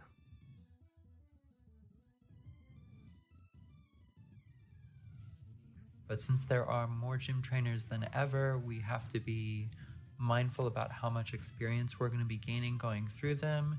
That's the to be fair, I don't know the Steelix's level. Like that's the I'm not factoring in. I can't imagine what another like mini game to worry about is just all the XP juggling. And we sort of have to carefully plan which Pokemon we're going to be sending out because we don't want I'd be terrible at member like Venusaur ending up with too much experience and leveling up beyond the cap. I like the Hypno here. Pretty defensive Pokemon as well as hits special defensively. A lot of his mons are not going to be very specially defensively tanky. I respect the Hypno, which is like weird here, but it's a good pick, I think. So I did have the wiki open, and I knew which Pokemon the trainers had, but it doesn't mention the abilities. So I am completely blindsided and unprepared for this Doug Trio with Arena Trap. Oh no. 5 Pokemon in this fight. Graveler level 44. Okay, what happens here? Something big happens here. We surf into Sturdy. Okay, typical. What are you going to do? I would... So, this is so nerd emoji. I think you Ice Beam there. Maybe she's worried about PP, but I would Ice Beam there to have freeze chance. Because then you know that Sturdy's going to be there. You can Ice Beam. Maybe you have freeze chance and then can still kill. But Surf, there's no freeze chance. You should still do it for 50%. Take care of Graveler, but it hangs on with the Sturdy.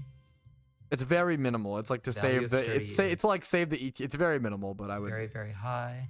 It uses Explosion, bringing our Kingdra likely down quite That's why the Ice Beam might matter. low. That's why having the freeze chance. Yep, down to about a third. And then here it comes. Jump scare explosion. Arena Trap Doug Trio. Explosion into a... This is so fucking mean.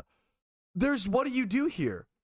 Explosion into Arena Trap is so fucking Ready to mean. trap me and finish You just the lose job. now, right? I had You a lose Pokemon Kingdra. Prepared for... Oh my god, Kingdra. Oh my god. I think she's losing her like one of her best monsters aside from Gyarados. Holy fuck. This is insane. Wow. Losing Kingdra right before Giovanni is so sad. For Arena Trap, it even would have been effective against Sturdy Graveler, but I honestly just didn't know that was something I had to be prepared for. Wow. So I'll never make that mistake again if I ever do something like this again. There's a sash to keep it alive. Do your research. Because now I am losing Kingdra. That's so sad. That's so sad. Rest in peace, Kingdra, dude. Oh, that's so sad. Starmie and Kingdra. That's so sad. Kingdra is a really rough loss. And at this point, we're starting to wonder if we might have some issues against Giovanni because Kingdra was a pretty critical member of our team. Yes, Kindra was huge for my I'm run. also starting to wonder if we might have problems at the Elite Four, because I was thinking that Kindra was might be a huge for Ice valuable Beam. Ice Beam user. Dude, I swear not pre-scripted, pre-watched. Just good thought process from them. But we can't worry about that quite yet. We have to worry about making it out of this gym alive. Yeah, step one. That's so real. Man, dude.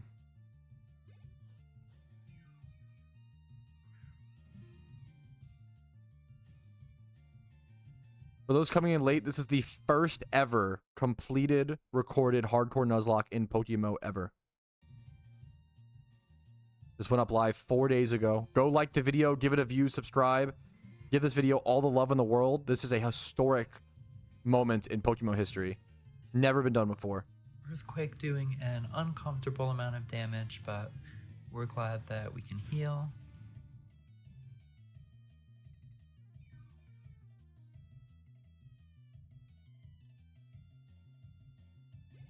Oh. Just one region. No one's ever completed And here comes one another region sturdy hardcore Nuzlocke in Pokemon. PokeMMO ever before. Never been done. I've seen many runs die at the Elite Four. That's how hard it is. Yeah, I wonder if she'll get another. Yeah, I'm not Which we sure, were another able horsey. to take out, no problem. But yeah, pretty brutal trainer fight. Losing Absolutely Kindra there is devastating loss. so rough.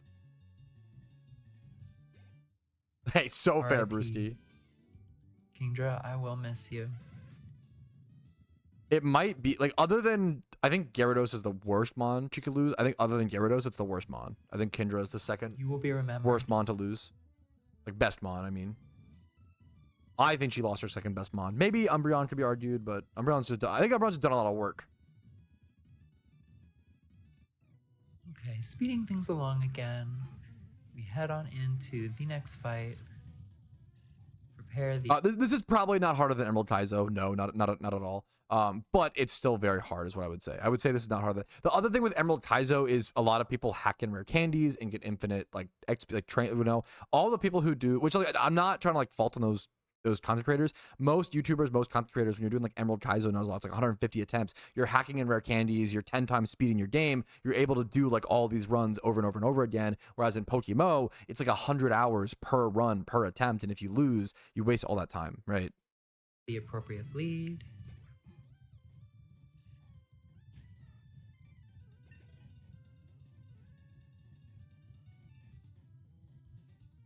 The gameplay itself is not harder, but you could argue the challenge is because of the time consumed, but I don't know if Nuzlockers would not like that, so I don't know. It's a lot of There's time. a lot of moving items around. Which the grind and not giving up is a skill. Since you can't use items in battle, you are limited to held items, which makes your usage of those held items all the more important. Still not held items on So all we're quite Pokemon, which often sucks. putting leftovers on whatever tank we think is going to be most helpful for the upcoming fight. We're still in these trainer fights, man. Marowak, 5 months to You fight get through 2 here. leftovers, which is helpful. One under. Yeah, each I of think the I definitely agree. Snorlaxes. I definitely agree, Dontron. I would not be crazy enough to say that this is harder than Emerald Kaizo. Not at all.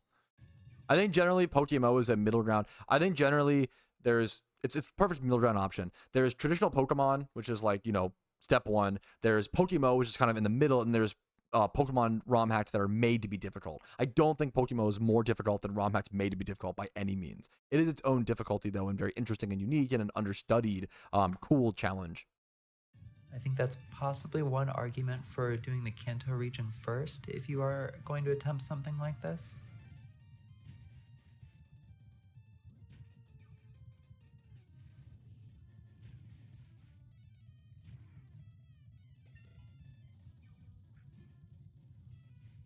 There's a lot of trainers here. A lot of things to like juggle XP on as well. Ooh, the T-Ball on need arena for coverage. Like, what? That's wild. Okay, are we at Giovanni?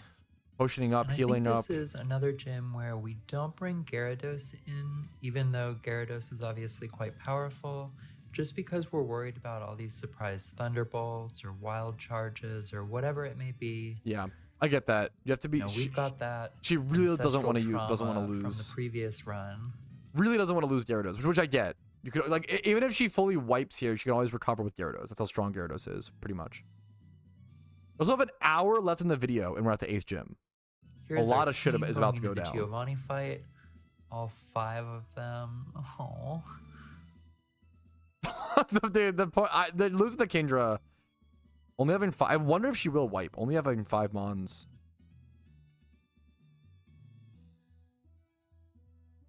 We're running with 4 out of 5 gift Pokemon. Thank you, Tom. Thank you so much. Giovanni leads with Rhyperior. And we are I respected starting off Grinchler. with Venusaur. We were really hoping he was going to lead with Dugtrio here. That way we could get the problem Pokemon out of. I mean, or you could just one-shot Rhyperior. Away. I did not expect that. Is that a crit? However, Rhyperior Yup. has Not pre-watched. I saw. Not very Actually, I great know I'm special not the best Pokemon player, but I actually, 10,000 hours teaches you a few things. Okay. defenses. I know my damage rolls a and little is bit. 4 times weak to grass. So we are able to get an easy knockout here. That one shot is beautiful. Queen is scary. Giovanni switches to I think she has like Fire Blast or Flamethrower. Queen, and at this point we have to use a little bit more strategy. We go ahead and get the Leech Seed off. Leech Seed and Giga because Drain we for know that neutral. she's got Ice a Beam. ton I of knew health. she had coverage. A Leech Seed Stealing, fucking was takes like it, bro. 12% or so per turn.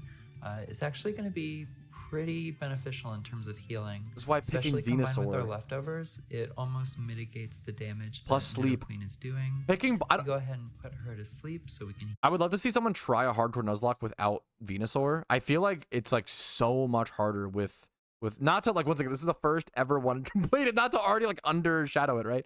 Or overshadow whatever. Dude, doing Venusaur is just so much better. I don't know how it's even possible to complete one with like Blastoise or Charmander pick especially. I feel like Charizard's got to be the hardest option. Heal up a little more.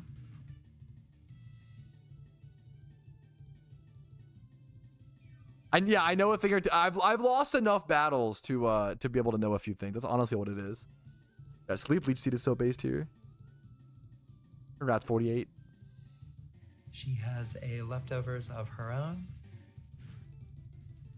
At this point, the AI is not messing around. They've got leftovers. They've got their focus bands.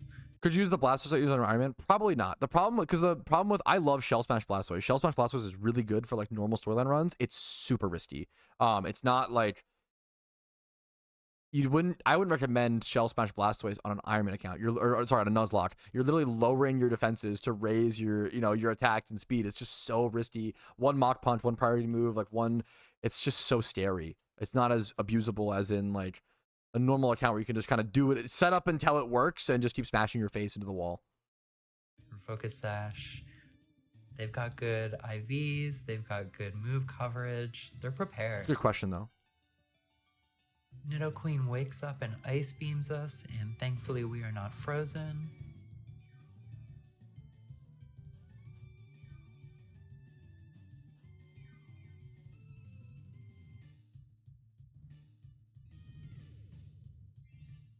We're able to Giga Drain to restore any of the health that we've lost. Look so at the far. full HP leaving Nidoqueen this is hangs beautiful. on with just 1 or That's 2 health. actually really unlucky. Now you would have left with full HP. The fact that it lives at 1 HP, now you have to leave with like 80% or whatever, or 70% HP. That's really unfortunate. There's a big difference between going to the next Pokemon with like 70% HP versus 100%, obviously. Before Leech Seed Massive finishes her difference. off. Especially like in a Nidoking with like more Ice Beam and stuff. Here comes the Nidoking.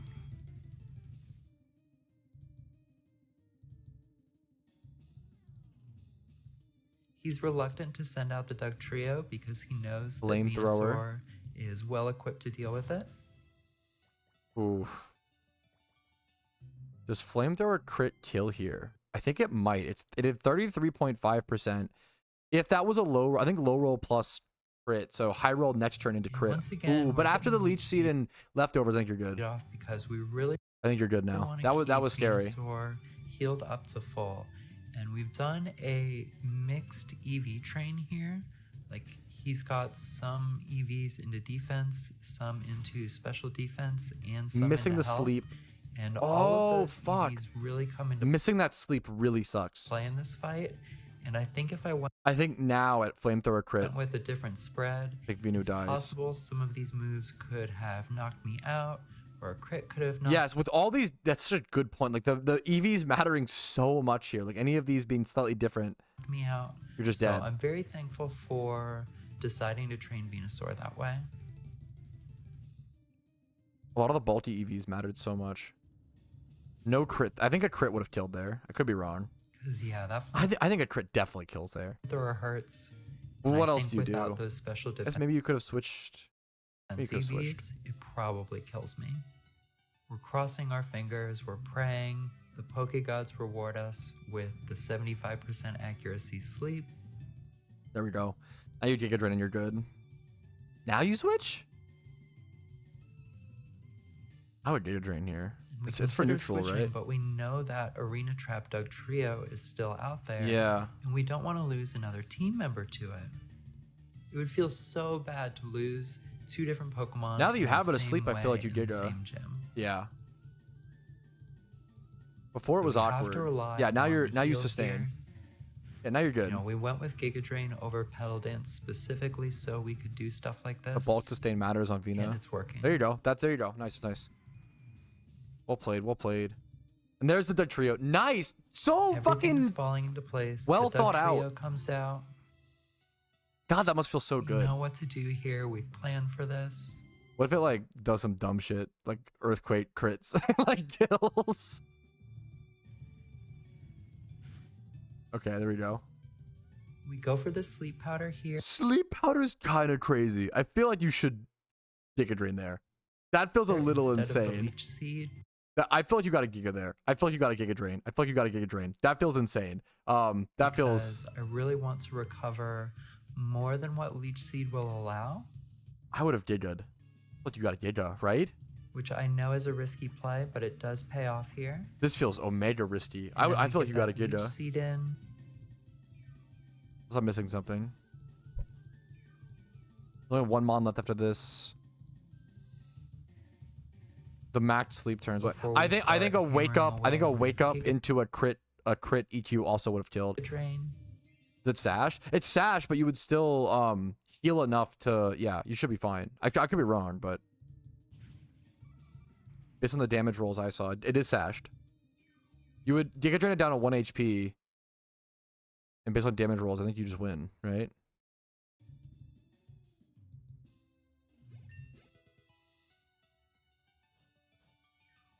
And finally, all Giovanni has left is Rhydon, which, after we've already taken care Now you're good. of Yeah, Rhyperior, that was a we're yeah. not too concerned about.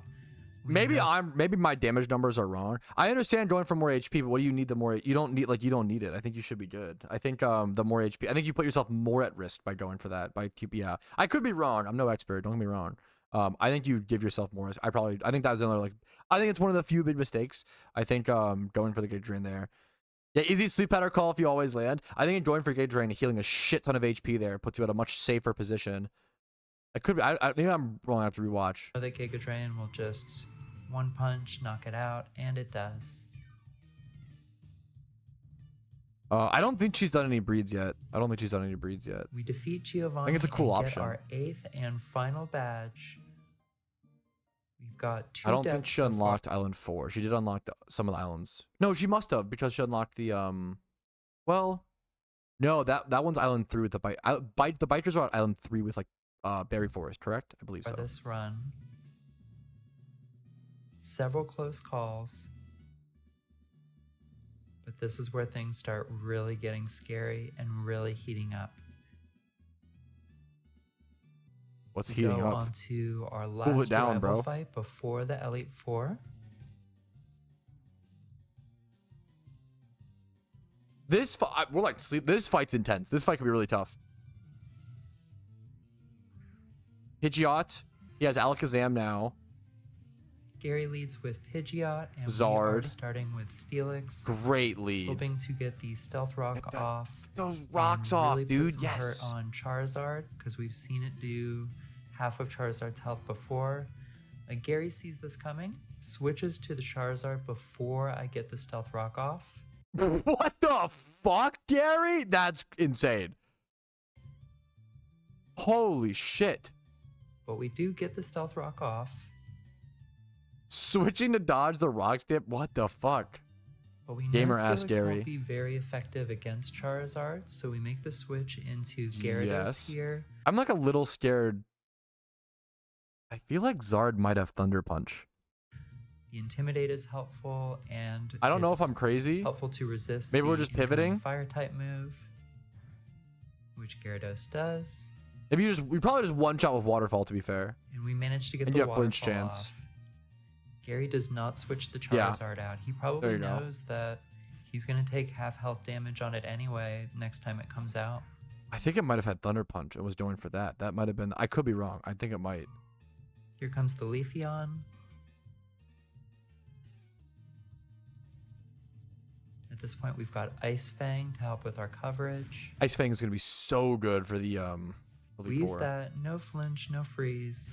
And we have Thank to you, Ramel. eat a Leaf Blade here. Strong Leaf Blade.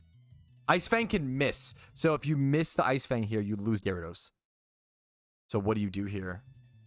I think you switch to does- like Venusaur. It's more damage than I'm But then what does your comfortable Venusaur with. do? Helix?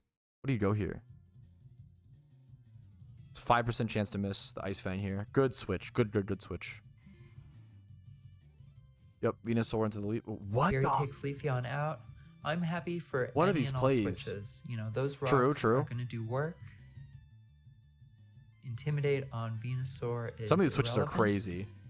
And another switch. We love to see it. We We love take to it. see it. We take The it. AI does more switches than ever when you have Stealth Rocks Take out. those advantages. Break the AI. Fuck them. They deserve it.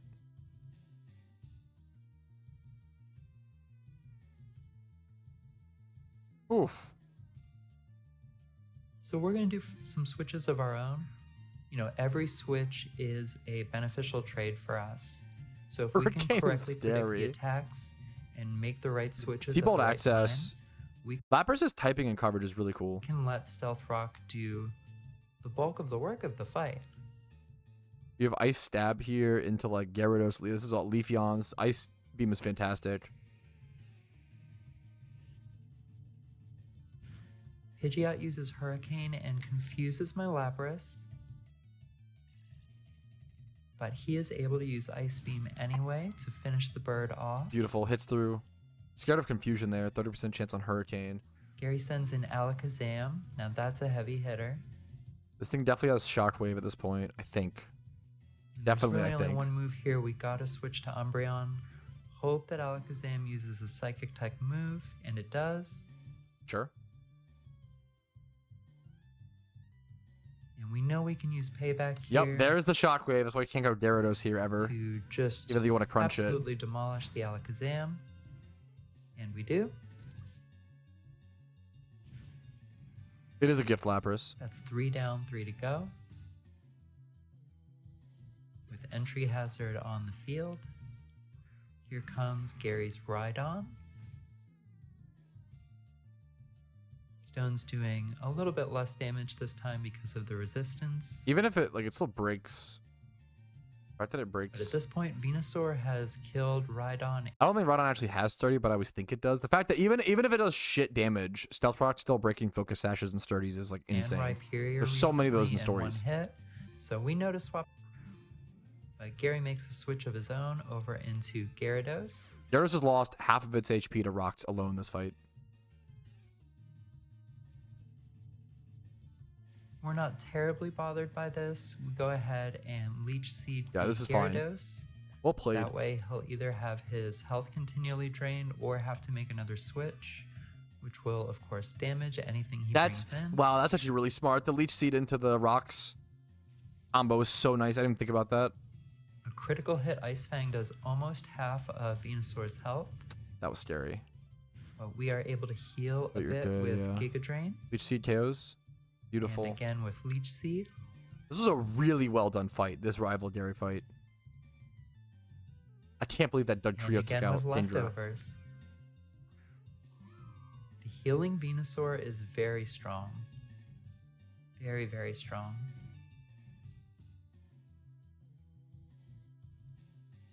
Synthesis Leafeon. Leafeon Kind of is gonna awkward. use Synthesis to try to heal up some of that damage. What do you do here? Giga Drain, just yeah. And It's we it's get a Giga Spadef Drain, which weak. obviously doesn't do a ton of health, but it does. You gain help some heal us a HP. bit It's more. fine.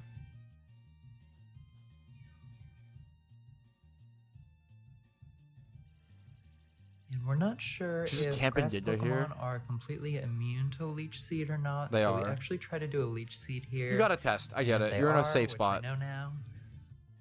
It's easy to. I get It that. feels a little silly making such a novice I've been there. mistake this late into the run. We go Ideally, ahead you and go. switch out. Ideally, you go like test on like. Feel free to test stuff on like wild encounters. Ideally, go test on a wild encounter, but you're in a up safe to spot. Umbreon, Better to make that mistake now than later on. who is by you far need it. our tankiest Pokemon. I think yeah, And the Umbreon's a Leaf great Blade, thing up thankfully, here. does less than a third.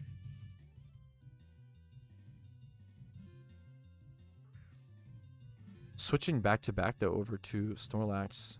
At this point, we switch into Snorlax. I think this is probably a mistake. We should have used a move of some kind here. Really good call on because mistakes. Snorlax takes about just as much damage from the Leaf Blade Hell yeah, as Sean. Please do. Umbreon does. But I think part of my thinking here was that I valued Umbreon higher.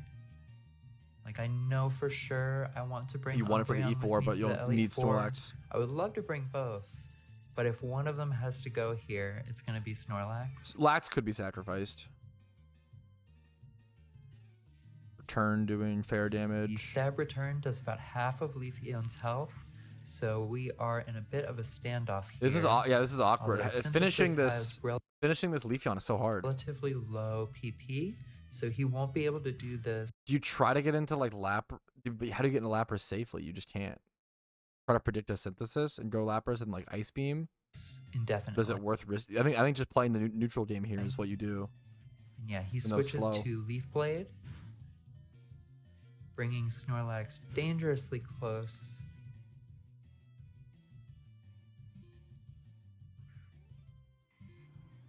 And we make the switch over to Venusaur. Have it going, Sean. Who we know will be able to finish the job against Leafeon, who can no longer heal, and against Rhydon, who should just get one hit KO'd. Oh, nice. Wow. Okay, they made that work out so well. Beautiful.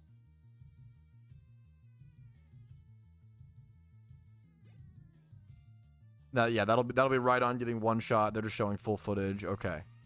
Seems beautiful. All right. Rhydon, and there is the Giga Drain one hit KO. Yep. And you can go back to the PC before you take on the route to the Victory Road. Victory Road could be a little tough, but should be sustainable with the Giga Drain With that, our Venusaur, thankfully. second to last rival fight is complete. By no means an easy fight. Yeah. All these fights are so tough. Final catch is coming up. We start making our way through Victory Road, where we get a Okay. Fuck this Victory Road. I got stuck at this Victory Road for like a full year as a kid, okay? And I know that I'm especially stupid, okay? But as a kid with no online guides, we have to like push the rocks through the black holes to then push them onto the... This Victory Road was fucking insane for a like 8-year-old to solve another capture. with 0 guides. This one's going to be a Rhyhorn of our own.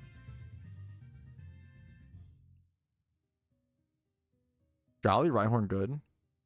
Jolly Nature is decent. You know, we're probably The IVs not are... going to be outspeeding HP is anything rough. anyway. Whatever. 0 HP kind of hurts, Yeah, but Rhyperior is so strong that I think it's worth training this guy up anyway.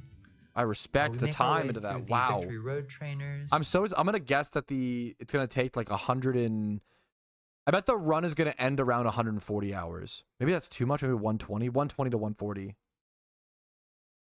and nickname our Rhyhorn Lyn, another Avatar reference. Then we go all the way back to Route 3, where we attempt a There's a Charmander. Charmander Yep. encounter. Charmander chance here. Instead, we run into the Zubat, which we capture. I think Crobat is fantastic. I think Crobat is fantastic in certain Nuzlocks. Stats are terrible. Terrible IVs. Terrible IVs. And then we go It's a cool spot. replace our Kingdra here at Route 23. Being able to get a new Kingdra is huge. And I think I've got everything on the encounter table here. So I go ahead and catch another Seadra to replace my dead one. Gentle, no, it's fine, not great. What are these stats? Not very good stats, which is punishment for losing the first one. That's, you know, it is what it is. Could be worse. This one's poison point. One's poison We point. named the Zubat after Brittany. Okay, based. And we named the Seadra after Rudy, a Wild Arms character. What a fucking diverse. I love the diverse cat. Britney Spears, Windy, and then a bunch of JRPG characters. That's awesome. And here is me defeating the rest of the Victory Road trainers These trainers are not easy. without losing anyone. That's impressive and easy to skip past very, very simply. Videos pinned in Twitch chat and linked on in We YouTube get chat. one last catch here And at here. Route 18, which is a Dodrio.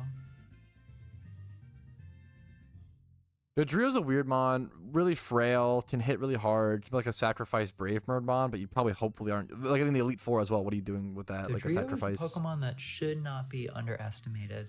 It can do a lot of damage. This thing hits fast and it hits hard. Yep. But it just hits itself a lot as well. We're Is gonna the name her problem. Virginia, yet another Wild Arms reference. Okay, also the state that I live in. Not as good as Maryland, but pretty cool state. And finish off the rest of the Victory Road trainers. One of which is a double battle. And then all that's left is to do the Elite Four. She's just jumping into it? Oh my god. What the? Oh, look at her Pokeyen stack. She spent everything, which makes sense. Holy fuck. Holy shit. It's time, boys. It is Elite Four. This came up on me so quick. It is Elite Four time, fellas. All right. I hope you guys have all refreshed your snacks, gotten another drink, do whatever you need to do. We're almost done. Let's go ahead and finish out the first ever hardcore Nuzlocke in PokeMMO completed. On to Lorelei We're bringing we go. in as many tanks as we can. We're bringing in Umbreon. We're bringing in Let's Venus. see. I didn't even know. Let's check out the actual Elite Four team. We see Umbreon, Snorlax. I'm surprised it's Snorlax here, but I could see it being a good tank. We do use the Rhyperior. Wow. Venusaur, Gyarados, Lapras. Lapras is a little bit weaker, but it's good coverage, honestly. So Gyarados, Venusaur, Rhyperior, Umbreon, I full agree with. Snorlax and Lapras are debatable, but those might be the best options. And I just they know Venusaur, we got they've thought Rhyperior about this a lot more than I have. now. We got Snorlax. Honestly, all of my Pokemon except for Gyarados Lorelei's are scary. pretty tanky, which I feel like I feel like Lorelei is one of the biggest coin flip because there's just so many chances for an Ice Beam freeze. One of the biggest coin flip. is the fights most here. important thing against the Elite Four. Like, if you are the same level or just a couple levels higher, you're probably not going to be able to one-hit KO and sweep the Elite Four safely. So I valued tankiness really high for this run. Yes, being the same level as the Elite Four is like the hardest part of the whole. We're leading Run. with Umbreon, hoping that I respect the full tank strat. with his high special I guess that's why you prioritize the lax here. defense, we'll be able to get Calm Minds off and hopefully sweep. Surf is awesome. We don't mind Surf at all here. Yeah, look at that little damage. That's really good to waste a turn there on Get Surf. to work on implementing that strategy, Yeah, we're just going for Calm Mind Sweep here. Love to see it. I respect this. and it's looking pretty good. Like, So we have we do get you are gonna get full healed as long as you don't get KO'd or any of your mons get killed. You do get full healed after every Elite Four member in Pokemon, which is gonna change the strategies drastically. Moonlight. We can heal back up if we need to. I will say I guess maybe Rhyperior has rocks. I would have loved to see Stealth Rocks here. I think Rocks is the most important in the Elite Four, especially against Charizard, Dragonites, Lance, and Gary have so many mons. Even these ice types get obliterated by Rocks. It's really important. Lapras uses Ice Beam. I'm hoping Rhyperior Rhyperior has... freeze me. Rhyperior has rocks. We get another Calm Mind But off no and Sturdy. heal back up a bit. Ice Beam is now only doing 6% of my health. I don't know if you need to go +6 here. I feel like you might just go like +4. You don't want to risk. You don't want to risk getting frozen. Maybe because you have leftovers, it's fine. As soon as you're taking Now like that we have the max number of Calm Minds off, we can begin to get to work with the damage. maybe you do need +6 Calm Mind because Dark Pulse doesn't even. It only does half of its HP. Dark What Pulse the brings fuck? Lapras down to I'm less shocked. than half. I'm shocked that's still barely a 2-shot. Wow. And another Dark Pulse to finish the job. Somehow still managing to underrate the Elite Four. That's so insane. That Lapras is so insanely tanky.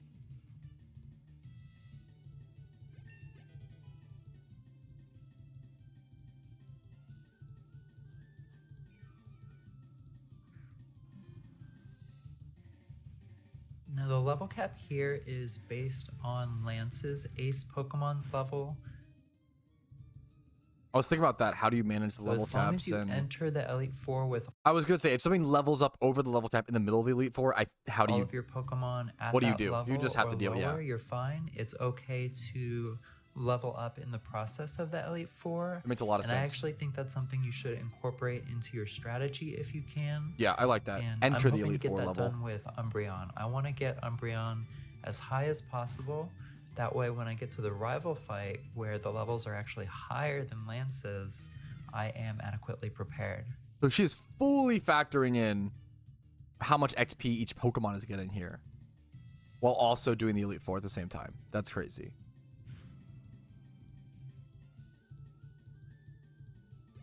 A couple Dark Pulses make short work of Dugong. We are now healed almost all the way back up to full. Cloyster is pretty scary, even with and all the Calm Lorelei Minds, sends because you can out hit physical. Cloyster. A dumb like Icicle Spear crit could be.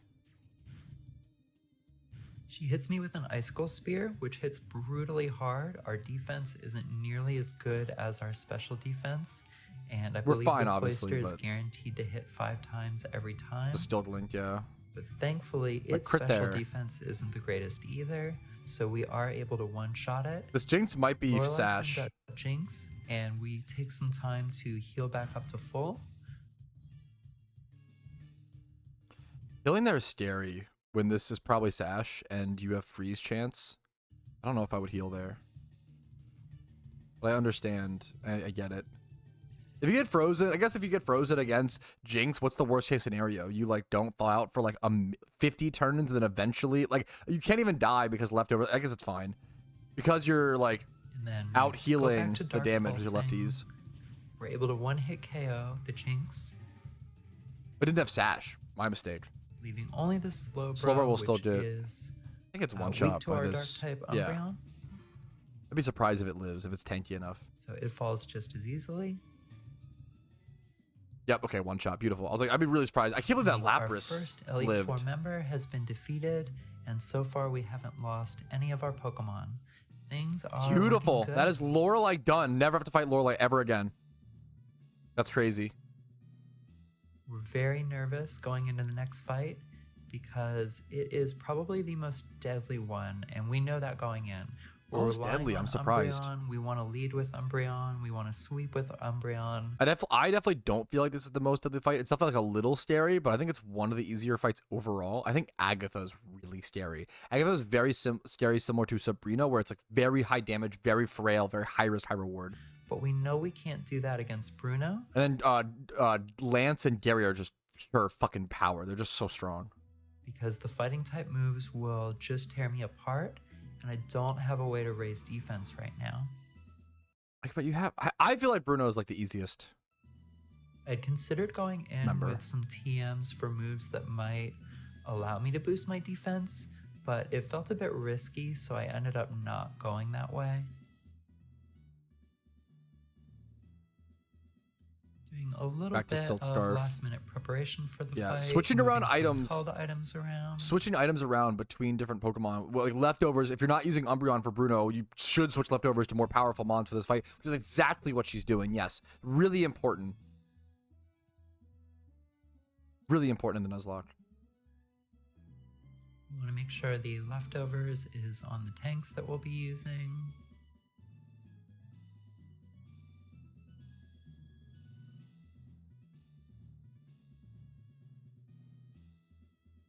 I'm gonna skip past a little bit of this item management stuff if people don't mind. All right, on to Bruno. With her team specifically, Bruno is tough, to be fair. You have electric coverage for, like, a lot of Hitmonchan's that will have electric coverage for Gyarados.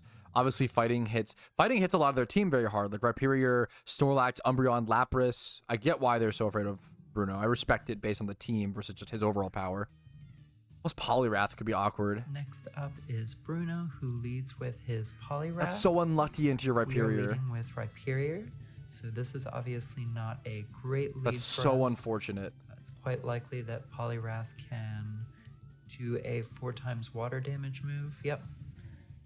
Thankfully, we tank it. thinking Don't that- flinch. Flinch would be devastating. Rhyperior's defenses There's a 20% chance to flinch there. are enough to withstand just one hit, and they are enough to just withstand one hit. And we have Wow. our Stealth Rock off. This might have Thunder Punch for Gyarados as well. I'm so scared of the We went coverage, with like, all over the place. Rhyperior as our Stealth Rocks user instead of Steelix. What you could do here is you could go Intimidate Gyarados into this and, like, switch out to something else again to check for Thunder coverage, but it's just We were so... hoping You're to wasting benefit chip a damage all little bit around. from her offensive power, where Steelix is absolutely lacking in that.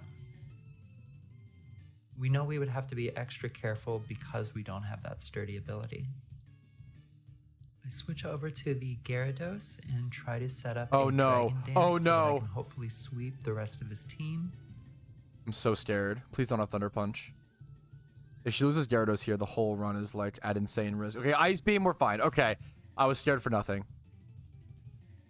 But with no way to heal and none of my moves being super or even regular Waterfall, effective, that is a really big, unfortunate mistake. She definitely should have thought about that. Waterfall into a Water Absorb Mon. That's worse to me than the Leech Seed situation. Like, this was try for a big mistake. which he actually being able to win this, being able to win through this mistake is honestly kind of surprising to me. absorbs. I did not know this Poliwrath had Water Absorb. So now we're switching over to Crunch. It'll do decent damage. Could get a defense drop. But really feeling the heat. Not sure if we can take another Ice Beam. Definitely can't take a critted Ice Beam. Ice Beam's doing 16%. I think you're fine. I think you could even take a crit one. So we switch on. I would stay over in. to I think you're fine Venusaur, there. I would go. I think you actually. I think that was a mistake. I could be wrong. who takes an Ice Beam of his own.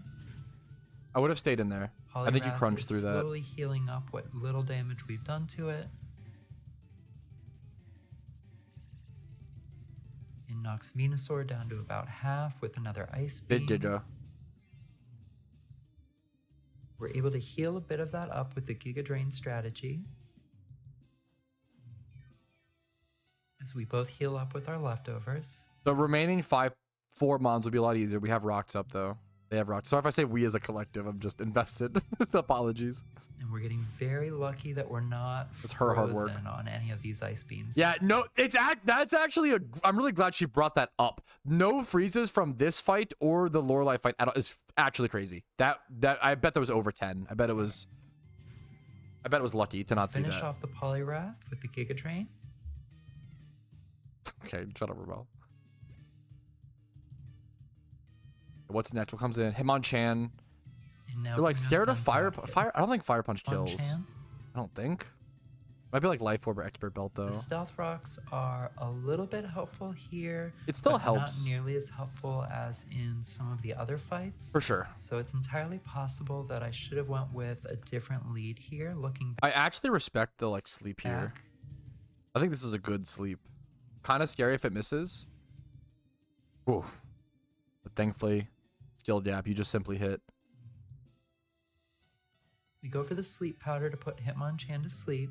Like how invested you are, though. It's crazy. So, like, I think back to, like, my Elite Four run on my Nuzlocke. It was so heart-pumpingly intense. It was so... This is a hardcore one. No one's ever done it before. The Gyarados catch, like, the way that things have lined up will never happen again. And then we're hoping to heal a bit high while pressure, sleeping, but a high-pressure scenario. He switches over to Hitmonlee. Hitmonlee tanks that Giga pretty well, only doing 20%. Wow, this thing definitely kills Venusaur here. Ooh, it's a little leftovers. We're HP. back at about half health. Mm. And thinking about whether Hitmonlee can do 50% of my health. It's close. I'm guessing Reckless Double Edge or some shit does kill. And whether he would need. But I would forget this. I might. Yeah, this is a tough consideration. I would probably attack. I bet if you attack here, I bet the Venusaur dies. But I would make the same mistake. Fake out. Uses Okay. a fake out strengthened by a normal gem. You gotta check what mons have fake out. I should have thought about that. I didn't think about that here. Knowing what mons have fake out, this is your free switch. Like, this is your turn to get a free switch over to something else. The fake out turns are so important to abuse.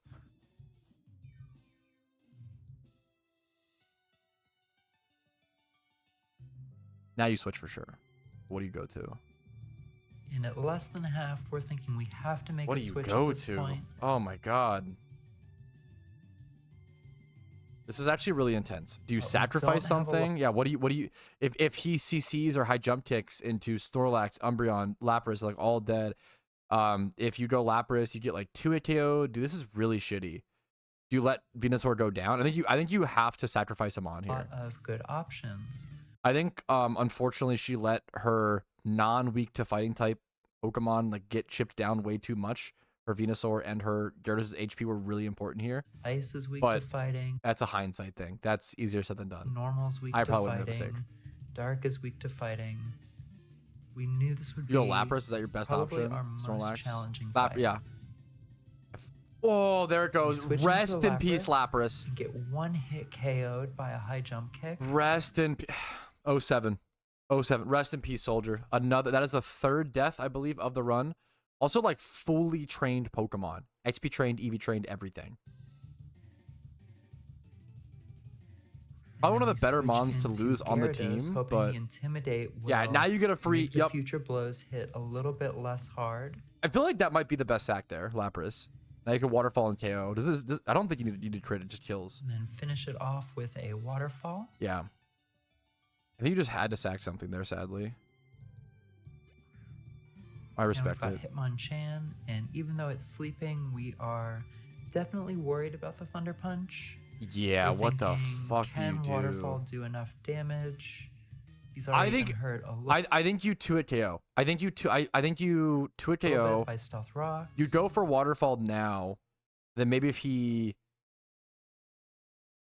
Oh, fuck, but he can't insta-wake up, can he? Maybe he can because he's like switched out. I'm not sure. I actually don't know. This might be one of the toughest. I don't know. Hopefully save Gyarados' life.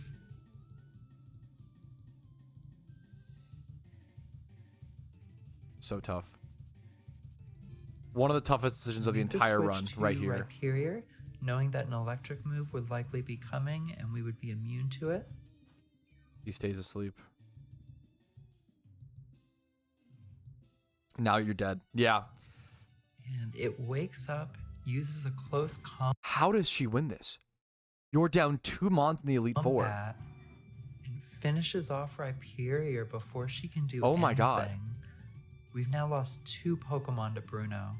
Our odds of success are looking grim. Yeah, you're like, think about your mental here. You're like, fuck, the run's over. How do you beat Agatha? How do you beat Lance? How do you beat Gary with 4 mons? I would be like devastated. I'd be crushed. I'd be like, it's over. It's gone. The run's done. Dead. There's no way you can beat this. This is so brutal, man. I would think this is totally lost. We send out the Gyarados to get an Intimidate off.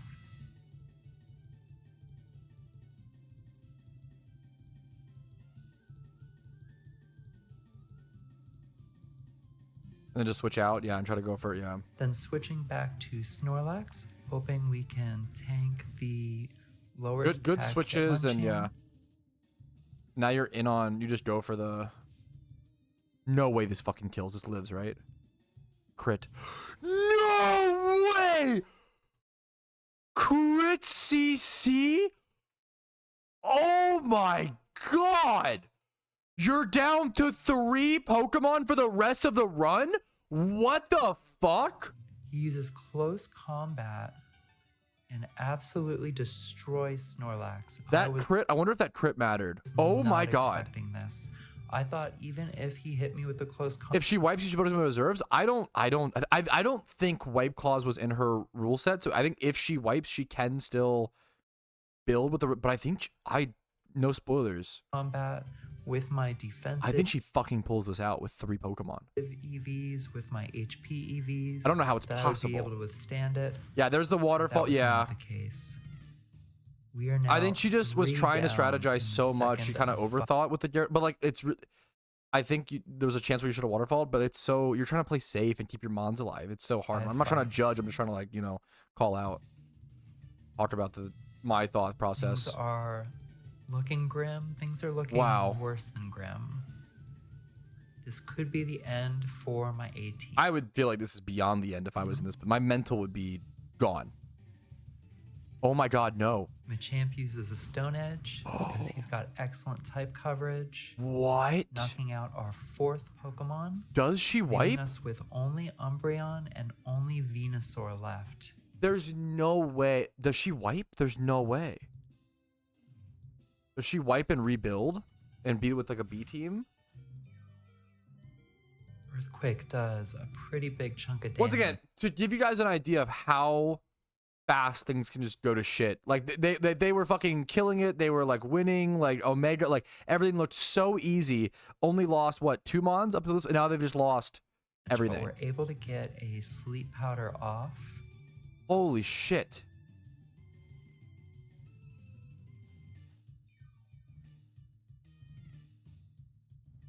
And we switch to Giga Drain knowing that we need to heal every little bit that we can. Yeah. If you could just get through this fight, at least you'll get your Venusaur and Umbreon healed up, but your other Mons are dead. Your other Mons are gone. I think she even has little Down to ripped just 2. We tombstones. It's need hard to make see. Every move, every HP count. But I think the ripped tombstones are over her Mons. Like they're More healing. Let's get back up above Shown as half dead. health. which I appreciate. It's hard to tell in the E4. Machamp remains asleep, and Oh we're my able goodness. to get enough Giga Oh my Drains god, what's the off last to Mon? finish him off and heal Like up me to and or about something? I 3/4 don't think health. so. Steelix. This is good. This is a good. You hope for the Steelix lead. This is a Bruno good sends out his final Pokemon, Steelix. good Mon to Giga Drain. Yeah, is Umbreon just fucking sweep the rest? Like, what is gonna happen? How does We put it to Umbreon sleep beat? with our 75% accuracy Dude, sleep what? powder, which we're having to rely on more than we want in the Elite Four. Yeah. You don't want to be relying on 75% accuracy moves during these fights. I respect the sleep here because yeah, Giga only did 37. Felix is able to Wow. take several Giga Drains. I can't believe how but little just damage. as They're good sleep importantly, powder. Then I we might are have able to heal I might have up Giga there instead of sleep powdering, and that would have been a mistake. basically to full with all of our healing moves and our held item.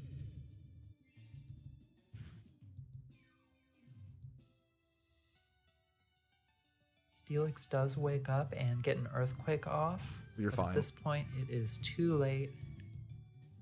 Hey, Bruno. Ooh, the Even cuss getting stab. an extra move off. So if with all the Steelix woke up one turn earlier and like crit on an EQ, like you would have also lost the Venusaur. healing I've The done, cuss stab I'm berry able is to really withstand scary. the hit and finish Steelix off. What an insane battle. 4 deaths to Bruno. the 4 second deaths in Elite one Four fight. member. What a fucking twist. All What a we have turn. left is Venusaur and Umbreon. The game heals you automatically after every fight, so we just have to keep in mind that Those our mons are only dead. 2 Pokemon Respect. are Venusaur and Umbreon. I'm gonna skip a little bit until they go into the. So move your Pokemon, your items around that you want Less to worried about get them with moved up. Umbreon being the Pokemon we're relying on and Dark being super effective against Ghost. This should be You should be, a yeah. pretty easy fight. hopefully. At least you didn't compared lose. to the Yeah. last one. If Umbreon gets poisoned, do you? The question: do you set up against this Arbok though? Probably not, because you're so terrified of the poison. This might be. This is once again a really unlucky lead. Might be the one mon you can't set up against. Is she gonna Dark Pulse? Yeah, She not does set lead up. with Arbok, which is probably her best lead here. Very But smart. immediately switches to Wheezing. Very smart to attack into it. If you get like Will-O-Wisp by this Wheezing, that's totally okay. That's totally fine. You can set up against this with Calm Mind pretty easily, I Start believe. Sludge Bombing. Sludge Bomb is Umbreon. terrifying. Please don't poison. We I know did we not- intend to boost our special defense, so Oh. we're pretty happy about this turn of events. I'd be terrified of like the 10%. Is it 10? Is Sludge Bomb 10% or like even higher, like 30% chance to poison? I'd be so scared of poison here. I don't have Wheezing in my Pokedex on this account. We get off another Calm Mind before there it Wheezing is. poisons us. Yep. You can't do that there. You can't set up there. Oh no, dude. But what else do you do? I think you have to go like... And we have to start using Moonlight. I don't know. A move that only has 8 PP, and only because I used as many PP maxes or PP ups as I could. Basically everyone I found, I used on Moonlight. Oh. EP ups on the Moonlight. What the fuck? Umbreon can tank this? I'd be so sneak in shocked if another through the Calm Mind. poison. Getting harder to do with the poison now. Yeah, the poison just does so much damage. Sludge Bomb is down to about 8% health.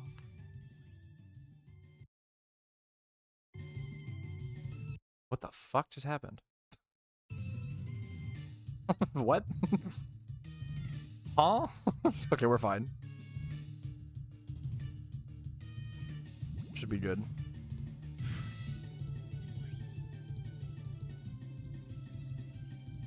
I'd be so impressed if Umbreon can tank this through the poison. Like, that's so crazy. I doubt it. And at Umbreon this the point, entire we thing. have to Moonlight again. But did it get louder? Did the video get louder? Is the volume okay there, boys? And But girls, with people Sludge Bomb royalty. only doing 6% of my health, I'm feeling pretty safe at this point. Is it because the poison is not... Is it not a badly poison? Is that why? I would have assumed Sludge Bomb was, like, badly poisoned. Is it because it's just poisoned or whatever?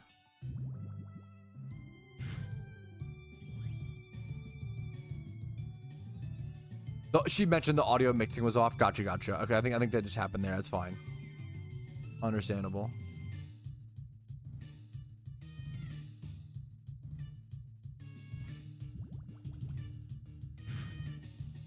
I can't believe this is like hitting like I We're gonna guess use the our poison third Moonlight just to get back up to full here. the 50% only touches stats up. Yeah, that's so crazy.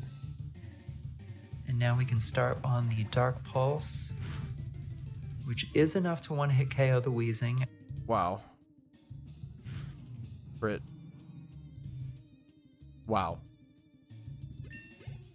I don't know what commentary to add to this besides I would not win this fight. I would fucking throw this so hard. I just Agatha literally sends can't out her believe Crobat. Umbreon does this. U-turn is great. Ooh, crit! Got a Moonlight now, right? Ooh, Gengar dead though. It's Sash. It's Sash for sure. It's And Sash then for sure. switches to No, it's not Gengar. Sash. Cursed Body is Which we terrifying. happily one-hit KO with the Dark Pulse on the switch. Oh, Cursed Body. This is a sticky situation. Holy shit. The Crobat comes out again. We've got to use a Moonlight, but it gets in a U-turn first. Ooh.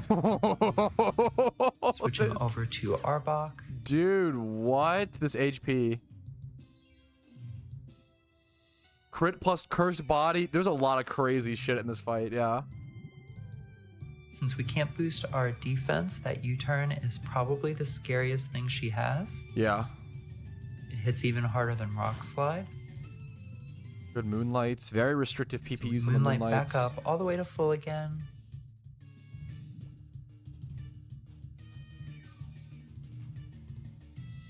so crazy. Dark Pulse still disabled from the cursed body. You saw it there. We're forced to use payback. Yeah, because that's Dark so... Pulse is At disabled. least you're just stalling a turn, I guess. The flinch from the and rock we flinched slide. anyway. Let's see a good turn to flinch on. After 'cause recovering from being disabled, you'd rather we flinch switch here. on over to Dark Pulse. Don't flinch again, though. Oh But my another god. flinch from the Arbok. We haven't seen much flinch abuse so far in this run. It must be holding like King's Rock or something. Her luck over this Elite Four run has been terrible. There were a few, but the mistakes are going to happen. It's the toughest It goes part. for Rock Slide while we go for the heal. And at this point, we are running quite low on PP for Moonlight. She's very calm here. We're I would be grateful fucking, that the dude. game There's heals so in many between, points where I would be but we do fucking have raging out. I would be so tilted. There's a few points here where I'd be really mad. all of our PP restoring items, so that even if that weren't the case, we would Yeah, on be that second flinch, the monitor would have been sent out the window for me. Yeah, able to valid. heal Moonlight's PP back up and have it at full for every fight.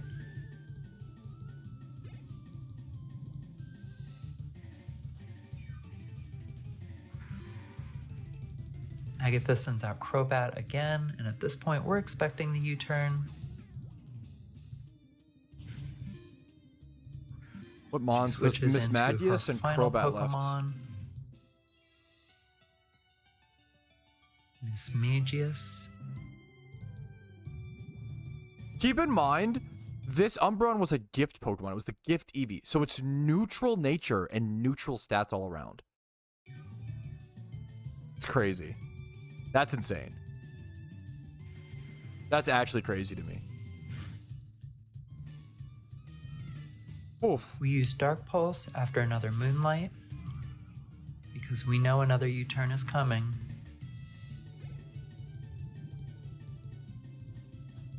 Quite likely back-to-back U-turns if we can't one-hit KO it.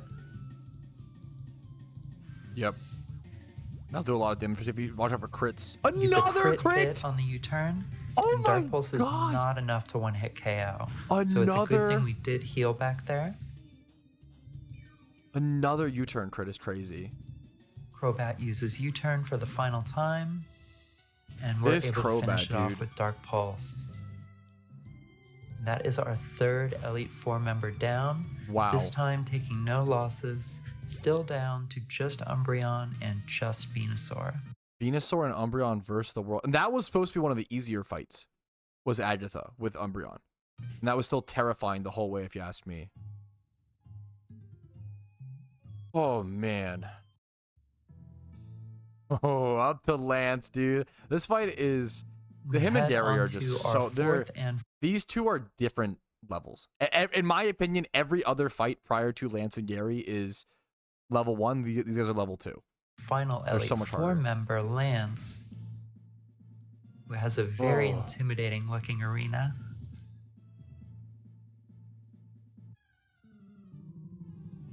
Strategy is going to be the same going forward. Lead with Umbreon. Try to get Calm Mind off. We're just calm minding with Umbreon. That's it, dude. It's the Hope whole... that's enough. Holy, man. Lance leads with Gary. I would have never gone Umbreon in a million years. The idea to go Umbreon in this run is insane. Gyarados, and we're going And to look begin how much it mattered. by trying with a little bit of payback.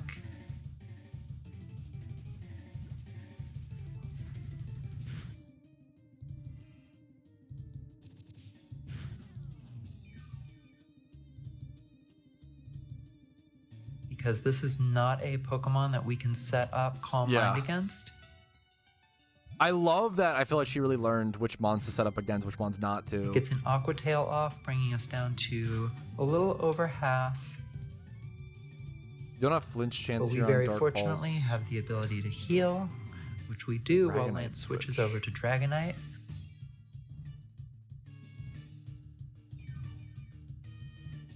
This thing should not have any fighting moves. Draco Meteor. Okay, thankfully only does 35%. We are able to heal while Lance What a switches over to tank. Dragonite. How does it...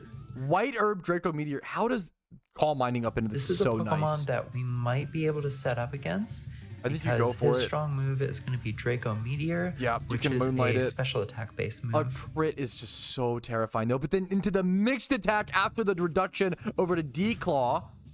So he baited you, thinking you could set up into Dragon it. Claw does hurt quite a bit. D-Claw crit does not kill you after the heal. Before the heal, it might have. It was really Tragically, that one is attack based. We have to heal up close. The Moonlight here. here. Yep. You have to Moonlight here. You're opening yourself to crit. Good Moonlight. We're relying on Moonlight to carry this fight. Moonlight We and the haven't even lefties. knocked out a single The leftovers are heavy. I would love to see a number of how much HP the leftovers healed throughout the Elite Four. Pokemon yet. So We've much. already had to use 2, now 3 Moonlight PP. We go for the Dark Pulse to see how much damage it'll do, and it looks like it's about a third of Dragonite's health. We're forced to heal back up again with Moonlight. She didn't count anything either. She's just like testing mid-fight. I calced things for my Nuzlocke Elite Four run. I straight up and that was not even a hardcore Nuzlocke. I straight up used a showdown calculator and really ran the numbers.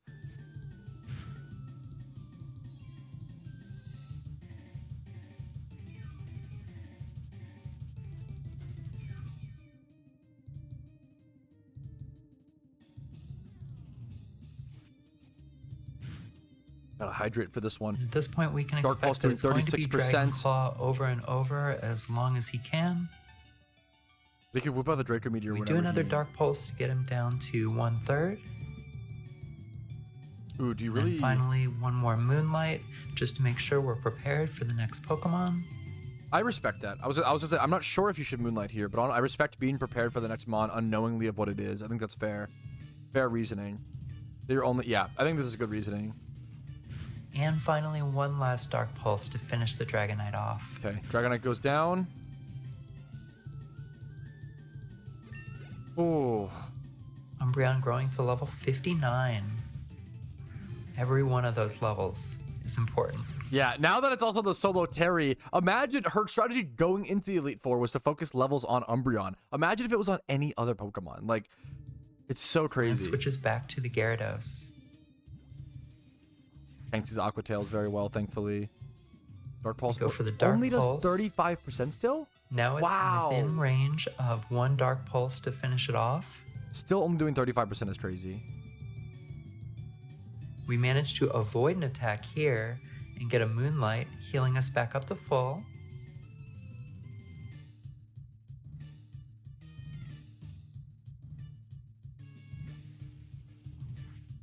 Aqua Tail can miss. Dark It's Pulse 90% to finish accurate. the job. Oh, he already missed one last. Wow, that was lucky to miss the one last turn. I just realized.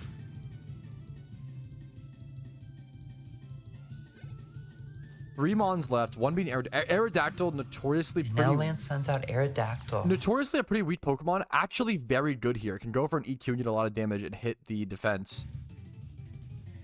Which has pressure, which is definitely going to hurt our Moonlight consumption. Oh my god, that mattering is insane. It begins with Sky Attack, and then it only takes one turn to use because of the Power Herb. Oh my goodness. So it can Sky Attack We again. use Dark Pulse, bringing Or does it it need down to charge to or I half should have to health. charge or rest? It can it can go for Rock Slide and just flinch, spam you here and be really And obnoxious. we're going to go for the Moonlight here. Yep, please don't flinch, please don't flinch, please don't flinch. That Even though flinch it could have ended the whole It's run. using up 2 PP. What's the HP? If they flinch there, the run's dead. I'm pretty sure. Or it's really You can't close. risk being in crit range of somebody. that was a good Moonlight. If Umbreon goes down, the whole run is lost. It's a really tough Moonlight decision, but Looks like it only used 1 PP. Maybe it's only for attacking moves. okay. W. And we're able to finish off the Aerodactyl with Dark Pulse. Now Lance sends out Charizard. You just Dark Pulse this and obliterate the dumb. Don't flinch, don't flinch, don't flinch. Dodging these flinches is You huge. go for the Dark 30% Pulse, chance knowing on that air slash, Charizard right? is likely a mixed attacker. Thankfully doing very little damage. But seeing the Air More flinch Slash, we do chance. go for a Calm Mind here. Ho, ho, ho. Another flinch dodge. Nice Calm Mind.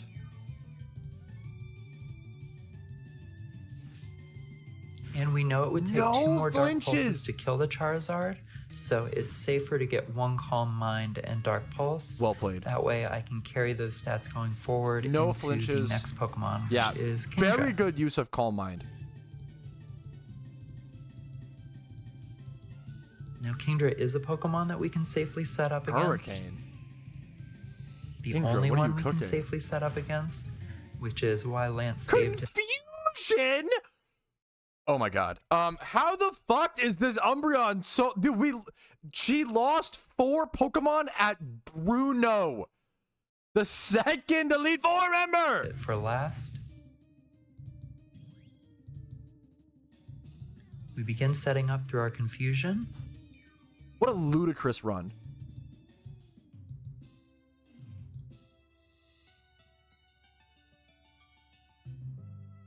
You can just pulse. There's no reason to continue setting up, right? You just pulse. I feel like setting up opens up more chances uses for Dragon Pulse for a pitiful I guess you amount of could damage, set up and we until once you're not again confused. elude our confusion to get a Calm Mind off.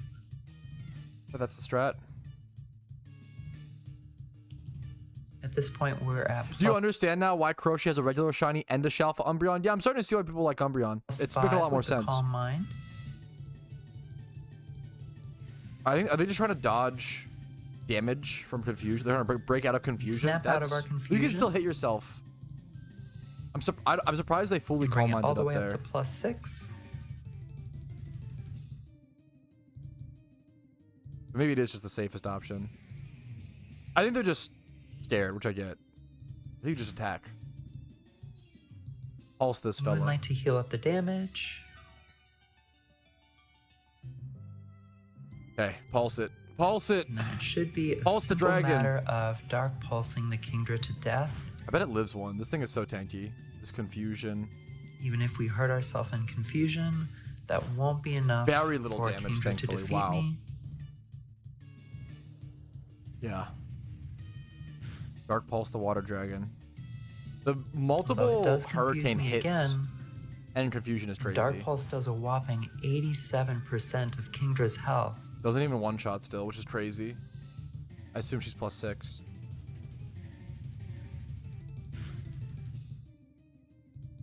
Bruno is typically one of the easiest. Get another hit of Bruno is typically one of the easiest music, but not for her team specifically. confusion. And she knew that and played around it the best she could, and it still just like went to shit. Yeah, the Venusaur spectating. That's so real. Before finally finishing the Kingdra off. Sip some tea, Granny. We have now defeated all 4 Elite Four members. And while we've suffered heavy losses, we still have Umbreon and Venusaur. I would have given up. And I'm like the last. My mental would have boomed. I can't believe we're at Gary. I can't believe she defeated 2 Elite Four members with only Umbreon. There is still It a was so slim tight each time. possibility that we can beat Gary here. Our strategy was kind of dependent on Stealth Rock from Rhyperior, Yes, but it's we're so going to do important. everything we can For Gary, we don't to have try it to now. make it through this fight. If we can make it through this fight, we would be the first. If you have items to like hyper, so the difference of like hardcore versus Nuzlocke normal is just so important in this exact situation. If you have items here to like hyper potion, max potion, heal up your Umbreon while it's setting up, aside from just Moonlight, it's way different. Not having access to items here is so much First harder. person in the world to do a hardcore Nuzlocke of PokeMMO in any region. Champion Gary sends out Pidgeot. This is the last fight. This is it. I bet you she has over 120 hours in this run, We lead with our ace and it could all be Umbreon. wiped away in one turn. You could lose 120 hours in one Pokemon Begin the turn. setup. A free Calm Switches Mind into over the to Zard switch. Charizard while we do our Calm Mind. Really lucky turn 1. A Focus Blast here could be really scary. A few misses would be nice. Hurricane Charizard Zard. uses Hurricane and Kingdra missed like no hurricanes, but didn't have stab on the hurricane. Charizard missing hurricanes right now is that RNG evening out super fucking important when it does have stab on it. misses. Well, we Huge get miss. another Calm Mind off. Very important miss. So far, so good. So true, Rumel. Gary does a switch, allowing us to get +3 on Calm Mind. The freak! I don't know how else you ever win this fight in a million years without getting that third Calm Mind up for free, essentially. Holy shit. This may actually work. We may actually do this. And oh my god! The sequence of these first 4 turns, the Aqua Tail. Holy fuck, dude. Switch turn 1, free Calm Mind. Hurricane miss, second Calm Mind. Third switch over to Gyarados, third Calm. Aqua Tail miss. 2 misses and 2 switches. Now you have 4 Calm Minds up for free. Aqua Tail but that doesn't mean shit. Allowing us you can hit, you can crit. 4th Calm Mind off. That's ludicrous. Aqua Tail misses again. Back to back 90% Aqua Tail miss? What? The 5 times Calm Mind setup without being touched is unbelievable. Saved all the RNG for this moment in the run. Holy fuck. Letting us get a 5th Calm Mind off. He hits for the 3rd. Unbelievably goated. We now have 6 Calm Minds off, which means we just need to keep our health up and blast through his Pokemon with Dark Ultra Instinct Umbreon. Umbreon locked the fuck in. Dark Pulse. Holy shit. One more Aqua Tail brings me down to a little more than half, and we heal up with Moonlight to full. Now sitting at +6 special attack, +6 special defense. Oh man. Dark Pulse is doesn't even one shot for Gyarados. Yeah. There goes the first hit. Do Moonlight here for HP? What's your Moonlight PP at?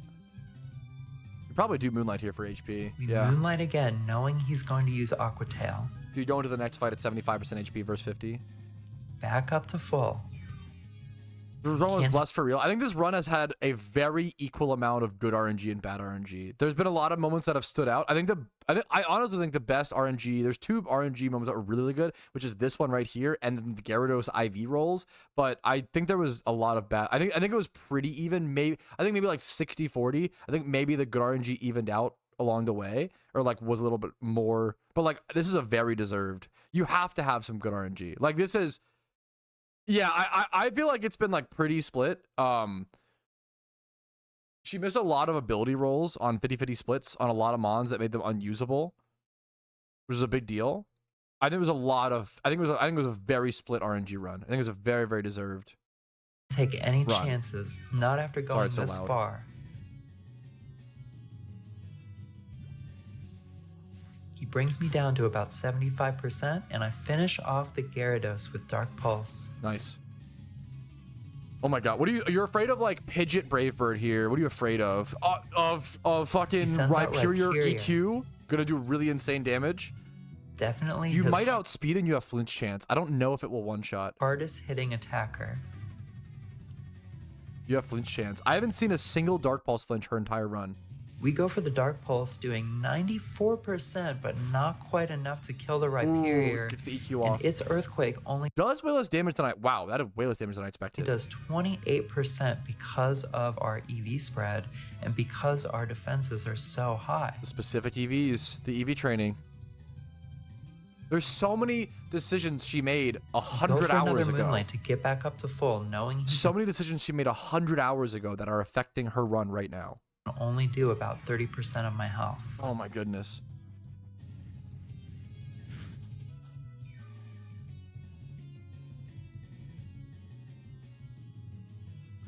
And then we finish off his Rhyperior with another Dark Pulse.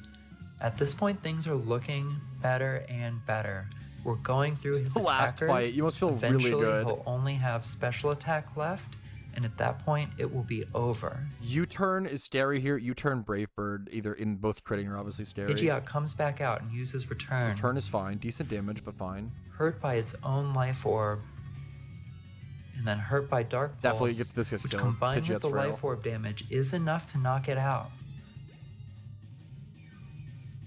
We're half done. We've knocked out 3 of his Pokemon. Oh my goodness. Charizard I think the Charizard's a special attacker mostly, if not only. Yep. Hurricane. We go for the Moonlight. A Confuse should be going annoying. Back up to full health because we don't want to risk anything. A good Moonlight against the special attacker. Hurricane can barely hit us at this point. You're just scared of confusion, which is like 30%. And it's also 70% to hit. Like, you could miss the hurricanes very well. Dark Pulse, on the other hand, hits hard. Citrus Charizard Berry. recovers with Citrus Berry, but not enough to withstand another Dark Pulse. There's finally a hurricane. We managed to avoid a hurricane, not like it matters at this point. And Charizard is knocked out of the battle. Holy shit.